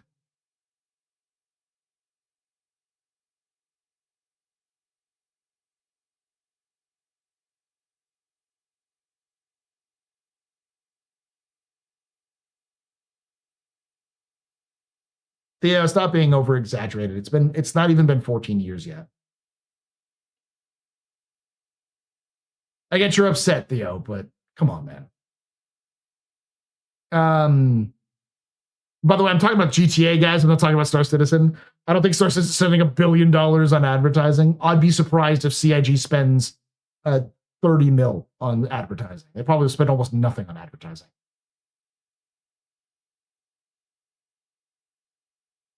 GTA 6 won't take out a Super Bowl spot. They'll probably buy the halftime show. They sponsor the halftime show, yes. Any guess when Arastra's going to be in my hands? Probably a while. We have no updates on the Arastra. We're more likely to see the Expanse because you're going to see the Galaxy out by IAE. So if the Galaxy is out, then they're going to have the refining stuff out. Refining will be in-game by IAE. And if refining's in-game by IAE, then we'll have the Expanse.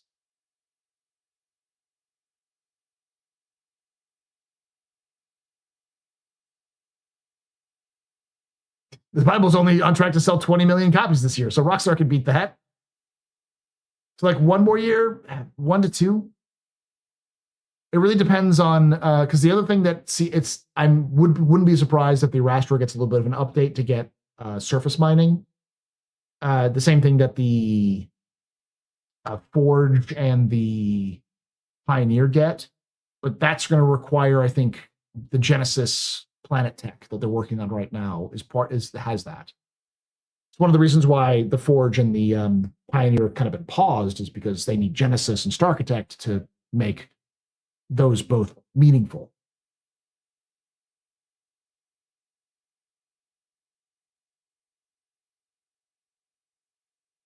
CR's been feature creeping for 50 years now.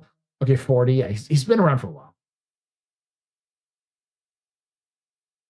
The majority of advertising in Squad 42 will be when big streamers play it and millions see it for the first time. I think the majority of that CIG will spend is probably on YouTube advertisements. Because CIG is going to probably want to be super slim when it comes to advertising. They will not do TV ads. There's not a chance in hell Squad 42 is getting TV ads. You're not going to get a billboard.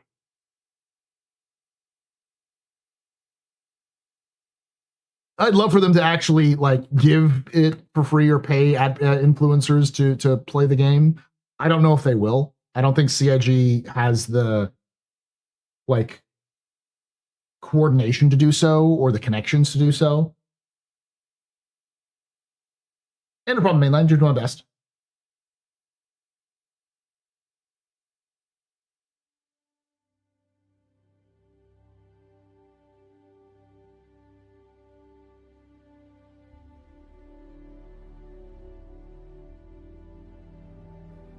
So, we're going to wrap this up soon because I got to get some sleep. It's 11 o'clock my time. I will send you over to another fantastic streamer depending on who's streaming. But if you did enjoy this, hit that follow button here on Twitch. Subscribe to us on YouTube. If you like me talking about lore and stuff like that, I do a lore series called The Astro Historian on YouTube, where I don't just cover Star Citizen lore. I've covered Cyberpunk. I've covered Titanfall 2 is our Titanfall universe. I've done a complete history of the Titanfall universe, which is pretty popular. It's probably my most popular video. I am planning on doing a BattleTech one. I'm planning on doing one for Mass Effect, because people have been wanting me to do a Mass Effect one. But the main game I do cover is Star Citizen lore. I'm pretty much the only lore channel that exists. There are a couple of them, but I don't know if they dedicate themselves to lore like the Astro Historian does. I will have a video out this week and maybe one next week, but if I can get it done, the plan is to have more videos coming out here shortly. I also do this Thursday, Friday, Saturday, and Sunday, and sometimes on Monday. On Saturdays, I do a podcast that I've been doing for like 10 years now called the Captain's Table Podcast, where I bring people from all over the Star Citizen universe to talk about Star Citizen lore news and more. We sometimes do call-in shows. It's just sort of a Star Citizen podcast thing.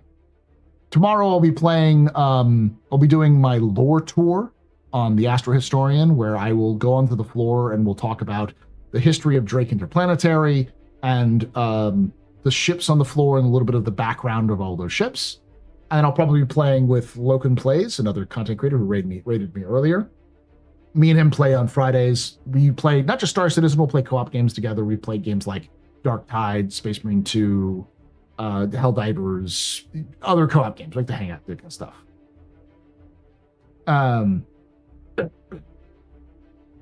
What sci-fi game do you feel has the best lore? I mean, Warhammer kind of has the best lore in the sense that they objectively have the most, and they have multiple games, not just their main game systems. But in terms of science fiction lore, Cyberpunk is actually pretty good. But again, it also cheats because it was a TTRPG for many years before it was a video game.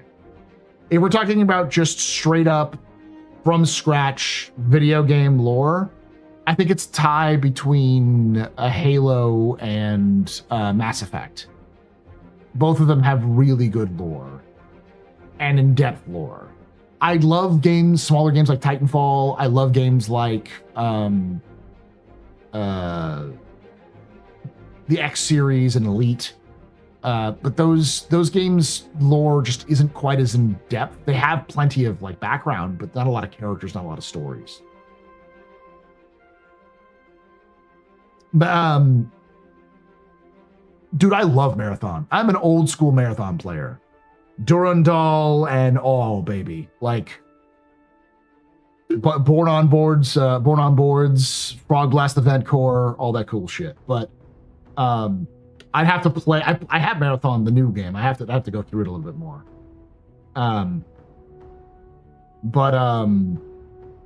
I plan on doing a lot of stuff. I'm going to do a BattleTech primer before the summer. So it'll be 7 p.m. Eastern. So the lore tour will be at 7 p.m. Eastern, 6 p.m. Central, 5 p.m. Mountain, 4 p.m. Pacific. I'll probably try to set up a little bit before then, if I can. But the plan is it's going to be streamed on here, and it's going to be streamed on the Astro Historian for YouTube. And then I'll probably just go on to just stream the game with Loken, and we'll do whatever he can if he's cool, if he wants to do some stuff. If not, we'll do some other stuff. Kind of off topic, Paul, did you see the record revenue that Gundam franchise pulled in their last report? $1,602,488,286 USD. Damn. Will you do Saturday as well? Probably yes. I'll probably do a lore tour on Saturday for what is the manufacturer for Saturday? Whatever the manufacturer is for Saturday. My plan is to break these up into smaller chunks because I could just do the whole floor, but I feel like doing the actual manufacturers as they are as they're released for DefenseCon.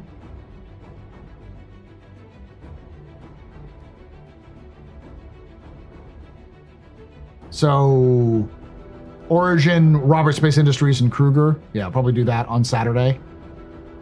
And then Monday, I'll be doing Misk, Mirai, Argo, and Greycat.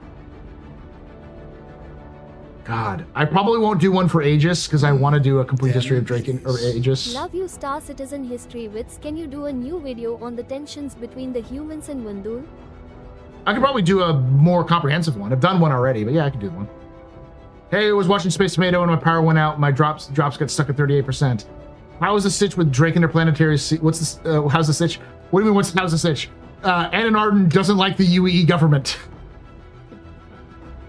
It makes no bones about it. Crusader Industries is Thursday.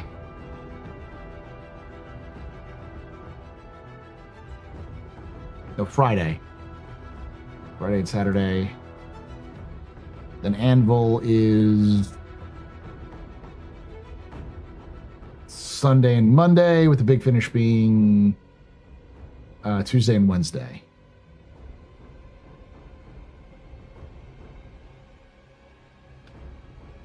No Solid Outlander at DefenseCon. Yeah, no. Consolidated Outland is with. I'm not seeing Consolidated Outland at all. Origin, Robert Space Industries, and Kruger, Misk, Mirai, Argo, and Greycat, Aegis Dynamics, Crusader Tumbrel, and Anvil. That's weird. No crew consolidated outlands. I don't know why there's no consolidated outland. I guess they don't have any combat ships. I mean, they do, but that's kind of weird. Yeah.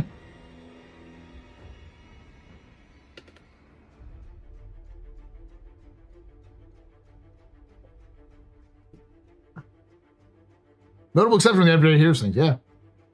When do you think we'll get the Zeus super heavy suits now? Between 4.9 and 4.10, so somewhere between July and September. It could be post Squadron 42 release, which I'm pretty sure is going to be in October. Do not quote me on that, because anything can still happen. But I still believe that CIG will probably release Squadron 42 the first week of October. It just makes the most sense. It's a big anniversary. It's like 10 years from when they originally were going to release the game, and then it's also like 11 years since they announced Squadron. So can't even get on the servers. Is it because you can't log in? I got logged in earlier. What's Consolidated Outland's focus, by the way? They're not necessarily an industrial focused. They're sort of a frontier focused. They've got some industrial, but it's mostly support frontier settlement, frontier protection.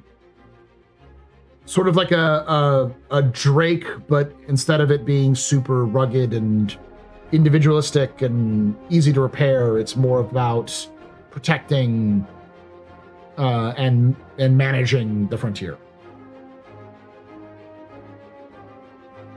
Why is Misk present?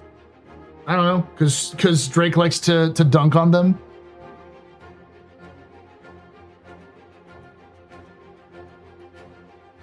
Misk has the Genesis Starliner, or Genesis Starliner, Genesis Star, or the Starfarer Gemini. They have the Starfarer Gemini, which is a military ship.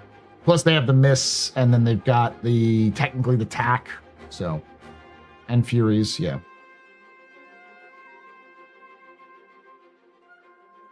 Hey, Infernal Ghost, good. We're kind of wrapping it up here to kind of go call it a night, but. I've enjoyed Drake's swagger, not only the CEO, but the Pitbull pilots in the patch trailer. And an Arden does not like the UEE. He is not a fan of the UEE. Drake is actively antagonistic to the UEE because it's a brand that they've cultivated, but also because the UEE has managed to do all of the wrong moves when dealing with them.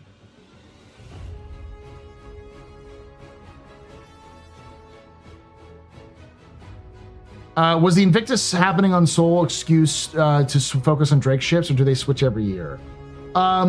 It's probably partially an excuse to focus on Drake ships. The other thing to remember is that they used to do Drake DefenseCon at the end of every event.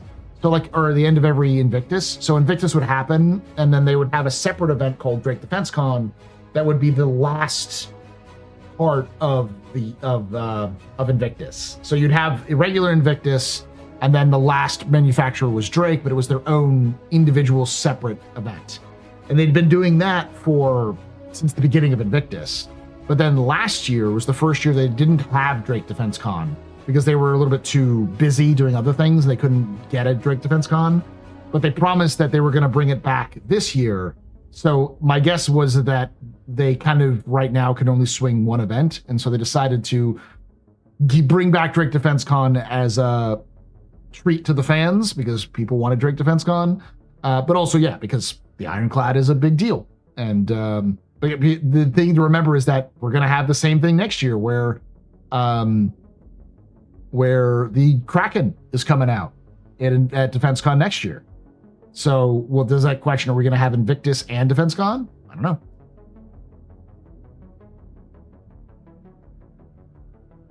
Drake was founded in 2845. In fact, it's on my hat. 2845. That means they're fairly new in the Star Citizen universe. The current date in Star Citizen is 2956. So they're a little over 100 years old, Drake is.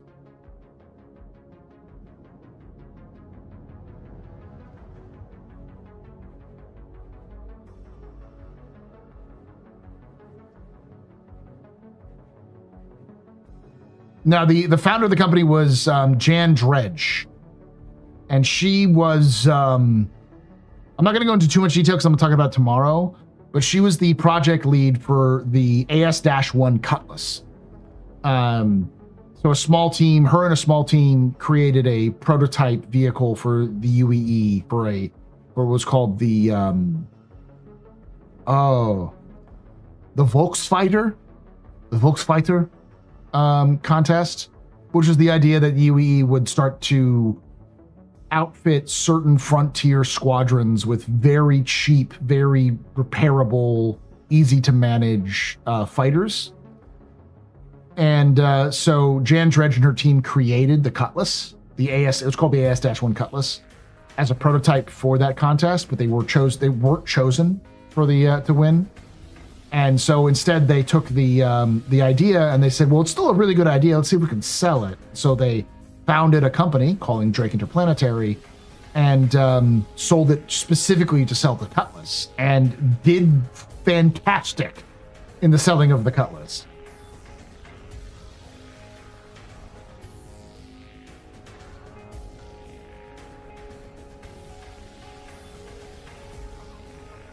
Yeah, she got dicked by the UEE for the Cutlass.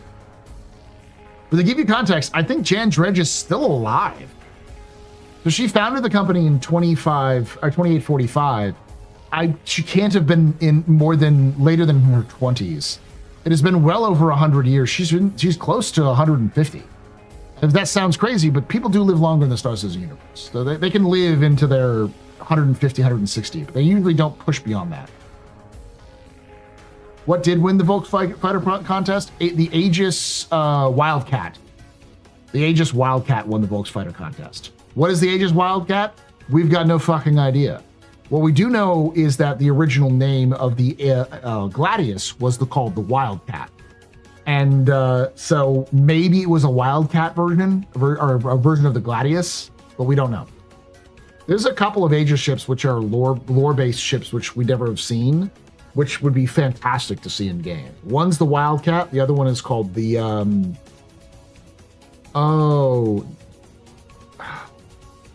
not the Bullcat, not the Hellcat. I think it's maybe the Hellcat. The Stiletto is not an Aegis ship. It's a Aelio Harmon ship, which doesn't exist anymore. Yeah, the reincarnation. This is before reincarnation. This is before the regen. Regen is only 6 years old. It was only invented in 2950. But other things like gene therapy, they have the cure to rabies, for instance.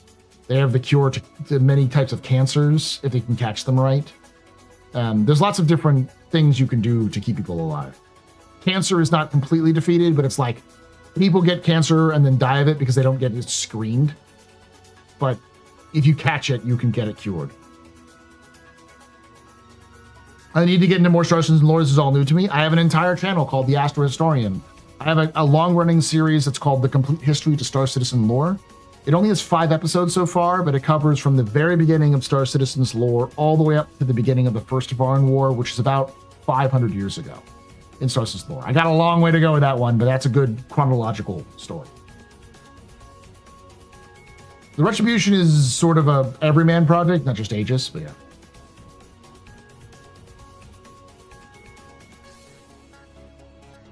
The Bearcat, thank you, Treesan, and Crest. The Aegis Bearcat, which was the opposition to the Hawk. Have you ever thought of owning a physical Galactopedia? I'd love to buy a physical Galactopedia. Excellent vest and tie. I should wear something similar in my stream because I like the luxurious, important looking Star Citizen. Well, I've been doing this for a while because this is the Astropope. We get it classy up.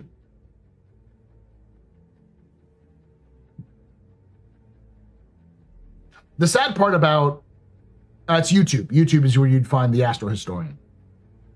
The sad part about Star Citizen lore is that they've had anywhere between 4 and 6 writers for over a decade writing stories and backstory for ships and vehicles and equipment and characters and events in the game, events in the lore, and very few of it, very small portion of that is actually in game.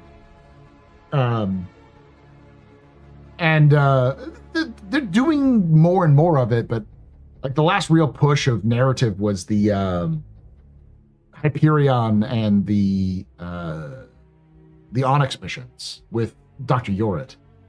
Like, as much as I like tactical strike groups and all of these QV station missions, they're not really narrative heavy. It's like, bad guy here, shoot the bad guy. You shot the bad guy. Now the Van Duel come. Shoot Van Duel now, you know. The Drake Lobster is a fun one. The Drake Lobster is an experimental Drake ship that the owner of Consolidated Outland owns. We don't know what the fuck it is. It was just called the Drake Lobster, and it's funny, and it's a funny name, and I want to know what the Drake Lobster is. There's a lot of interesting stuff like that. There's also the Osprey, the Anvil Osprey, which we know now is a light fighter made by Anvil, but it was their first ever fighter they ever built, the first ever ship they ever built. But we don't know what it is other beyond that. There's also the Anvil Defender, I want to say. There's another one that's out there. That was one of the early ones that was mentioned.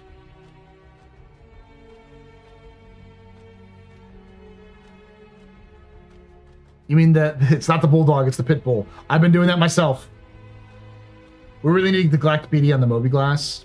We do, but I think they have to get that first has to be done by for Squadron first, so.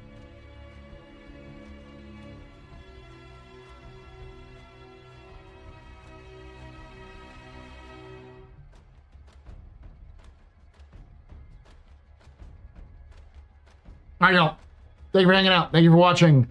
I'm going to call it a night. Hopefully you did get yourself a nice, new, cool thing.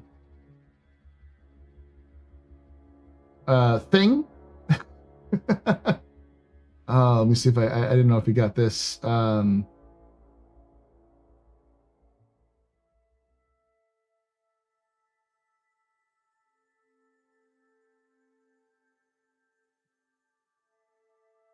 Drops, if you got your drops enabled and everything like that. If I can figure out how drops work, I did. So how you do it is you go to, you connect your Twitch account to your account on RSI. And then from there, as long as you have it active and you're watching, you have me up, there's a timer that counts down. And once that timer reaches 0, you will be gifted that item and it'll end up in your hangar. So, but I'll be back tomorrow if you didn't, and you'll be able to watch them. And I'm going to send you off to a fantastic other streamer who's doing content for Star Citizen. Let's see who's doing the stream right now. A top streamer. Thank God I'm not. I saw that Smush was playing Star Citizen, but she's not here. No.